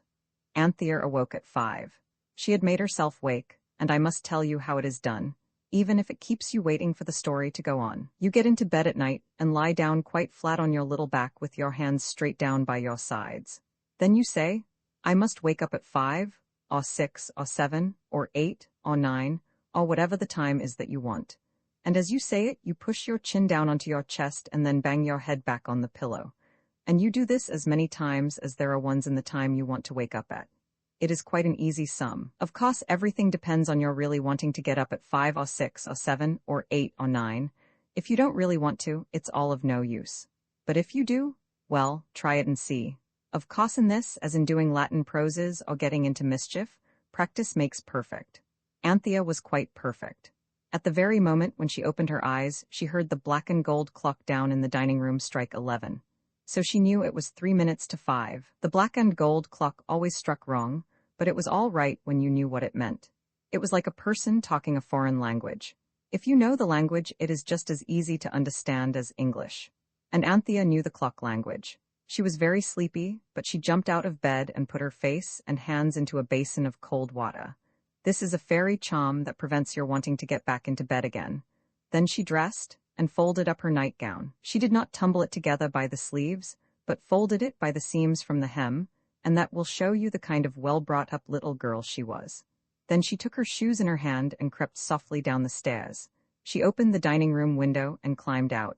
It would have been just as easy to go out by the door, but the window was more romantic and less likely to be noticed by Martha. I will always get up at 5, she said to herself. It was quite too awfully pretty for anything. Her heart was beating very fast, for she was carrying out a plan quite her own. She could not be sure that it was a good plan, but she was quite sure that it would not be any better if she were to tell the others about it. And she had a feeling that, right or wrong, she would rather go through with it alone. She put on her shoes under the iron veranda, on the red and yellow shining tiles, and then she ran straight to the sandpit and found the Samide's place and dug it out. It was very cross indeed. It's too bad, it said, fluffing up its fur like pigeons do their feathers at Christmas time. The weather's Arctic and it's the middle of the night. I'm so sorry, said Anthea gently, and she took off her white pinafore and covered the sand fairy up with it, all but its head. its bat's ears, and its eyes that were like a snail's eyes. "Thank you," it said, "that's better. What's the wish this morning?" "I don't know," said she. "That's just it. You see, we've been very unlucky so far. I wanted to talk to you about it, but would you mind not giving me any wishes till after breakfast? It's so hard to talk to anyone if they jump out at you with wishes you don't really want. You shouldn't say you wish for things if you don't wish for them. In the old days, people almost always knew whether it was Megatherium or Ichthyosaurus they really wanted for dinner." "I'll try not," said Anthea, "but I do wish." "Look out," said the Samid in a warning voice, and it began to blow itself out. "Oh, this isn't a magic wish, it's just, I should be so glad if you'd not swell yourself out and nearly burst to give me anything just now. Wait till the others are here." "Well, well," it said indulgently, but it shivered. "Would you?" asked Anthea kindly. "Would you like to come and sit on my lap? You'd be warmer, and I could turn the skirt of my frock up round you. I'd be very careful." Anthea had never expected that it would, but it did. "Thank you," it said. "You really are rather thoughtful." It crept onto her lap and snuggled down, and she put her arms round it with a rather frightened gentleness. "Now then," it said. "Well then," said Anthea, "everything we have wished has turned out rather horrid. I wish you would advise us. You are so old, you must be very wise." "I was always generous from a child," said the Sand Fairy. "I've spent the whole of my waking hours in giving. But one thing I won't give, that's advice. You see," Anthea went on, "it's such a wonderful thing, such a splendid, glorious chance. It's so good and kind and dear of you to give us our wishes, and it seems such a pity it should all be wasted just because we are too silly to know what to wish for." Anthea had meant to say that, and she had not wanted to say it before the others. It's one thing to say you're silly, and quite another to say that other people are. "Child," said the Sand Fairy sleepily, "I can only advise you to think before you speak, but I thought you never gave advice." "That piece doesn't count," it said. "You'll never take it. Besides, it's not original. It's in all the copper books. But won't you just say if you think wings would be a silly wish?" "Wings?" it said. "I should think you might do worse. Only, take care you aren't flying high at sunset. There was a little Ninevite boy I heard of once. He was one of King Sennacherib's sons, and a traveler brought him a Samid. He used to keep it in a box of sand on the palace terrace. It was a dreadful degradation for one of us, of course. Still, the boy was the Assyrian king's son. And one day he wished for wings and got them.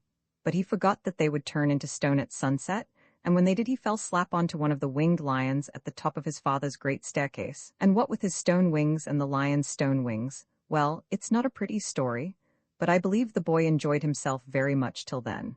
"Tell me," said Anthea, "why don't our wishes turn into stone now? Why do they just vanish?" "Aught as temps, aught as mowers," said the creature. "Is that the Ninevite language?" asked Anthea, who had learned no foreign language at school except French. "What I mean is," the Samid went on, "that in the old days people wished for good solid everyday gifts, mammoths and pterodactyls and things, and those could be turned into stone as easy as not. But people wish such high-flying, fanciful things nowadays. How are you going to turn being beautiful as the day, or being wanted by everybody, into stone? You see, it can't be done. And it would never do to have two rules, so they simply vanish. If being beautiful as the day could be turned into stone, it would last an awfully long time, you know, much longer than you would. Just look at the Greek statues. It's just as well as it is. Goodbye, I am so sleepy."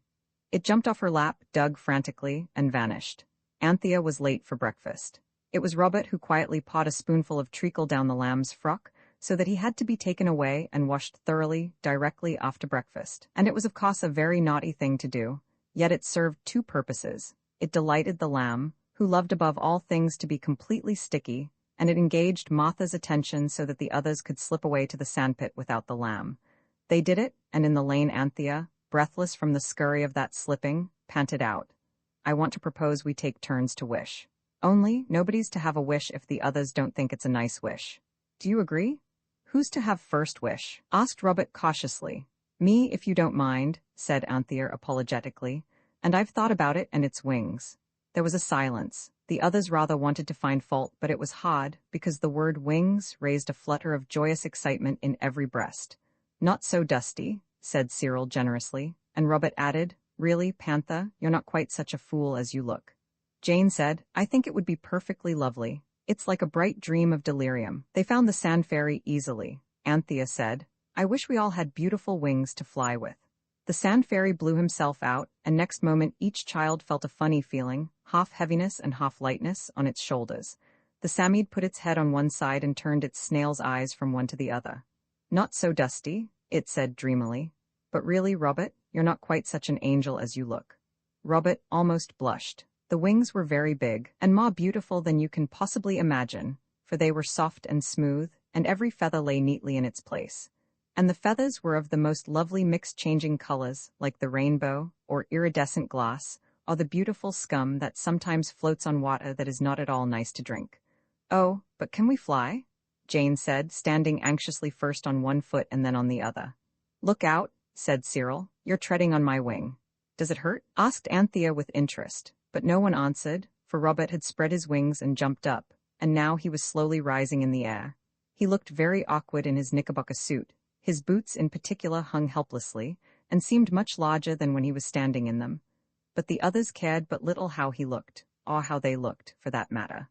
For now they all spread out their wings and rose in the air.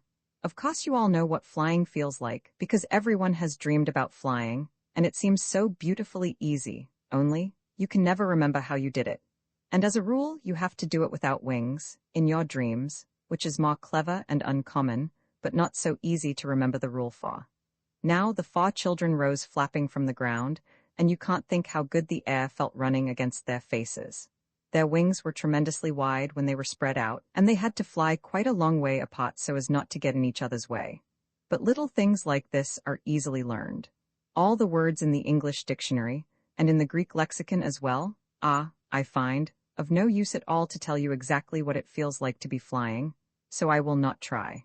But I will say that to look down on the fields and woods instead of along at them is something like looking at a beautiful live map, where, instead of silly colors on paper, you have real moving sunny woods and green fields laid out one after the other. As Cyril said, and I can't think where he got hold of such a strange expression, it does you a fair treat. It was most wonderful, and more like real magic than any wish the children had had yet.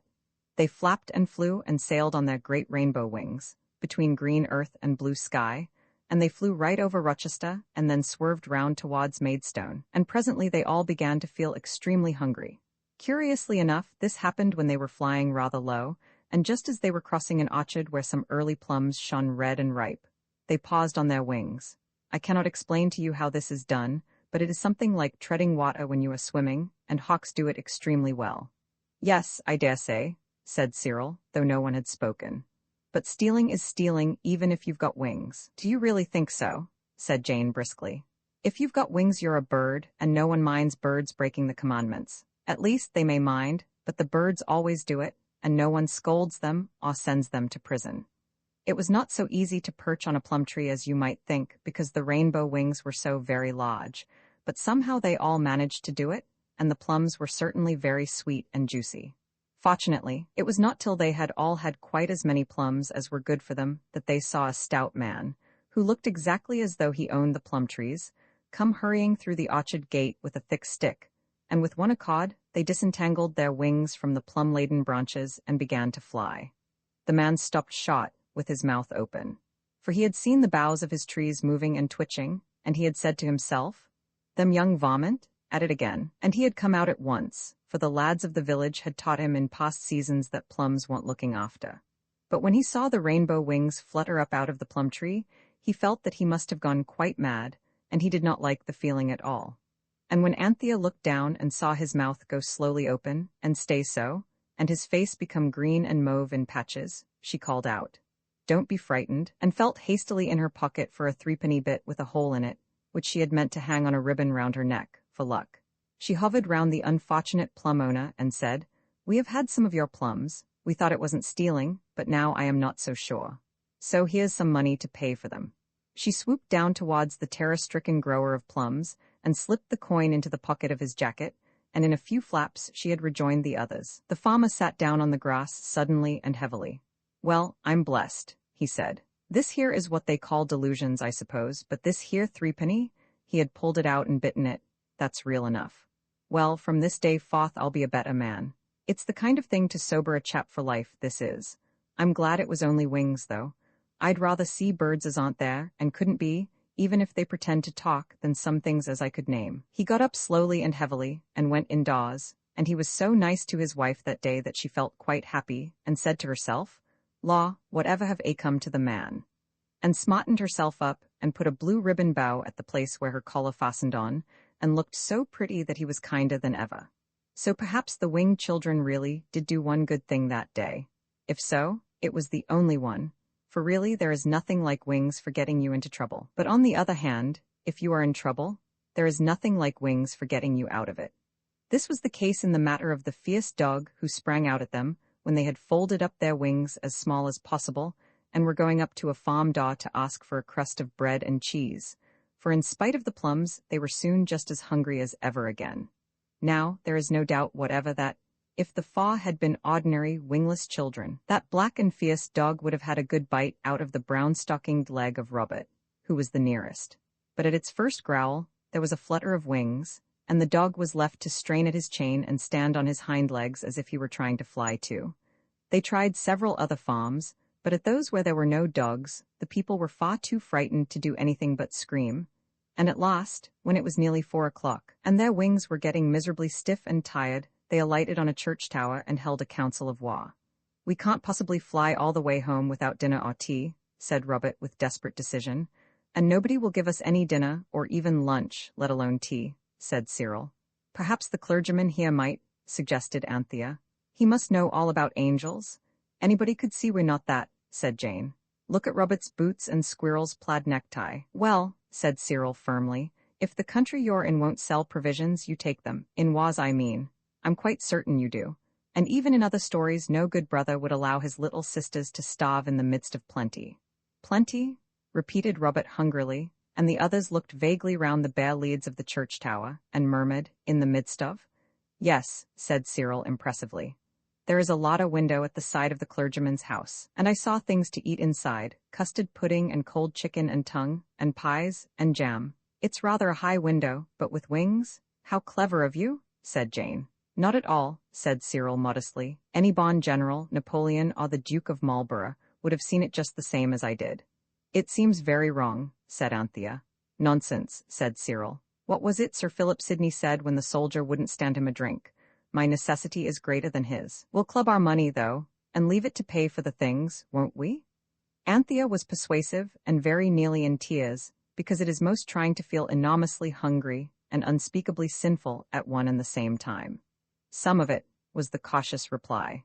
Everyone now turned out its pockets on the lead roof of the tower, where visitors for the last 150 years had cut their own, and their sweethearts' initials with penknives in the soft lid. There was 5 and 7 pence halfpenny altogether, and even the upright Anthea admitted that that was too much to pay for 4 people's dinners.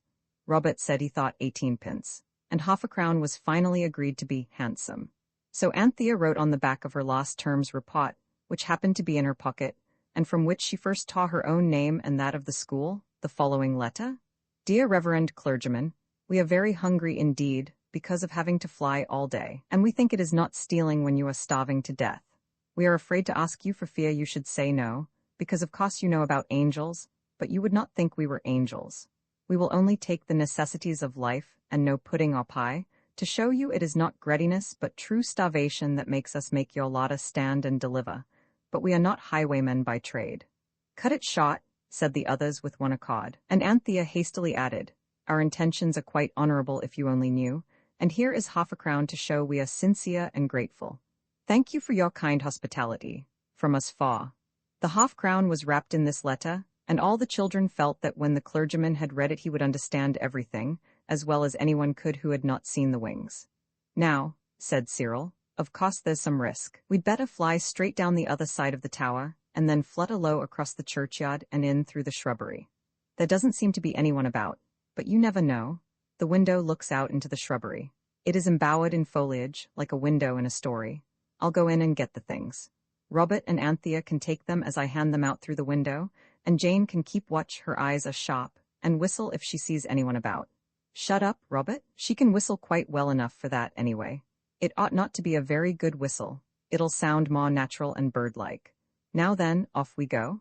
I cannot pretend that stealing is right. I can only say that on this occasion it did not look like stealing to the hungry faw, but appeared in the light of a fair and reasonable business transaction. They had never happened to learn that a tongue, hardly cut into, a chicken and a half, a loaf of bread, and a siphon of soda water cannot be bought in shops for half a crown. These were the necessaries of life, which Cyril handed out of the Lada window when, quite unobserved and without hindrance or adventure, he had led the others to that happy spot. He felt that to refrain from jam, apple turnovers, cake, and mixed candied peel was a really heroic act, and I agree with him. He was also proud of not taking the custard pudding, and there I think he was wrong, because if he had taken it, there would have been a difficulty about returning the dish. No one, however starving, has a right to steal china pie dishes with little pink flowers on them. The soda water siphon was different. They could not do without something to drink, and as the maker's name was on it, they felt sure it would be returned to him wherever they might leave it. If they had time, they would take it back themselves. The man appeared to live in Rochester, which would not be much out of their way home. Everything was carried up to the top of the tower and laid down on a sheet of kitchen paper which Cyril had found on the top shelf of the larder. As he unfolded it, Anthea said, "I don't think that's a necessity of life." "Yes, it is," said he. "We must put the things down somewhere to cut them up, and I heard Father say the other day people got diseases from Germans in rainwater. Now there must be lots of rainwater here, and when it dries up the Germans are left, and they'd get into the things, and we should all die of scarlet fever." "What are Germans?" "Little waggly things you see with microscopes," said Cyril, with a scientific air. "They give you every illness you can think of. I'm sure the paper was a necessary, just as much as the bread and meat and water.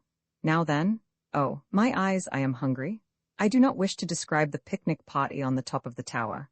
You can imagine well enough what it is like to carve a chicken and a tongue with a knife that has only one blade, and that snapped off shot about halfway down. But it was done. Eating with your fingers is greasy and difficult, and paper dishes soon get to look very spotty and horrid.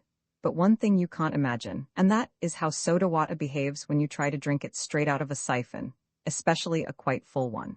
But if imagination will not help you, experience will, and you can easily try it for yourself if you can get a grown-up to give you the siphon. If you want to have a really thorough experience, put the tube in your mouth and press the handle very suddenly and very hard. You had better do it when you are alone, and out of doors is best for this experiment. However you eat them, tongue and chicken and new bread are very good things, and no one minds being sprinkled a little with soda water on a really fine hot day. So that everyone enjoyed the dinner very much indeed, and everyone ate as much as it possibly could. First, because it was extremely hungry, and secondly, because, as I said, tongue and chicken and new bread are very nice. Now, I dare say you will have noticed that if you have to wait for your dinner till long after the proper time, and then eat a great deal more dinner than usual, and sit in the hot sun on the top of a church tower, or even anywhere else, you become soon and strangely sleepy. Now, Anthea and Jane and Cyril and Robert were very like you in many ways, and when they had eaten all they could and drunk all there was, they became sleepy, strangely and soon, especially Anthea, because she had got up so early. One by one they left off talking and leaned back, and before it was a quarter of an hour after dinner, they had all curled round and tucked themselves up under their large, soft, warm wings and were fast asleep, and the sun was sinking slowly in the west. I must say it was in the west, because it is usual in books to say so, for fear careless people should think it was setting in the east. In point of fact, it was not exactly in the west either, but that's near enough. The sun, I repeat, was sinking slowly in the west, and the children slept warmly and happily on, for wings are cozier than eider-down quilts to sleep under. The shadow of the church tower fell across the churchyard, and across the vicarage, and across the field beyond, and presently there were no more shadows, and the sun had set, and the wings were gone. And still the children slept, but not for long. Twilight is very beautiful, but it is chilly, and you know, however sleepy you are, you wake up soon enough if your brother or sister happens to be up first and pulls your blankets off you.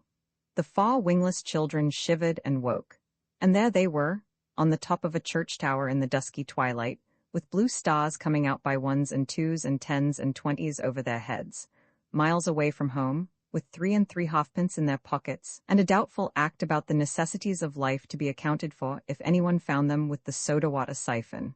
They looked at each other. Cyril spoke first, picking up the siphon. "We'd better get along down and get rid of this beastly thing.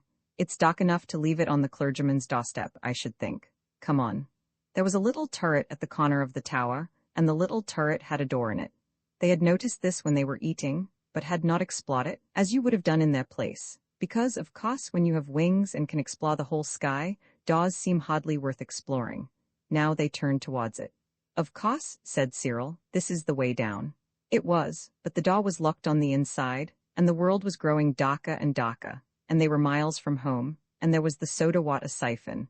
I shall not tell you whether anyone cried, nor, if so, how many cried, nor who cried. You will be better employed in making up your minds what you would have done if you had been in their place. No wings whether anyone cried or not. There was certainly an interval during which none of the party was quite itself.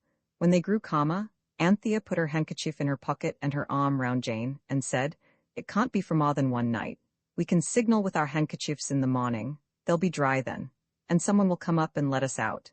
"And find the siphon?" said Cyril gloomily. "And we shall be sent to prison for stealing? You said it wasn't stealing. You said you were sure it wasn't." "I'm not sure now," said Cyril shortly. "Let's throw the beastly thing slap away among the trees," said Robert. "Then no one can do anything to us." "Oh yes," Cyril's laugh was not a light-hearted one, "and hit some chap on the head and be murderers as well as the other thing." "But we can't stay up here all night," said Jane. "And I want my tea." "You can't want your tea," said Robert. "You've only just had your dinner." "But I do want it," she said, "especially when you begin talking about stopping up here all night." "Oh, Panther, I want to go home, I want to go home." "Hush, hush," Anthea said. "Don't, dear, it'll be all right somehow. Don't. Let her cry," said Robert desperately. "If she howls loud enough, someone may hear and come and let us out." "And see the soda water thing," said Anthea swiftly. "Robert, don't be a brute. Oh, Jane, do try to be a man, it's just the same for all of us." Jane did try to be a man, and reduced her howls to sniffs. There was a pause. Then Cyril said slowly, "Look here. We must risk that siphon. I'll button it up inside my jacket. Perhaps no one will notice it. You others keep well in front of me. There are lights in the clergyman's house. They've not gone to bed yet. We must just yell as loud as ever we can. Now I'll scream when I say 3. Robert, you do the yell like a railway engine, and I'll do the cooey like father's. The girls can do as they please. 1, 2, 3. A fourfold yell rent the silent peace of the evening, and a maid at one of the vicarage windows paused with her hand on the blind cord. 1, 2, 3. Another yell, piercing and complex, startled the owls and starlings to a flutter of feathers in the belfry below. The maid fled from the vicarage window, and ran down the vicarage stairs and into the vicarage kitchen, and fainted as soon as she had explained to the manservant and the cook's cousin that she had seen a ghost. It was quite untrue, of course, but I suppose the girl's nerves were a little upset by the yelling. 1, 2, 3. The vicar was on his doorstep by this time, and there was no mistaking the yell that greeted him. "Goodness me," he said to his wife, "my dear, someone's being murdered in the church. Give me my hat and a thick stick and tell Andrew to come after me. I expect it's the lunatic who stole the tongue." The children had seen the flash of light when the vicar opened his front door. They had seen his dark form on his doorstep, and they had paused for breath, and also to see what he would do. When he turned back for his hat, Cyril said hastily, "He thinks he only fancied he heard something. You don't half yell? Now, 1, 2, 3. It was certainly a whole yell this time, and the vicar's wife flung her arms round her husband and screamed a feeble echo of it. "You shan't go," she said. "Not alone, Jessie?" The maid unfainted and came out of the kitchen. "Send Andrew at once. There's a dangerous lunatic in the church, and he must go immediately and catch it." "I expect he will catch it too," said Jessie to herself as she went through the kitchen door. "Here, Andrew," she said, "there's someone screaming like mad in the church, and the missus says you're to go along and catch it." "Not alone, I don't," said Andrew in low, firm tones. To his master he merely said, "Yis, sir." "You heard those screams?" "I did think I noticed a sort of something," said Andrew. "Well, come on then," said the vicar. "My dear, I must go." He pushed her gently into the sitting room, banged the door, and rushed out, dragging Andrew by the arm. A volley of yells greeted them. As it died into silence, Andrew shouted, "Hullo, you there, did you call?" "Yes," shouted far, far away voices. "They seem to be in the air," said the vicar. "Very remarkable." "Where are you?" shouted Andrew, and Cyril replied in his deepest voice, very slow and loud, "Church, tower, top." "Come down then," said Andrew, and the same voice replied, "Can't, door locked." "My goodness," said the vicar. "Andrew, fetch the stable lantern. Perhaps it would be as well to fetch another man from the village." "With the rest of the gang about, very likely." "No, sir, if this air ain't a trap, well, may I never. There's cook's cousin at the back door now. He's a keeper, sir, and used to dealing with vicious characters, and he's got his gun, sir." "Hullo there," shouted Cyril from the church tower. "Come up and let us out." "We're coming," said Andrew. "I'm going to get a policeman and a gun." Andrew," said the vicar, "that's not the truth." It's near enough, sir, for the likes of them. So Andrew fetched the lantern and the cook's cousin, and the vicar's wife begged them all to be very careful. They went across the churchyard. It was quite dark now, and as they went they talked. The vicar was certain a lunatic was on the church tower, the one who had written the mad letter and taken the cold tongue and things. Andrew thought it was a trap. The cook's cousin alone was calm. "Great cry, little wool," said he. "Dangerous chaps is quieter." He was not at all afraid, but then he had a gun. That was why he was asked to lead the way up the wan, steep dark steps of the church tower. He did lead the way, with the lantern in one hand and the gun in the other. Andrew went next. He pretended afterwards that this was because he was braver than his master, but really it was because he thought of traps, and he did not like the idea of being behind the others, for fear someone should come softly up behind him and catch hold of his legs in the dark.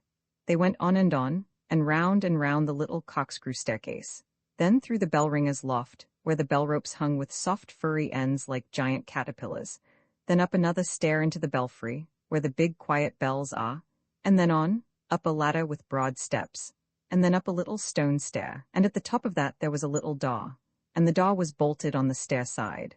The cook's cousin, who was a gamekeeper, kicked at the door and said, "Hullo, you there?" The children were holding on to each other on the other side of the door, and trembling with anxiousness and very hoarse with their howls. They could hardly speak, but Cyril managed to reply huskily, "Hullo, you there? How did you get up there?" It was no use saying we flew up, so Cyril said we got up, and then we found the door was locked and we couldn't get down. "Let us out, do." "How many of you are there?" asked the keeper. "Only 4, said Cyril. "Are you armed?" "Are we what?" "I've got my gun handy, so you'd best not try any tricks," said the keeper. "If we open the door, will you promise to come quietly down and no nonsense?" "Yes, oh yes," said all the children together. "Bless me," said the vicar. Surely that was a female voice. "Shall I open the door, sir?" said the keeper. Andrew went down a few steps to leave room for the others, he said afterwards. "Yes," said the vicar, "open the door. Remember," he said through the keyhole, "we have come to release you. You will keep your promise to refrain from violence?" "How this bolt do stick," said the keeper. Anyone 'ud think it hadn't been drawed for half a year. As a matter of fact it hadn't. When all the bolts were drawn, the keeper spoke deep-chested words through the keyhole. "I don't open," said he, "till you've gone over to the other side of the tower. And if one of you comes at me, I fire. Now, we're all over on the other side," said the voices. The keeper felt pleased with himself and owned himself a bold man when he threw open that door, and stepping out into the leads, flashed the full light of the stable lantern on to the group of desperadoes standing against the parapet on the other side of the tower. He lowered his gun and he nearly dropped the lantern. "So help me," he cried, "if they ain't a pack of kiddies." The vicar now advanced. "How did you come here?" he asked severely. "Tell me at once." "Oh, take us down," said Jane, catching at his coat, "and we'll tell you anything you like. You won't believe us, but it doesn't matter." "Oh, take us down?" The others crowded round him with the same entreaty, all but Cyril. He had enough to do with the soda-water siphon, which would keep slipping down under his jacket. It needed both hands to keep it steady in its place. But he said, standing as far out of the lantern light as possible, "Please do take us down." So they were taken down. It is no joke to go down a strange church tower in the dark, but the keeper helped them. Only, Cyril had to be independent because of the soda-water siphon. It would keep trying to get away. Halfway down the ladder, it all but escaped. Cyril just caught it by its spout, and as nearly as possible lost his footing. He was trembling and pale when at last they reached the bottom of the winding stair and stepped out onto the flags of the church porch. Then suddenly, the keeper caught Cyril and Robert each by an arm. "You bring along the gels, sir," said he. "You and Andrew can manage them." "Let go," said Cyril. "We aren't running away. We haven't hurt your old church. Leave go." "You just come along," said the keeper, and Cyril dared not oppose him with violence because just then the siphon began to slip again. So they were all marched into the vicarage study, and the vicar's wife came rushing in. "Oh, William, are you safe?" she cried. Robert hastened to allay her anxiety. "Yes," he said, "he's quite safe. We haven't hurt him at all. And please, we're very late and they'll be anxious at home.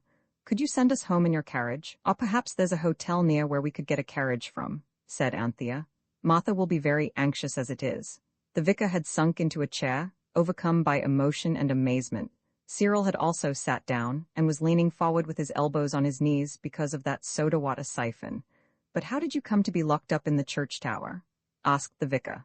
"We went up," said Robert slowly, "and we were tired, and we all went to sleep, and when we woke up we found the door was locked, so we yelled. I should think you did, said the vicar's wife. Frightening everybody out of their wits like this, you ought to be ashamed of yourselves. We are, said Jane gently. But who locked the door? Asked the vicar. I don't know at all, said Robert with perfect truth. Do please send us home. Well, really, said the vicar, I suppose we'd better. Andrew, put the horse to and you can take them home. Not alone. I don't, said Andrew to himself. And, the vicar went on, let this be a lesson to you, he went on talking, and the children listened miserably. But the keeper was not listening. He was looking at the unfortunate Cyril. He knew all about poachers of course, so he knew how people look when they're hiding something. The vicar had just got to the part about trying to grow up to be a blessing to your parents, and not a trouble and a disgrace, when the keeper suddenly said, asked him what he's got there under his jacket. And Cyril knew that concealment was at an end. So he stood up and squared his shoulders and tried to look noble, like the boys in books that no one can look in the face of and doubt that they come of brave and noble families and will be faithful to the death, and he pulled out the soda water siphon and said, well, there you are then. There was a silence. Cyril went on, there was nothing else for it. Yes, we took this out of your larder, and some chicken and tongue and bread. We were very hungry, and we didn't take the custard or jam. We only took bread and meat and water, and we couldn't help its being the soda kind, just the necessaries of life, and we left half a crown to pay for it, and we left a letter. And we're very sorry. And my father will pay a fine or anything you like, but don't send us to prison. Mother would be so vexed. You know what you said about not being a disgrace. Well, don't you go and do it to us, that's all. We're as sorry as we can be. There? However did you get up to the larder window? Said Mrs. Vicar. I can't tell you that, said Cyril firmly. Is this the whole truth you've been telling me? Asked the clergyman. No, answered Jane suddenly. It's all true, but it's not the whole truth. We can't tell you that. It's no good asking. Oh, do forgive us and take us home. She ran to the vicar's wife and threw her arms round her. The vicar's wife put her arms round Jane, and the keeper whispered behind his hand to the vicar. They're all right, sir. I expect it's a pal they're standing by. Someone put 'em up to it and they won't peach. Game little kids. Tell me, said the vicar kindly, are you screening someone else? Had anyone else anything to do with this? Yes, said Anthea, thinking of the Samide, but it wasn't their fault.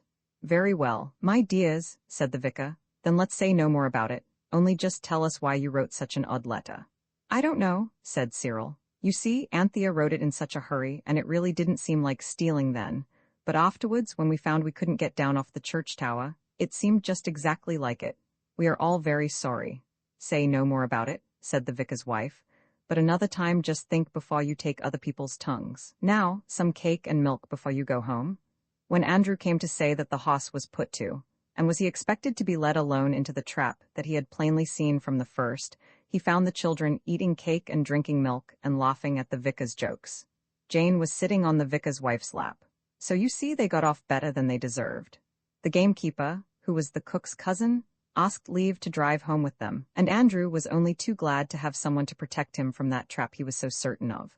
When the wagonette reached their own house, between the chalk quarry and the gravel pit, the children were very sleepy, but they felt that they and the keeper were friends for life. Andrew dumped the children down at the iron gate without a word. You get along home, said the vicarage cook's cousin, who was a gamekeeper. I'll get me home on Shank's mare. So Andrew had to drive off alone, which he did not like at all, and it was the keeper that was cousin to the vicarage cook who went with the children to the daw, and when they had been swept to bed in a whirlwind of reproaches, remained to explain to Martha and the cook and the housemaid exactly what had happened. He explained so well that Martha was quite amiable the next morning. After that, he often used to come over and see Martha, and in the end, but that is another story, as dear Mr. Kipling says, Martha was obliged to stick to what she had said the night before about keeping the children indoors the next day for a punishment, but she wasn't at all snarky about it, and agreed to let Robert go out for half an hour to get something he particularly wanted. This, of course, was the day's wish. Robert rushed to the gravel pit, found the Samide, and presently wished for, but that, too, is another story. A castle and no dinner the others were to be kept in as a punishment for the misfortunes of the day before. Of course Martha thought it was naughtiness, and not misfortune, so you must not blame her. She only thought she was doing her duty. You know, grown-up people often say they do not like to punish you, and that they only do it for your own good, and that it hurts them as much as it hurts you. And this is really very often the truth. Martha certainly hated having to punish the children quite as much as they hated to be punished. For one thing, she knew what a noise there would be in the house all day. and she had other reasons.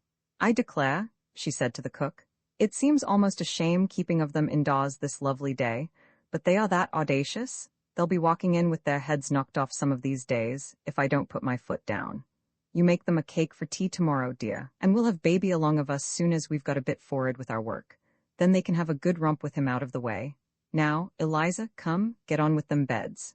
Here's 10 o'clock nearly, and no rabbits caught? People say that in Kent when they mean, and no work done."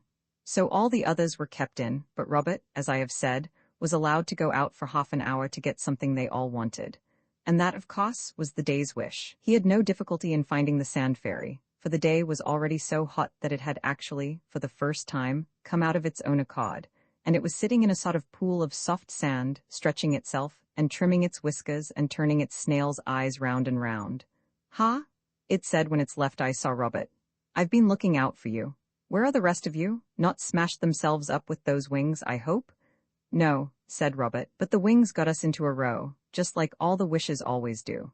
So the others are kept indoors, and I was only let out for half an hour, to get the wish. So please let me wish as quickly as I can."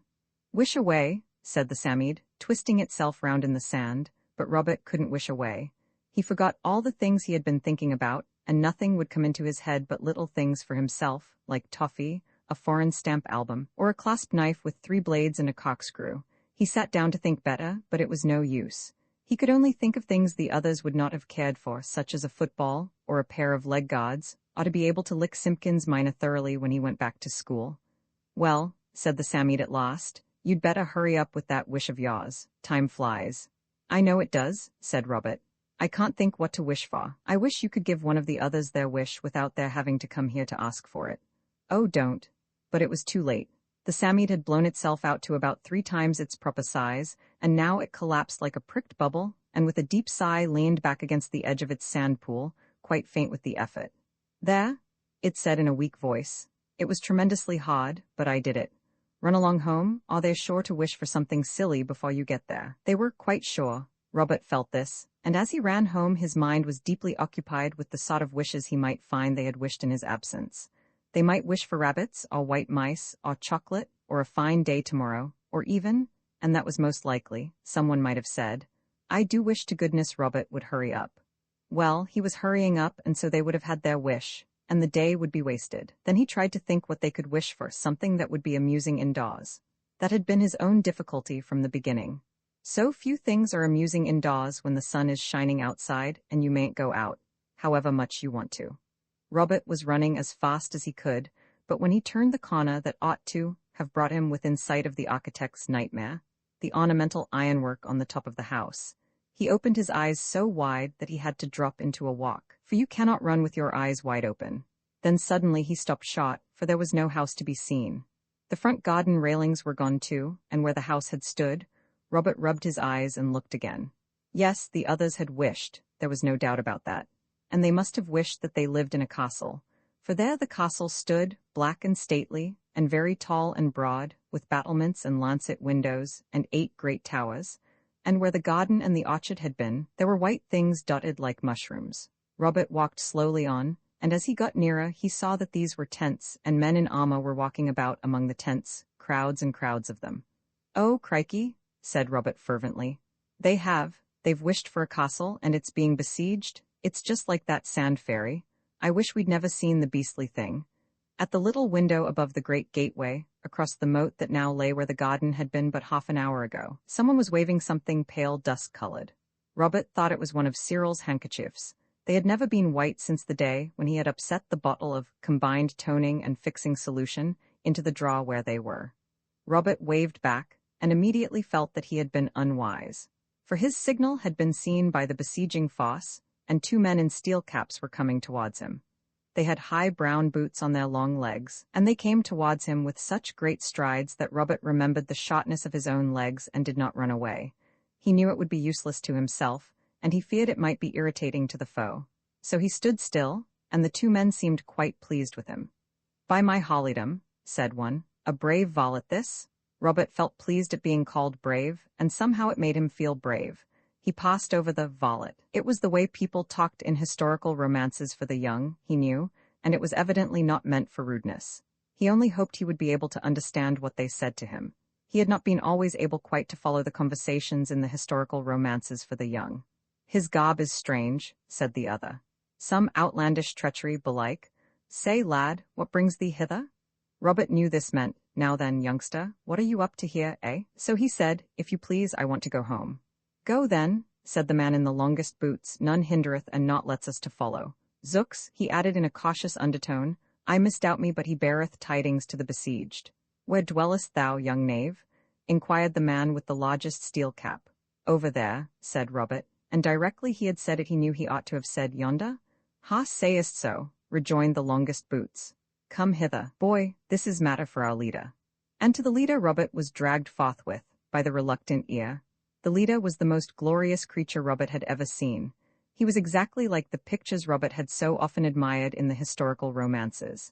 He had armor, and a helmet, and a horse, and a crest, and feathers, and a shield, and a lance, and a sword. His armor and his weapons were all, I am almost sure, of quite different periods. The shield was 13th century, while the sword was of the pattern used in the Peninsular War. The cuirass was of the time of Charles I, and the helmet dated from the Second Crusade. The arms on the shield were very grand, 3 red running lions on a blue ground.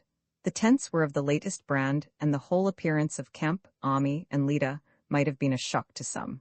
But Robert was dumb with admiration, and it all seemed to him perfectly correct, because he knew no more of heraldry or archaeology than the gifted artists who usually drew the pictures for the historical romances. The scene was indeed exactly like a picture. He admired it all so much that he felt braver than ever. Come hither, lad, said the glorious leader, when the men in Cromwellian steel caps had said a few low, eager words, and he took off his helmet because he could not see properly with it on. He had a kind face and long fair hair. Have no fear, thou shalt take no scathe, he said. Robert was glad of that. He wondered what scathe was, and if it was nastier than the senility which he had to take sometimes. Unfold thy tale without alarm, said the leader kindly. Whence comest thou, and what is thine intent? My what? Said Robert. What seekest thou to accomplish? What is thine errand that thou wanderest here alone among these rough men-at-arms? Poor child, thy mother's heart aches for the end now. I'll warrant me. I don't think so, said Robert. You see, she doesn't know I'm out. The leader wiped away a manly tear, exactly as a leader in a historical romance would have done, and said, Fear not to speak the truth, my child. Thou haste not to fear from Wulfric de Talbot. Robert had a wild feeling that this glorious leader of the besieging party, being himself part of a wish, would be able to understand better than Martha, or the gypsies, or the policeman in Rochester, or the clergyman of yesterday, the true tale of the wishes and the Samede. The only difficulty was that he knew he could never remember enough quathas and bishroomies, and things like that, to make his talk sound like the talk of a boy in a historical romance. However, he began boldly enough, with a sentence straight out of Ralph de Courcy, the boy crusader. He said, Gramercy for thy courtesy, fair Sir Knight. The fact is, it's like this, and I hope you're not in a hurry, because the story's rather a brather. Father and mother are away, and when we were down playing in the sandpits we found a Samede. I cry thee mercy, a Samiad? Said the knight. Yes, a sort of fairy or enchanta. Yes, that's it, an enchanta. And he said we could have a wish every day, and we wished first to be beautiful. Thy wish was scarce granted, muttered one of the men-at-arms, looking at Robert, who went on as if he had not heard, though he thought the remark very rude indeed. And then we wished for money, treasure, you know, but we couldn't spend it. And yesterday we wished for wings, and we got them, and we had a ripping time to begin with. Thy speech is strange and uncouth, said Sir Wulfric de Talbot. Repeat thy words, what hadst thou? A ripping, I mean a jolly, no, we were contented with our lot, that's what I mean, only, after that we got into an awful fix. What is a fix, a fray mayhap? No, not a fray. A tight place. A dungeon, alas for thy youthful fetid limbs, said the knight with polite sympathy. It wasn't a dungeon, we just encountered undeserved misfortunes, Robert explained, and today we are punished by not being allowed to go out. That's where I live. He pointed to the castle. The others are in there, and they're not allowed to go out. It's all the Samide's, I mean the enchanter's fault. I wish we'd never seen him. He is an enchanter of might? Oh yes, of might and main. Rather. And thou deemest that it is the spells of the enchanter whom thou hast angered that have lent strength to the besieging party, said the gallant leader.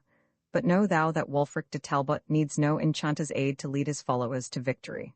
No, I'm sure you don't, said Robert with hasty courtesy. Of course not, you wouldn't, you know. But all the same, it's partly his fault, but we're most to blame.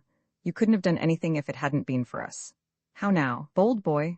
Asked Sir Wulfric haughtily. Thy speech is dark and eke scarce courteous. Unravel me this riddle? Oh, said Robert desperately, of course you don't know it, but you're not real at all. You're only here because the others must have been idiots enough to wish for castle, and when the sun sets you'll just vanish away, and it'll be all right.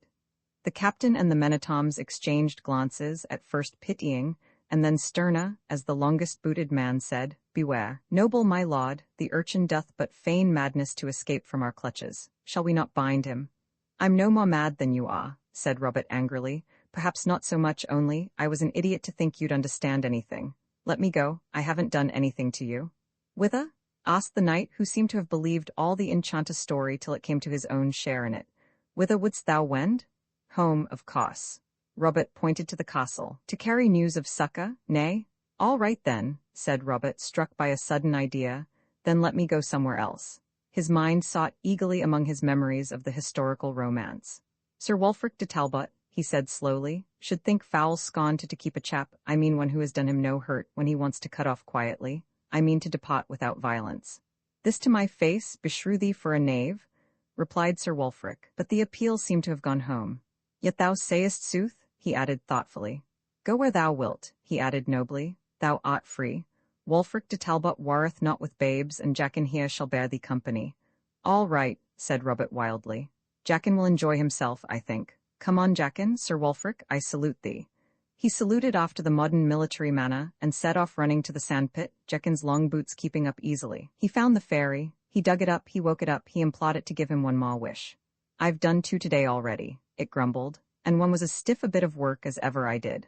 Oh, do, said Robert, while Jackin looked on with an expression of open-mouthed horror at the strange beast that talked, and gazed with its snail's eyes at him. Well, what is it? Snapped the Samede with cross sleepiness. I wish I was with the others, said Robert, and the Samede began to swell. Robert never thought of wishing the castle and the siege away. Of course he knew they had all come out of a wish, but swords and daggers and pikes and lances seemed much too real to be wished away. Robert lost consciousness for an instant.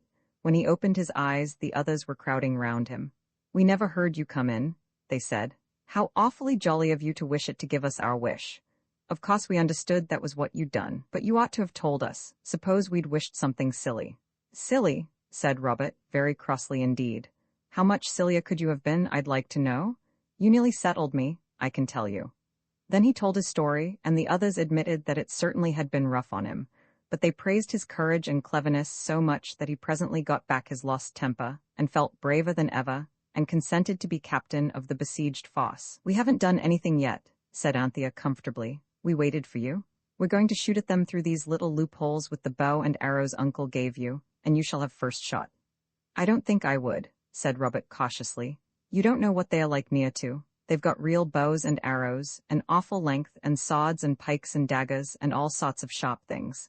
They're all quite real. It's not just a picture, or a vision, or anything. They can hurt us, or kill us even, I shouldn't wonder. I can feel my ear all saw still.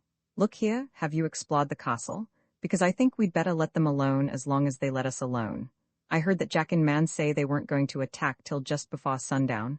We can be getting ready for the attack. Are there any soldiers in the castle to defend it? We don't know, said Cyril. You see, directly I'd wished we were in a besieged castle. Everything seemed to go upside down, and when it came straight we looked out of the window and saw the camp and things and you, and of course we kept on looking at everything. Isn't this room jolly? It's as real as real? It was. It was square, with stone walls 4 feet thick and great beams for ceiling. A low door at the corner led to a flight of steps, up and down. The children went down. They found themselves in a great arched gatehouse. The enormous doors were shut and barred. There was a window in a little room at the bottom of the round turret, up which the stair wound, rather larger than the other windows, and looking through it, they saw that the drawbridge was up and the portcullis down. The moat looked very wide and deep. Opposite the great door that led to the moat was another great door, with a little door in it.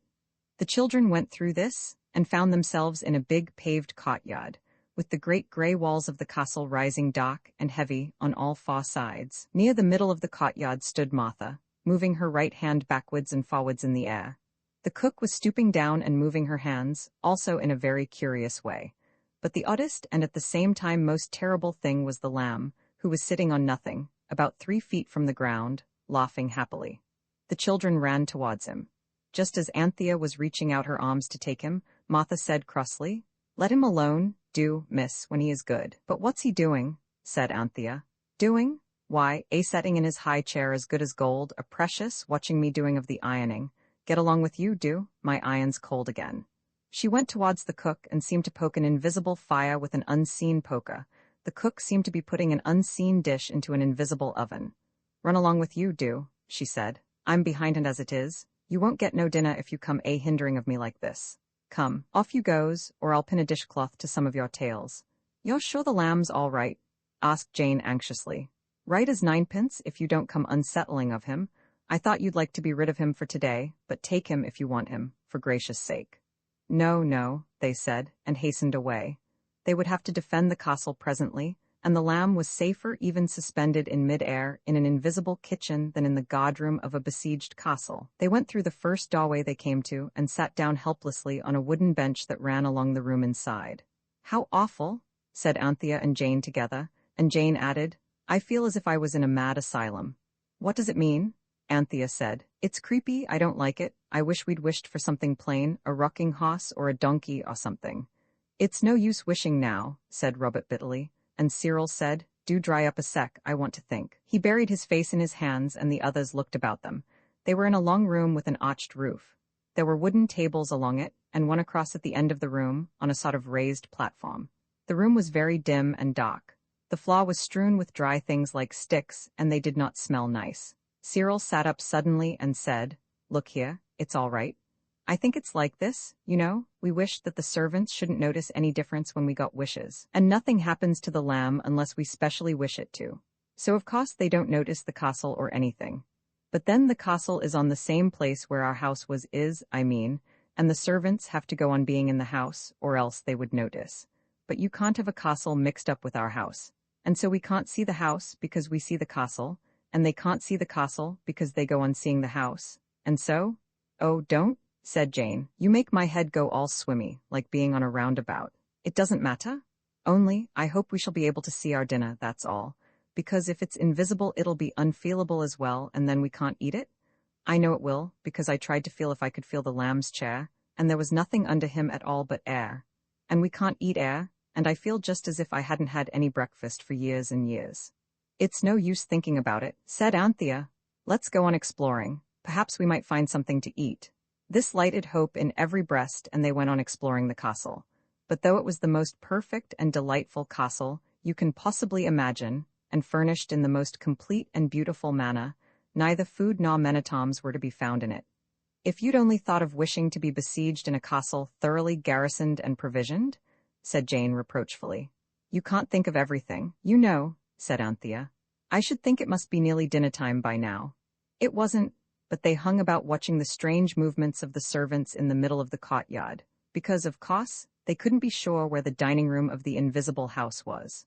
Presently they saw Martha carrying an invisible tray across the courtyard, for it seemed that, by the most fortunate accident, the dining room of the house and the banqueting hall of the castle were in the same place. But oh, how their hearts sank when they perceived that the tray was invisible. They waited in wretched silence while Martha went through the form of carving an unseen leg of mutton and serving invisible greens and potatoes with a spoon that no one could see.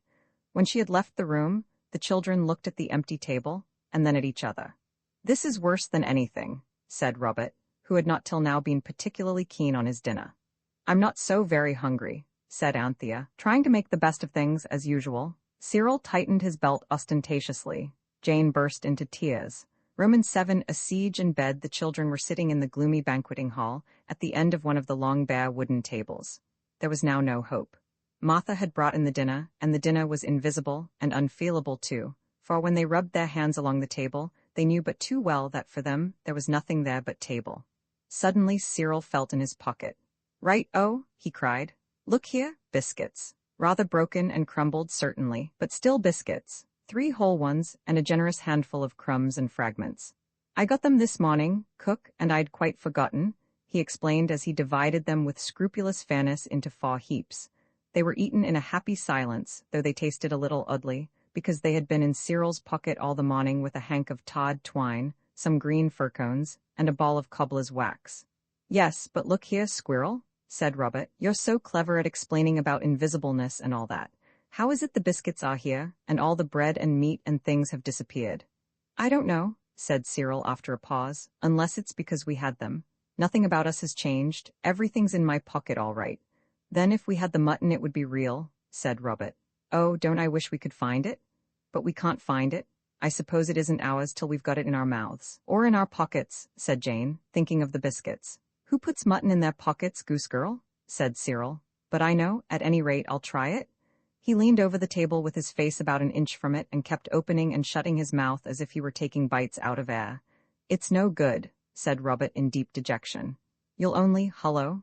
Cyril stood up with a grin of triumph, holding a square piece of bread in his mouth.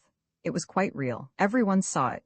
It is true that, directly he bit a piece off, the rest vanished, but it was all right, because he knew he had it in his hand though he could neither see nor feel it. He took another bite from the air between his fingers, and it turned into bread as he bit. The next moment all the others were following his example, and opening and shutting their mouths an inch or so from the bare-looking table. Robert captured a slice of mutton, but I think I will draw a veil over the rest of this painful scene. It is enough to say that they all had enough mutton, and that when Martha came to change the plates she said she had never seen such a mess in all her born days. The pudding was, fortunately, a plain suet roly-poly, and in answer to Martha's questions the children all with one accord said that they would not have treacle on it, nor jam, nor sugar. "Just plain, please," they said. Martha said, "Well, I never. What next? I wonder," and went away. Then ensued another scene on which I will not dwell, for nobody looks nice picking up slices of suet pudding from the table in its mouth, like a dog. The great thing, after all, was that they had had dinner, and now everyone felt more courage to prepare for the attack that was to be delivered before sunset. Robert, as captain, insisted on climbing to the top of one of the towers to reconnoiter, so up they all went. And now they could see all round the castle, and could see, too, that beyond the moat, on every side, the tents of the besieging party were pitched.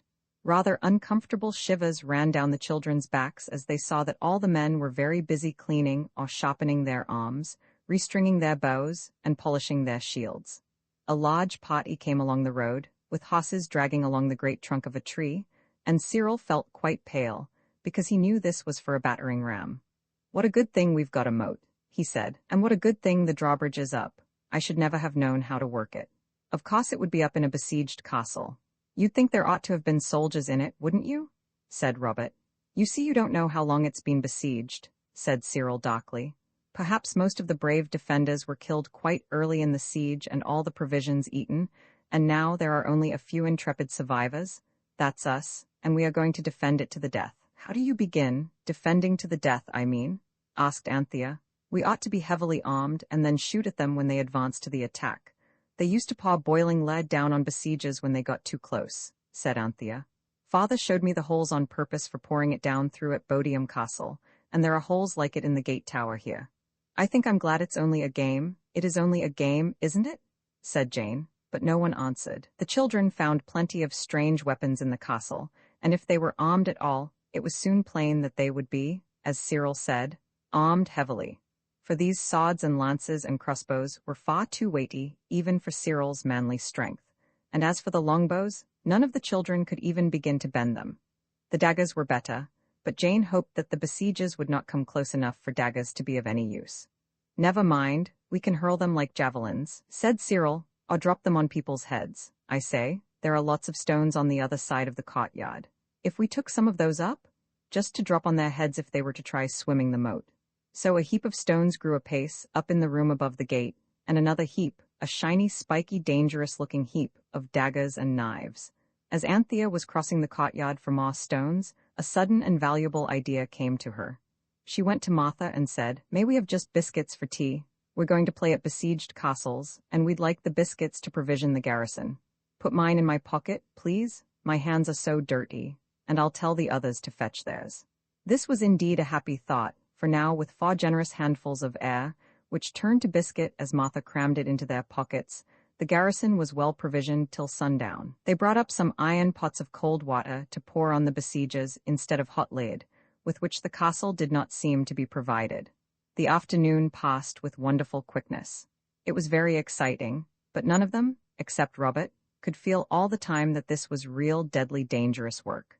To the others, who had only seen the camp and the besiegers from a distance, the whole thing seemed half a game of make-believe, and half a splendidly distinct and perfectly safe dream. But it was only now and then that Robert could feel this. When it seemed to be tea time, the biscuits were eaten, with water from the deep well in the courtyard, drunk out of Hans.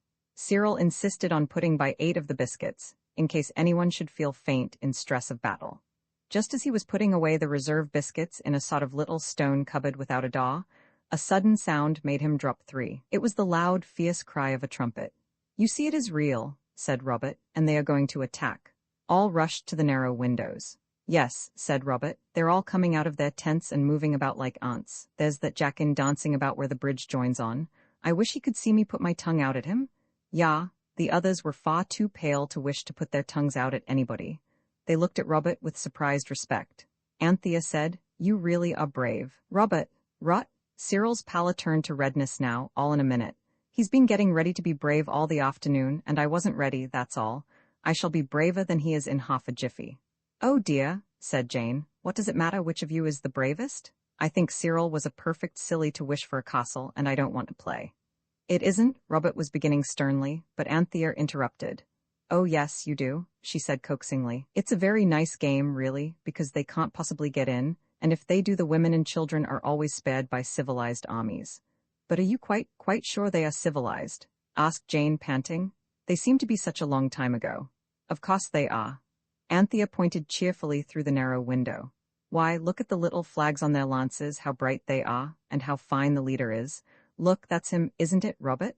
On the grey horse." Jane consented to look, and the scene was almost too pretty to be alarming. The green turf, the white tents, the flash of pennoned lances, the gleam of armor, and the bright colors of scarf and tunic. It was just like a splendid colored picture.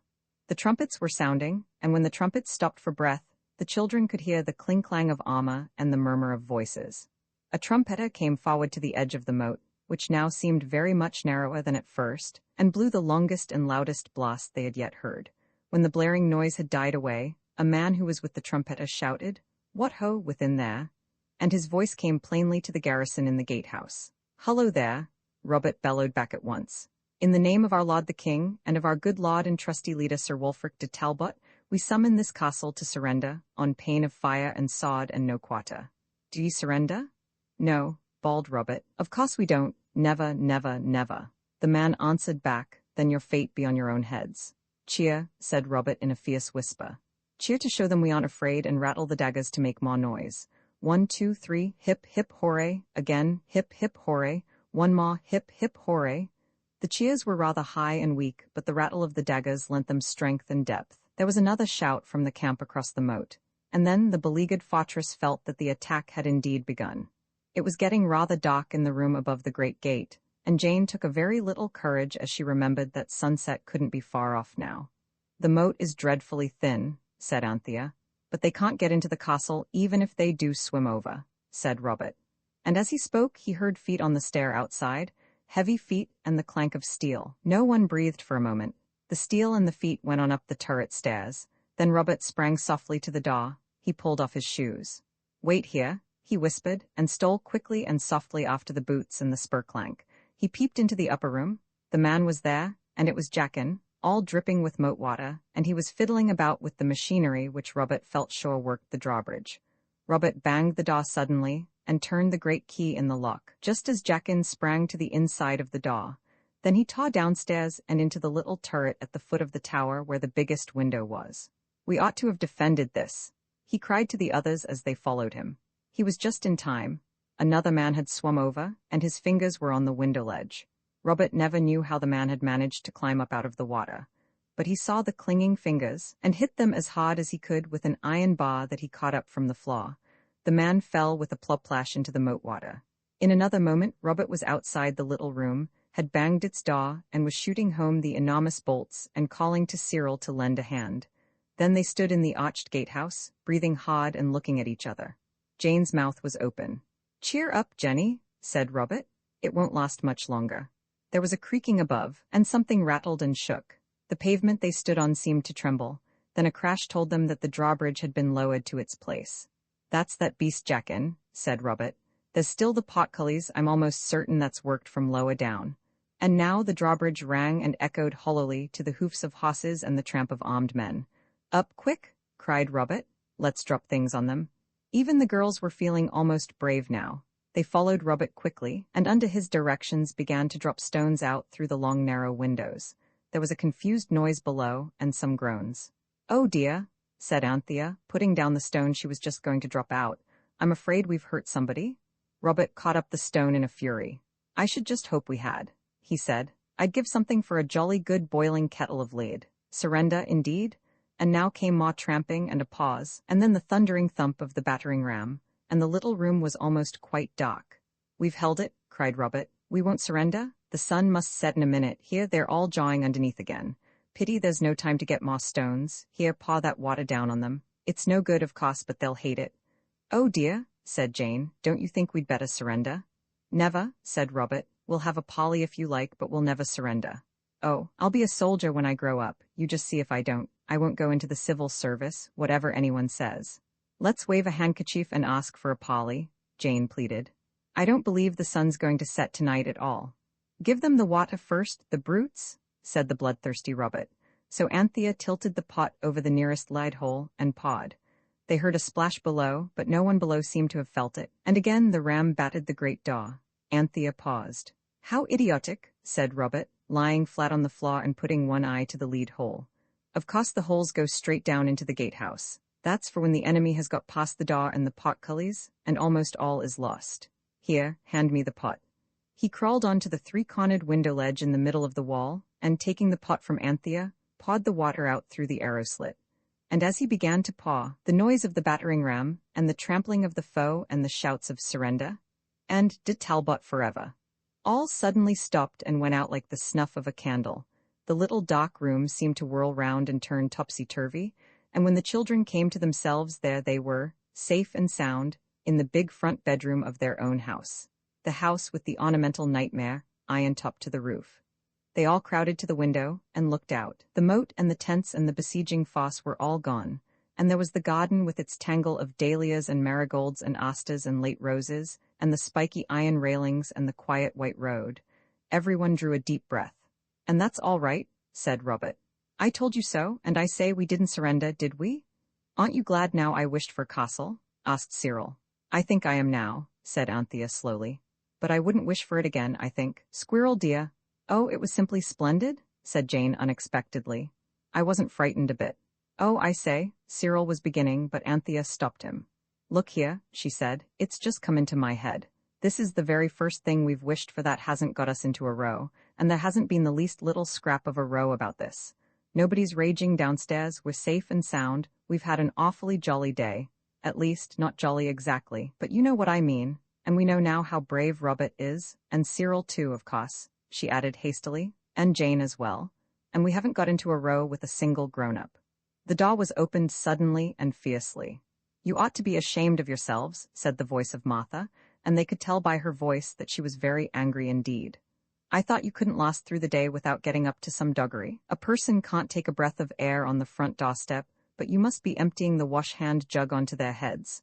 Off you go to bed, the lot of you, and try to get up better children in the morning. Now then, don't let me have to tell you twice. If I find any of you not in bed in 10 minutes, I'll let you know it, that's all. A new cap and everything?" She flounced out amid a disregarded chorus of regrets and apologies. The children were very sorry, but really it was not their faults. You can't help it if you are pouring water on a besieging foe, and your castle suddenly changes into your house, and everything changes with it except the water, and that happens to fall on somebody else's clean cap. "I don't know why the water didn't change into nothing, though," said Cyril. "Why should it?" asked Robert.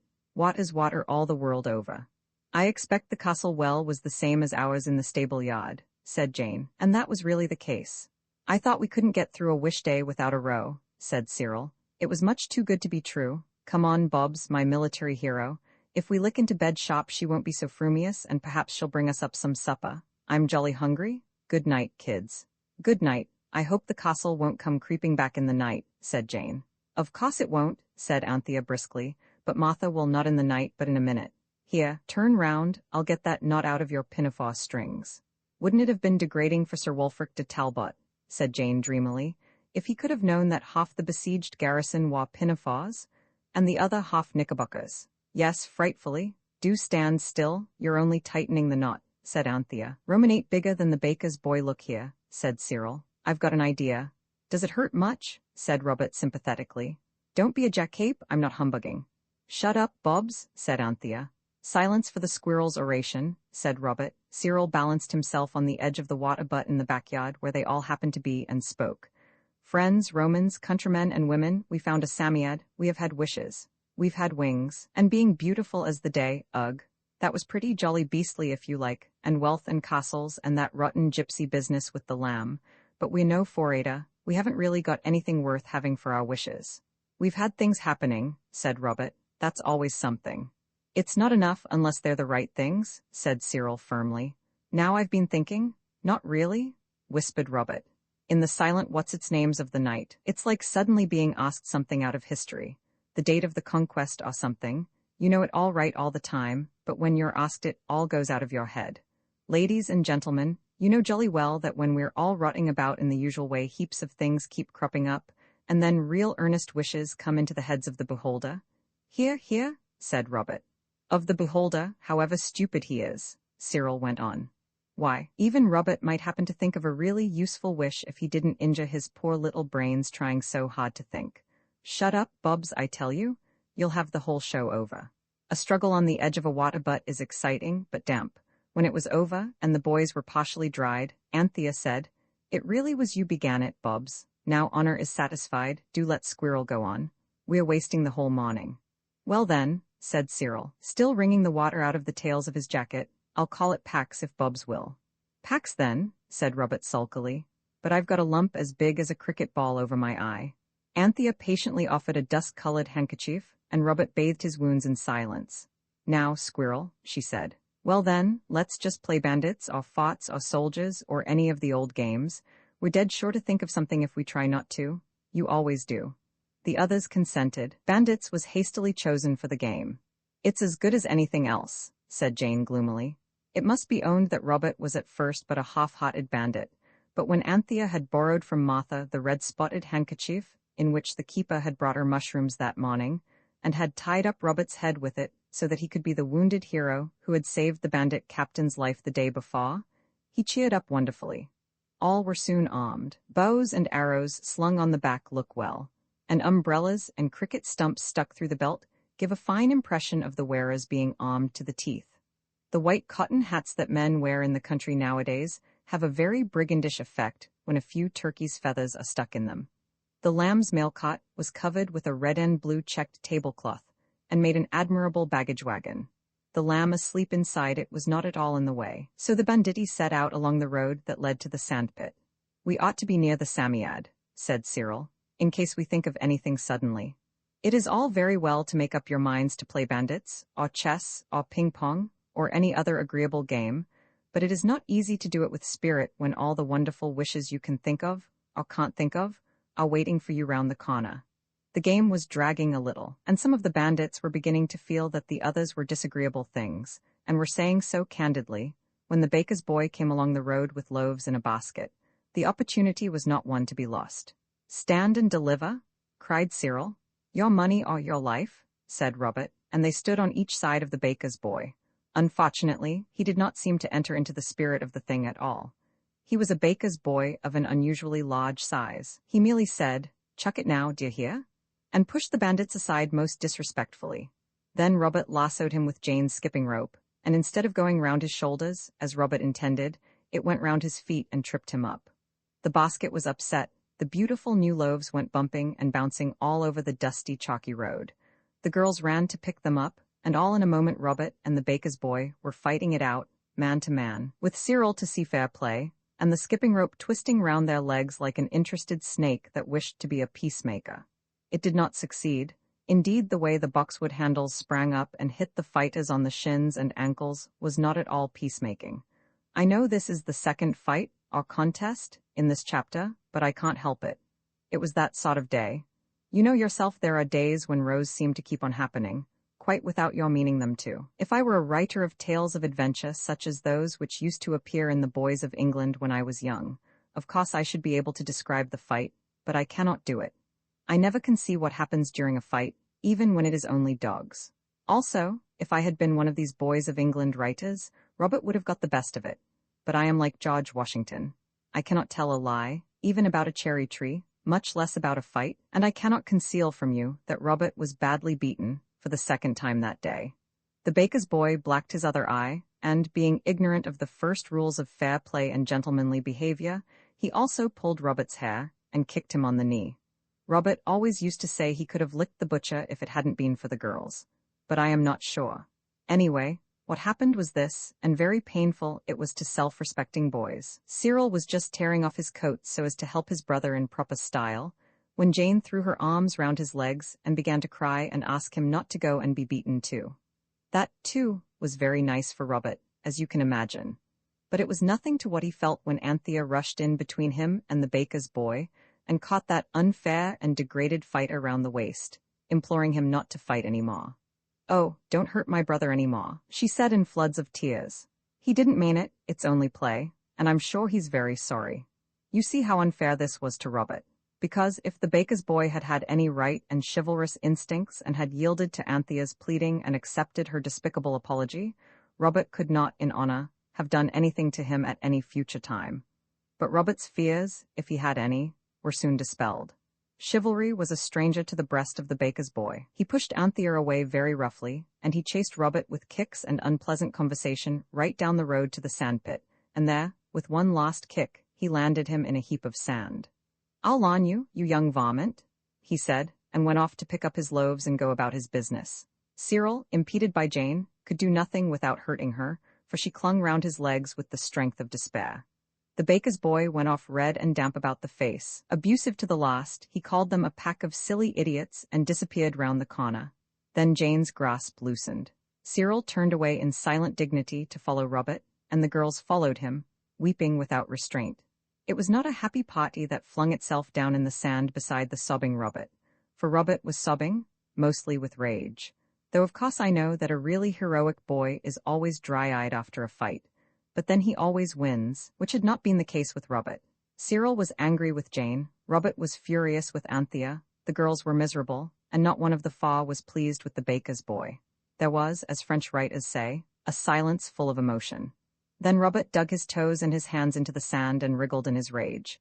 "He'd better wait till I'm grown up, the cowardly brute, beast, I hate him, but I'll pay him out, just because he's bigger than me." "You began," said Jane incautiously. "I know I did, silly, but I was only rotting, and he kicked me. Look here." Robert tore down a stocking and showed a purple bruise touched up with red.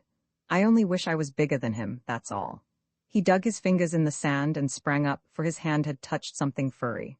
It was the Samide, of course, on the lookout to make sillies of them as usual, as Cyril remarked later. And of course the next moment Robert's wish was granted, and he was bigger than the baker's boy. Oh, but much, much bigger. He was bigger than the big policeman who used to be at the crossing at the mansion house years ago, the one who was so kind in helping old ladies over the crossing, and he was the biggest man I have ever seen, as well as the kindest. No one had a foot rule in its pocket, so Robert could not be measured. But he was taller than your father would be if he stood on your mother's head, which I am sure he would never be unkind enough to do. He must have been 10 or 11 feet high, and as broad as a boy of that height ought to be. His Norfolk suit had fortunately grown too, and now he stood up in it, with one of his enormous stockings turned down to show the gigantic bruise on his vast leg.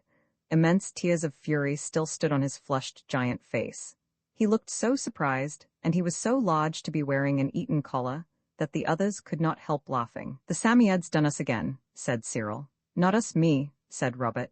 "If you'd got any decent feeling you'd try to make it make you the same size. You've no idea how silly it feels," he added thoughtlessly. "And I don't want to, I can jolly well see how silly it looks," Cyril was beginning, but Anthea said, "Oh, I don't know what's the matter with you boys today. Look here, Squirrel, let's play fair. It is hateful for poor old Bobs all alone up there. Let's ask the Psammead for another wish, and if it will, I do really think we ought to be made the same size." The others agreed, but not gaily, but when they found the Psammead, it wouldn't. "Not I," it said crossly, rubbing its face with its feet. He's a rude, violent boy, and it'll do him good to be the wrong size for a bit. What did he want to come digging me out with his nasty, wet hands for? He nearly touched me. He's a perfect savage. A boy of the Stone Age would have had more sense. Robert's hands had indeed been wet with tears. Go away and leave me in peace, do, the Samide went on. I can't think why you don't wish for something sensible, something to eat or drink, or good manners, or good tempers. Go along with you, do? It almost snarled as it shook its whiskers and turned a sulky brown back on them. The most hopeful felt that further parley was vain. They turned again to the colossal Robert. Whatever shall we do? They said, and they all said it. First, said Robert grimly, I'm going to reason with that baker's boy. I shall catch him at the end of the road. Don't hit a chap littler than yourself, old man, said Cyril. Do I look like hitting him? Said Robert scornfully. Why, I should kill him, but I'll give him something to remember. Wait till I pull up my stocking. He pulled up his stocking, which was as large as a small bolster case, and strode off. His strides were 6 or 7 feet long, so that it was quite easy for him to be at the bottom of the hill, ready to meet the baker's boy when he came down swinging the empty basket to meet his master's cart, which had been leaving bread at the cottages along the road. Robert crouched behind a haystack in the farmyard, that is at the corner, and when he heard the boy come whistling along he jumped out at him and caught him by the collar. Now, he said, and his voice was about 4 times its usual size, just as his body was 4 times its, I'm going to teach you to kick boys smaller than you. He lifted up the baker's boy and set him on the top of the haystack, which was about 16 feet from the ground, and then he sat down on the roof of the cowshed and told the baker's boy exactly what he thought of him. I don't think the boy heard it all. He was in a sort of trance of terror. When Robert had said everything he could think of, and some things twice over, he shook the boy and said, And now get down the best way you can, and left him. I don't know how the baker's boy got down, but I do know that he missed the cot, and got into the very hottest of hot water when he turned up at last at the bakehouse. I am sorry for him, but after all, it was quite right that he should be taught that English boys mustn't use their feet when they fight, but their fists. Of course the water he got into only became hotter when he tried to tell his master about the boy he had licked and the giant as high as a church, because no one could possibly believe such a tale as that. Next day the tale was believed, but that was too late to be of any use to the baker's boy. When Robert rejoined the others, he found them in the garden. Anthea had thoughtfully asked Martha to let them have dinner out there, because the dining room was rather small, and it would have been so awkward to have a brother the size of Robert in there. The lamb, who had slept peacefully during the whole stormy morning, was now found to be sneezing, and Martha said he had a cold and would be better indoors. And really it's just as well, said Cyril, for I don't believe he'd ever have stopped screaming if he'd once seen you the awful size you are. Robert was indeed what a draper would call an outsize in boys. He found himself able to step right over the iron gate in the front garden. Martha brought out the dinner. It was cold veal and baked potatoes, with sago pudding and stewed plums to follow. She of course did not notice that Robert was anything but the usual size, and she gave him as much meat and potatoes as usual and no more. You have no idea how small your usual helping of dinner looks when you are many times your proper size. Robert groaned and asked for more bread, but Martha would not go on giving more bread forever. She was in a hurry, because the keeper intended to call on his way to Benenhurst Fair, and she wished to be dressed smartly before he came. I wish we were going to the fair, said Robert. You can't go anywhere that size, said Cyril. Why not? Said Robert. They have giants at fairs, much bigger ones than me. Not much they don't, Cyril was beginning when Jane screamed, oh, with such loud suddenness that they all thumped her on the back and asked whether she had swallowed a plum stone. No, she said, breathless from being thumped. It's not a plum stone, it's an idea. Let's take Robert to the fair and get them to give us money for showing him. Then we really shall get something out of the old Samiad at last. Take me indeed? Said Robert indignantly. Much more likely me take you. And so it turned out. The idea appealed irresistibly to everyone but Robert, and even he was brought round by Anthea's suggestion that he should have a double share of any money they might make. There was a little old pony trap in the coach house, the kind that is called a governess-got. It seemed desirable to get to the fair as quickly as possible, so Robert, who could now take enormous steps and so go very fast indeed, consented to wheel the others in this. It was as easy to him now as wheeling the lamb in the mail cart had been in the morning. The lamb's cold prevented his being of the party. It was a strange sensation being wheeled in a pony carriage by a giant. Everyone enjoyed the journey except Robert and the few people they passed on the way. These mostly went into what looked like some kind of standing-up fits by the roadside, as Anthea said. Just outside Benenhurst, Robert hid in a barn, and the others went on to the fair. There were some swings and a hooting-tooting blaring merry-go-round, and a shooting gallery and coconut shies, resisting an impulse to win a coconut, or at least to attempt the enterprise. Cyril went up to the woman who was loading little guns before the array of glass bottles on strings against a sheet of canvas. "Here you are, little gentleman," she said. "Penny a shot." "No, thank you," said Cyril. "We are here on business, not on pleasure." "Who's the master?" "The what?" "The master, the head, the boss of the show." "Over there," she said, pointing to a stout man in a dirty linen jacket who was sleeping in the sun, "but I don't advise you to wake him sudden. His temper's contrary, especially these hot days. Better have a shot while you're waiting." "It's rather important," said Cyril. "It'll be very profitable to him. I think he'll be sorry if we take it away." "Oh, if it's money in his pocket," said the woman. "No kid now? What is it?" "It's a giant." "You are kidding." "Come along and see," said Anthea. The woman looked doubtfully at them, then she called to a ragged little girl in striped stockings and a dingy white petticoat that came below her brown frock, and leaving her in charge of the shooting gallery, she turned to Anthea and said, "Well, hurry up. But if you are kidding, you'd best say so. I'm as mild as milk myself, but my Bill he's a fair terror and—" Anthea led the way to the barn. "It really is a giant," she said. "He's a giant little boy, in Norfolk's like my brothers there, and we didn't bring him up to the fair because people do stare so, and they seem to go into kind of standing-up fits when they see him. And we thought perhaps you'd like to show him and get pennies, and if you like to pay us something, you can. Only, it'll have to be rather a lot, because we promised him he should have a double share of whatever we made." The woman murmured something indistinct, of which the children could only hear the words, "Swelp me?" "Balmy," and "crumpet," which conveyed no definite idea to their minds. She had taken Anthea's hand and was holding it very firmly, and Anthea could not help wondering what would happen if Robert should have wandered off, or turned his proper size during the interval. But she knew that the Sammead's gifts really did last till sunset, however inconvenient their lasting might be, and she did not think, somehow, that Robert would care to go out alone while he was that size. When they reached the barn and Cyril called Robert, there was a stir among the loose hay, and Robert began to come out. His hand and arm came first, then a foot and leg. When the woman saw the hand she said, "My," but when she saw the foot she said, "Upon my civvy."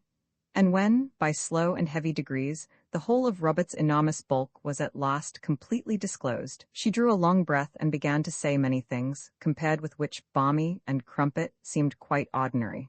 She dropped into understandable English at last. "What'll you take for him?" she said excitedly. "Anything in reason. We'd have a special van built, leastways, I know where there's a second-hand one would do up handsome. What a baby elephant had as died. What'll you take? He's soft, ain't he? Them giants mostly is, but I never see—" "No, never. What'll you take?" "Down on the nail. We'll treat him like a king, and give him first-rate grub and a doss fit for a bloomin' duck. He must be dotty, or he wouldn't need you kids to cart him about. What'll you take for him?" "They won't take anything," said Robert sternly. "I'm no more soft than you are, not so much, I shouldn't wonder. I'll come and be a show for today if you'll give me." He hesitated at the enormous price he was about to ask. "If you'll give me 15 shillings. "Done," said the woman, so quickly that Robert felt he had been unfair to himself, and wished he had asked 30. "Come on now, and see my bill, and we'll fix a price for the season. I dessay you might get as much as 2 quid a week regla. Come on, and make yourself as small as you can, for gracious sake." This was not very small, and a crowd gathered quickly, so that it was at the head of an enthusiastic procession that Robert entered the trampled meadow where the fair was held, and passed over the stubbly yellow dusty grass to the door of the biggest tent. He crept in, and the woman went to call her bill. He was the big sleeping man, and he did not seem at all pleased at being awakened. Cyril, watching through a slit in the tent, saw him scowl and shake a heavy fist and a sleepy head. Then the woman went on speaking very fast. Cyril heard "Struth," and "biggest draw you ever, so help me," and he began to share Robert's feeling that 15 shillings was indeed far too little. Bill slouched up to the tent and entered. When he beheld the magnificent proportions of Robert, he said, "But little? Strike me pink," were the only words the children could afterwards remember, but he produced 15 shillings, mainly in sixpences and coppers, and handed it to Robert. "We'll fix up about what you're to draw when the show's over tonight," he said with hoss-heartiness. "Law love a duck, you'll be that happy with us you'll never want to leave us. Can you do a song now, or a bit of a breakdown?" "Not today," said Robert, rejecting the idea of trying to sing, as once in May, a a favorite of his mother's and the only song he could think of at the moment. Get Levy and clear them bloomin' photos out. Clear the tent, stick up a curtain or suthink, the man went on. Law, what a pity we ain't got no tights his size, but we'll have 'em before the week's out. Young man, your fortune's made. It's a good thing you came to me and not to some chaps as I could tell you on. I've known blokes as beat their giants and starved 'em too, so I'll tell you straight, you're in luck this day if you never was a faw. 'Cause I'm a lamb, I am, and I don't deceive you. I'm not afraid of anyone's beating me, said Robert, looking down on the lamb. Robert was crouched on his knees because the tent was not big enough for him to stand upright in, but even in that position he could still look down on most people. But I'm awfully hungry. I wish you'd get me something to eat. Here, Becca, said the hospital. Get him some grub, the best you've got, mind. Another whisper followed, of which the children only heard, down in black and white, first thing tomorrow. Then the woman went to get the food. It was only bread and cheese when it came, but it was delightful to the large and empty Robert, and the man went to post sentinels round the tent, to give the alarm if Robert should attempt to escape with his 15 shillings. As if we weren't honest, said Anthea indignantly, when the meaning of the sentinels dawned on her. Then began a very strange and wonderful afternoon. Bill was a man who knew his business. In a very little while, the photographic views, the spyglasses you look at them through so that they really seem rather real, and the lights you see them by, were all packed away. A curtain, it was an old red and black carpet really, was run across the tent. Robert was concealed behind, and Bill was standing on a trestle table outside the tent making a speech. It was rather a good speech. It began by saying that the giant it was his privilege to introduce to the public that day was the eldest son of the Emperor of San Francisco, compelled through an unfortunate love affair with the Duchess of the Fiji Islands to leave his own country and take refuge in England, the land of liberty, where freedom was the right of every man, no matter how big he was. It ended by the announcement that the first 20 who came to the tent door should see the giant for 3p apiece. After that, said Bill, the price is riz, and I don't undertake to say what it won't be riz to. So now's your time. A young man squiring his sweetheart on her afternoon out was the first to come forward. For that occasion, his was the princely attitude, no expense spared, money no object. His girl wished to see the giant? Well, she should see the giant, even though seeing the giant cost 3p each and the other entertainments were all penny ones. The flap of the tent was raised, the couple entered. Next moment a wild shriek from the girl thrilled through all present. Bill slapped his leg. That's done the trick, he whispered to Becca. It was indeed a splendid advertisement of the charms of Robert. When the girl came out she was pale and trembling, and a crowd was round the tent. What was it like? Asked a bailiff. Oh, horrid, you wouldn't believe, she said. It's as big as a barn and that fierce, it froze the blood in my bones. I wouldn't ha' missed seeing it for anything. The fierceness was only caused by Robert's trying not to laugh, but the desire to do that soon left him, and before sunset he was more inclined to cry than to laugh, and more inclined to sleep than either. For by ones and twos and threes, people kept coming in all the afternoon, and Robert had to shake hands with those who wished it, and to allow himself to be punched and pulled and patted and thumped, so that people might make sure he was really real. The other children sat on a bench and watched and waited, and were very bored indeed. It seemed to them that this was the hottest way of earning money that could have been invented. And only 15 shillings? Bill had taken 4 times that already, for the news of the giant had spread, and tradespeople in carts and gentle people in carriages came from far and near. One gentleman with an eyeglass and a very large yellow rose in his buttonhole offered Robert, in an obliging whisper, £10 a week to appear at the Crystal Palace. Robert had to say no. I can't, he said regretfully. It's no use promising what you can't do. Ah, poor fellow, bound for a term of years, I suppose. Well, here's my card. When your time's up, come to me. I will, if I'm the same size then, said Robert truthfully. If you grow a bit, so much the better, said the gentleman. When he had gone, Robert beckoned Cyril and said, Tell them I must and will have an easy, and I want my tea. Tea was provided and a paper hastily pinned on the tent. It said, closed for half an hour while the giant gets his tea. Then there was a hurried council. How am I to get away? Said Robert. I've been thinking about it all the afternoon. Why, walk out when the sun sets and you're your right size. They can't do anything to us. Robert opened his eyes. Why, they'd nearly kill us, he said, when they saw me get my right size. No, we must think of some other way. We must be alone when the sun sets.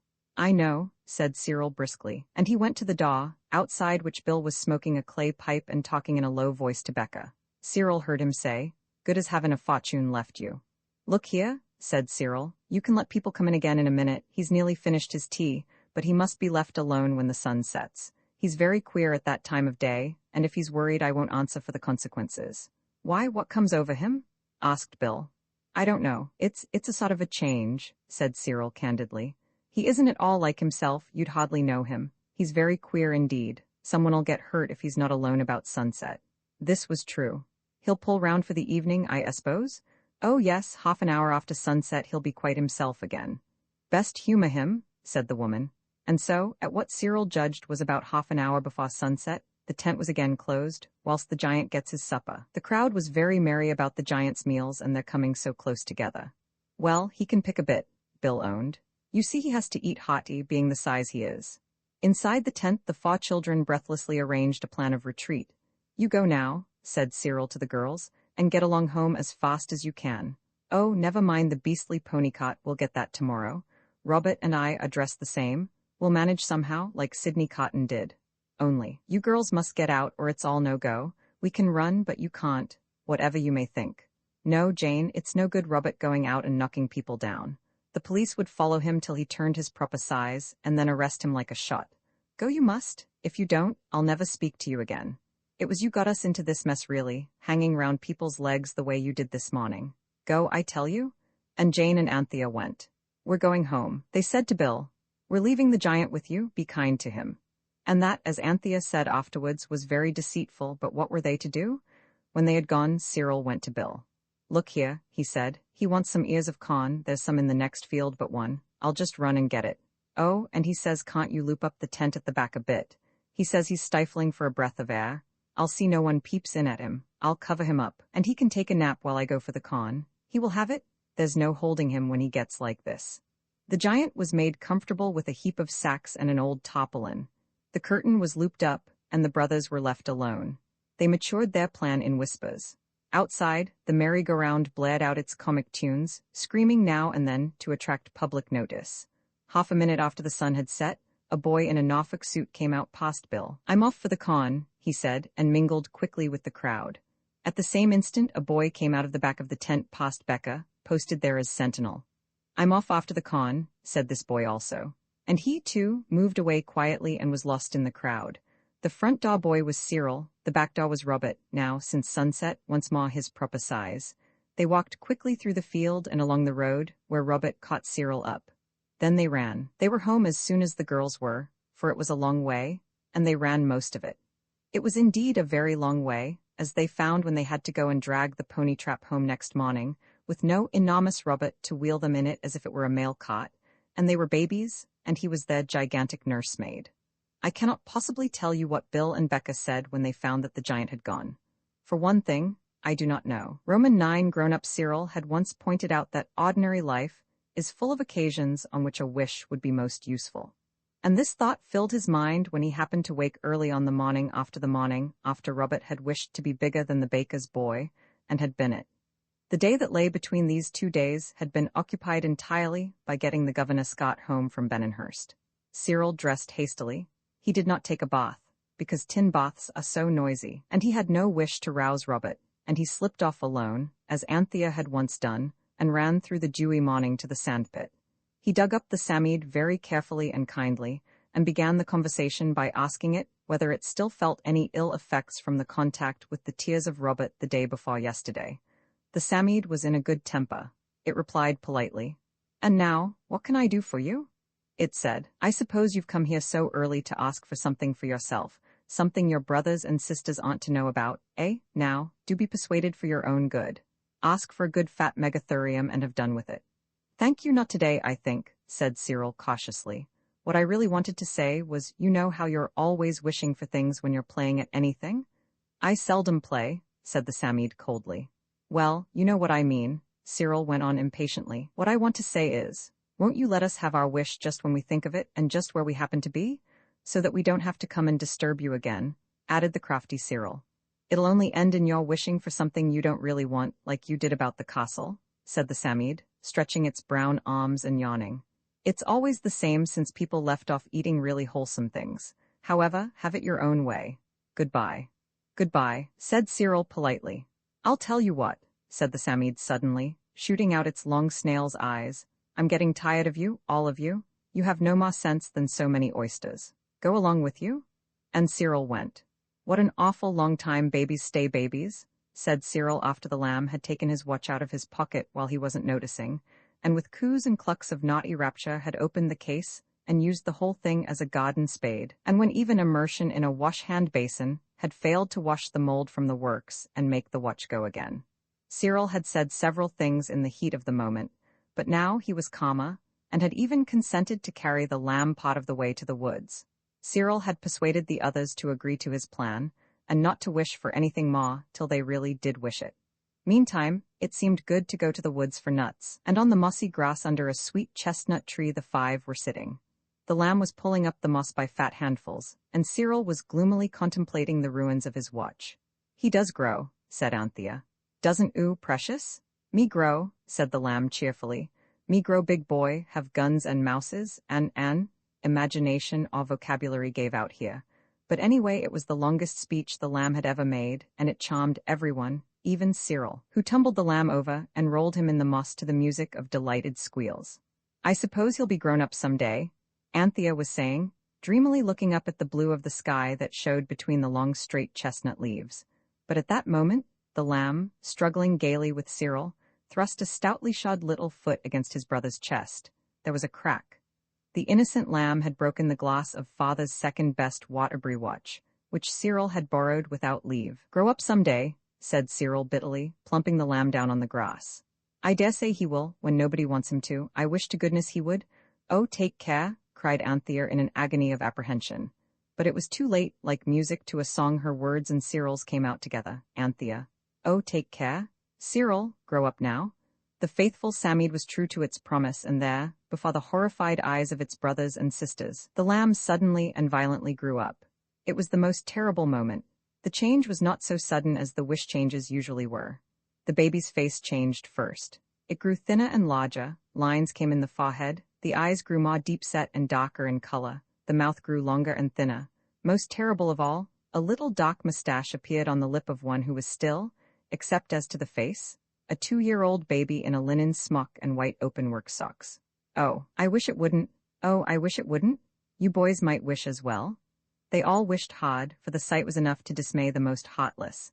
They all wished so hard, indeed, that they felt quite giddy and almost lost consciousness. But the wishing was quite vain, for when the wood ceased to whirl round, their dazzled eyes were riveted at once by the spectacle of a very proper-looking young man in flannels and a straw hat, a young man who wore the same little black mustache which just before they had actually seen growing upon the baby's lip. This, then, was the lamb grown up? Their own lamb? It was a terrible moment. The grown-up lamb moved gracefully across the moss and settled himself against the trunk of the sweet chestnut. He tilted the straw hat over his eyes. He was evidently weary. He was going to sleep. The lamb, the original little tiresome beloved lamb, often went to sleep at odd times and in unexpected places. Was this new lamb in the gray flannel suit and the pale green necktie like the other lamb? Or had his mind grown up together with his body? That was the question which the others, in a hurried council held among the yellowing bracken a few yards from the sleeper, debated eagerly. Whichever it is, it'll be just as awful, said Anthea. If his inside senses are grown up too, he won't stand our looking after him, and if he's still a baby inside of him, how on earth are we to get him to do anything? And it'll be getting on for dinner time in a minute. And we haven't got any nuts, said Jane. Oh, bother nuts, said Robert. But dinner's different. I didn't have half enough dinner yesterday. Couldn't we tie him to the tree and go home to our dinners and come back afterwards? A fat lot of dinner we should get if we went back without the lamb, said Cyril in scornful misery. And it'll be just the same if we go back with him in the state he is now. Yes, I know it's my doing. Don't rub it in. I know I'm a beast and not fit to live. You can take that for settled and say no more about it. The question is, what are we going to do? Let's wake him up and take him into Rochester or Maidstone and get some grub at a pasture cook's, said Robert hopefully. Take him? Repeated Cyril. Yes, do. It's all my fault. I don't deny that, but you'll find you've got your work cut out for you if you try to take that young man anywhere. The lamb always was spoilt, but now he's grown up he's a demon, simply. I can see it. Look at his mouth. Well then, said Robert, let's wake him up and see what he'll do. Perhaps he'll take us to Maidstone and stand Sam. He ought to have a lot of money in the pockets of those extra special bags. We must have dinner anyway. They drew lots with little bits of bracken. It fell to Jane's lot to waken the grown-up lamb. She did it gently by tickling his nose with a twig of wild honeysuckle. He said, "Bother the flies," twice, and then opened his eyes. "Hullo, kiddies," he said in a languid tone. "Still here? What's the giddy hour? You'll be late for your grub." "I know we shall," said Robert bitterly. "Then cut along home," said the grown-up lamb. "What about your grub, though?" asked Jane. "Oh, how far is it to the station, do you think? I've a sort of notion that I'll run up to town and have some lunch at the club." Blank misery fell like a pall on the four others. The lamb, alone, unattended, would go to town and have lunch at a club. Perhaps he would also have tea there.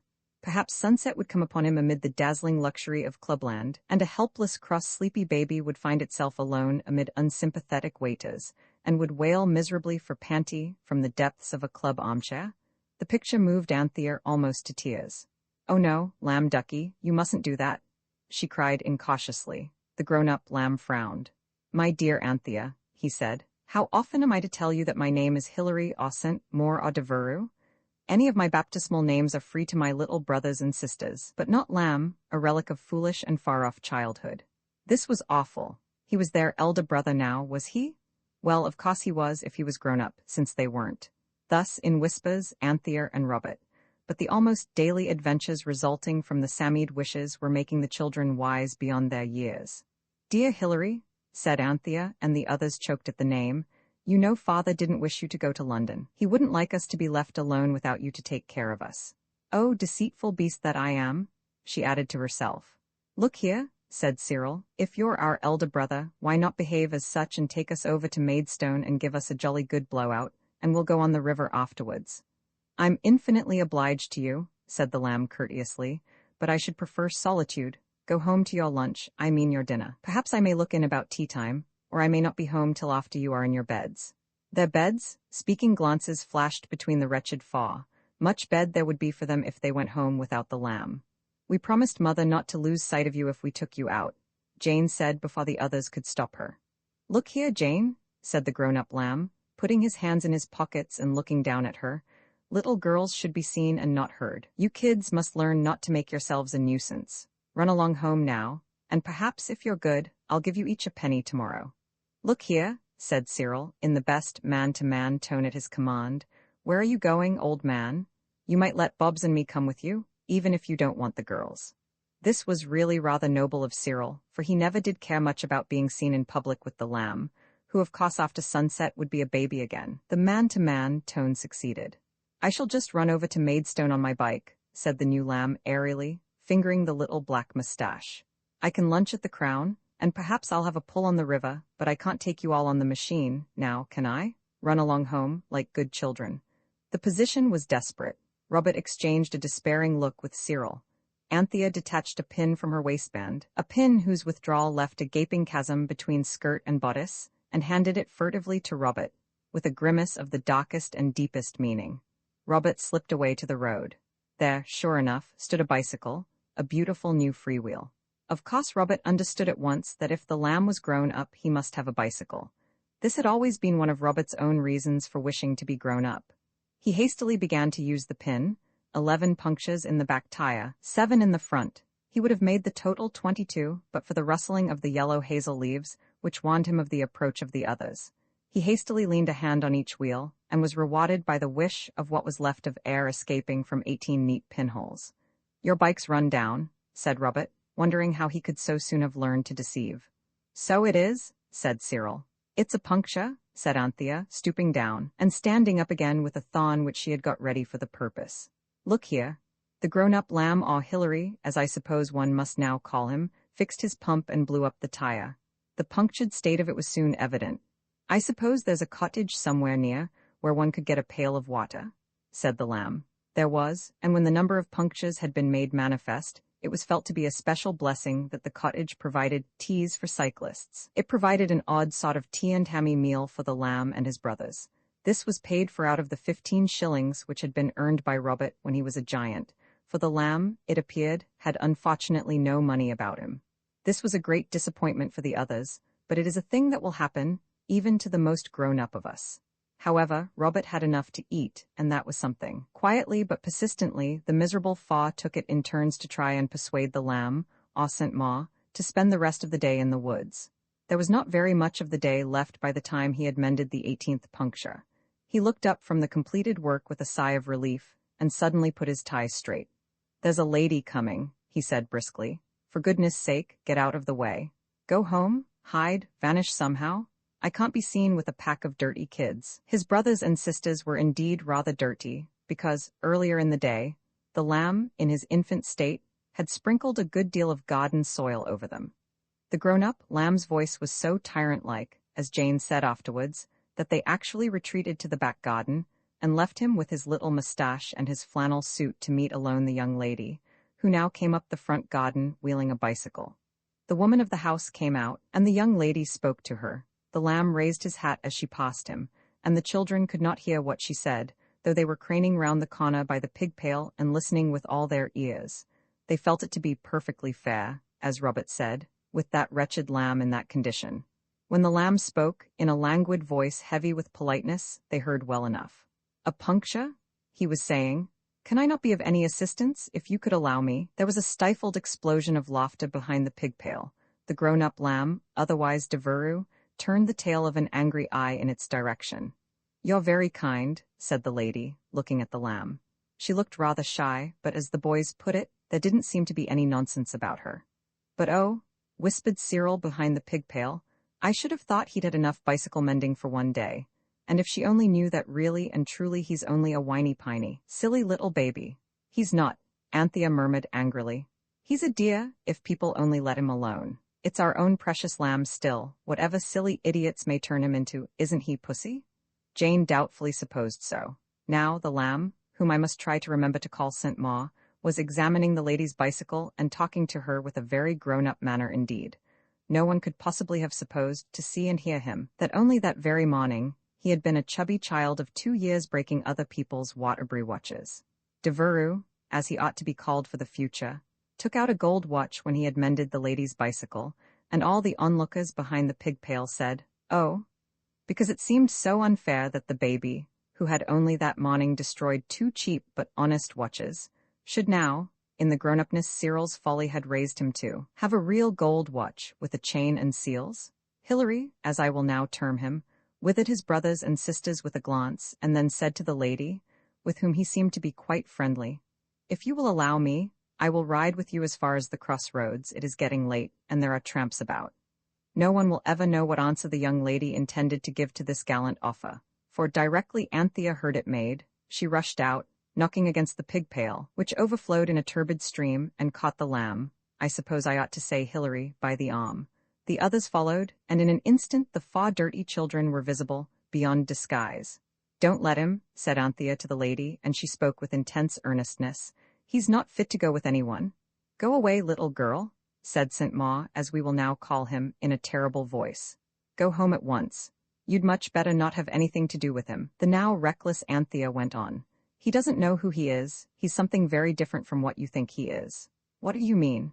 asked the lady not unnaturally, while Devereux, as I must term the grown-up lamb, tried vainly to push Anthea away. The others backed her up, and she stood solid as a rock. "You just let him go with you," said Anthea. "You'll soon see what I mean. How would you like to suddenly see a poor little helpless baby spinning along downhill beside you with its feet up on a bicycle it had lost control of?" The lady had turned rather pale. "Who are these very dirty children?" she asked the grown-up lamb, sometimes called Saint, more in these pages. "I don't know," he lied miserably. "Oh, lamb, how can you?" cried Jane, "when you know perfectly well you're our own little baby brother that we're so fond of. We're his big brothers and sisters," she explained, turning to the lady, who with trembling hands was now turning her bicycle towards the gate, "and we've got to take care of him. And we must get him home before sunset, or I don't know whatever will become of us. You see, he's sort of under a spell, enchanted, you know what I mean." Again and again the lamb, Devereux, had tried to stop Jane's eloquence, but Robert and Cyril held him, one by each leg, and no proper explanation was possible. The lady rode hastily away, and electrified her relatives at dinner by telling them of her escape from a family of dangerous lunatics. The little girl's eyes were simply those of a maniac. "I can't think how she came to be at large," she said. When her bicycle had whizzed away down the road, Cyril spoke gravely.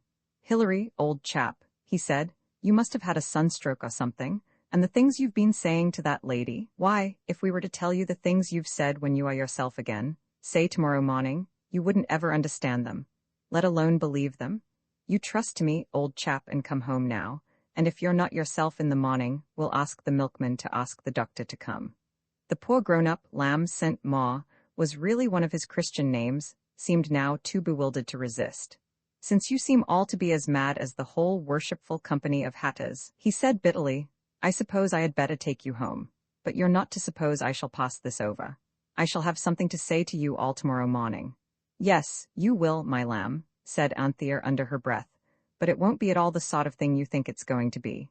In her heart she could hear the pretty, soft little loving voice of the baby lamb, so different from the affected tones of the dreadful grown-up lamb, one of whose names was Devereux, saying, "Me love Panty wants to come to own Panty." "Oh, let's get home, for goodness sake," she said. "You shall say whatever you like in the morning, if you can," she added in a whisper. It was a gloomy party that went home through the soft evening. During Anthea's remarks, Robert had again made play with the pin and the bicycle tire, and the lamb, whom they had to call Saint, more or Devereux or Hilary, seemed really at last to have had his fill of bicycle mending. So the machine was wheeled. The sun was just on the point of setting when they arrived at the White House. The 4 elder children would have liked to linger in the lane till the complete sunsetting turned the grown-up lamb, whose Christian names I will not further weary you by repeating, into their own dear tiresome baby brother. But he, in his grown-upness, insisted on going on, and thus he was met in the front garden by Martha. Now you remember that, as a special favor, the Samede had arranged that the servants in the house should never notice any change brought about by the wishes of the children. Therefore Martha merely saw the usual party, with the baby lamb, about whom she had been desperately anxious all the afternoon, trotting beside Anthea on fat baby legs, while the children, of course, still saw the grown-up lamb, never mind what names he was christened by, and Martha rushed at him and caught him in her arms, exclaiming, "Come to his own Martha." Then a precious poppet, the grown-up lamb, whose name shall now be buried in oblivion, struggled furiously. An expression of intense horror and annoyance was seen on his face, but Martha was stronger than he. She lifted him up and carried him into the house. None of the children will ever forget that picture. The neat gray flannel-suited grown-up young man with the green tie and the little black mustache. Fortunately, he was slightly built, and not tall, struggling in the sturdy arms of Martha, who bore him away helpless, imploring him, as she went, to be a good boy now, and come and have his nice bremink. Fortunately, the sun set as they reached the doorstep, the bicycle disappeared, and Martha was seen to carry into the house the real live, darling, sleepy 2-year-old lamb. The grown-up lamb, nameless henceforth, was gone forever. "Forever," said Cyril, "because as soon as ever the lamb's old enough to be bullied, we must jolly well begin to bully him, for his own sake, so that he mayn't grow up like that." "You shan't bully him," said Anthea stoutly, "not if I can stop it." "We must tame him by kindness," said Jane. "You see," said Robert, "if he grows up in the usual way, there'll be plenty of time to correct him as he goes along. The awful thing today was his growing up so suddenly. There was no time to improve him at all." "He doesn't want any improving," said Anthea, as the voice of the lamb came cooing through the open door, just as she had heard it in her heart that afternoon. "Me loves Panty, wants to come to own Panty."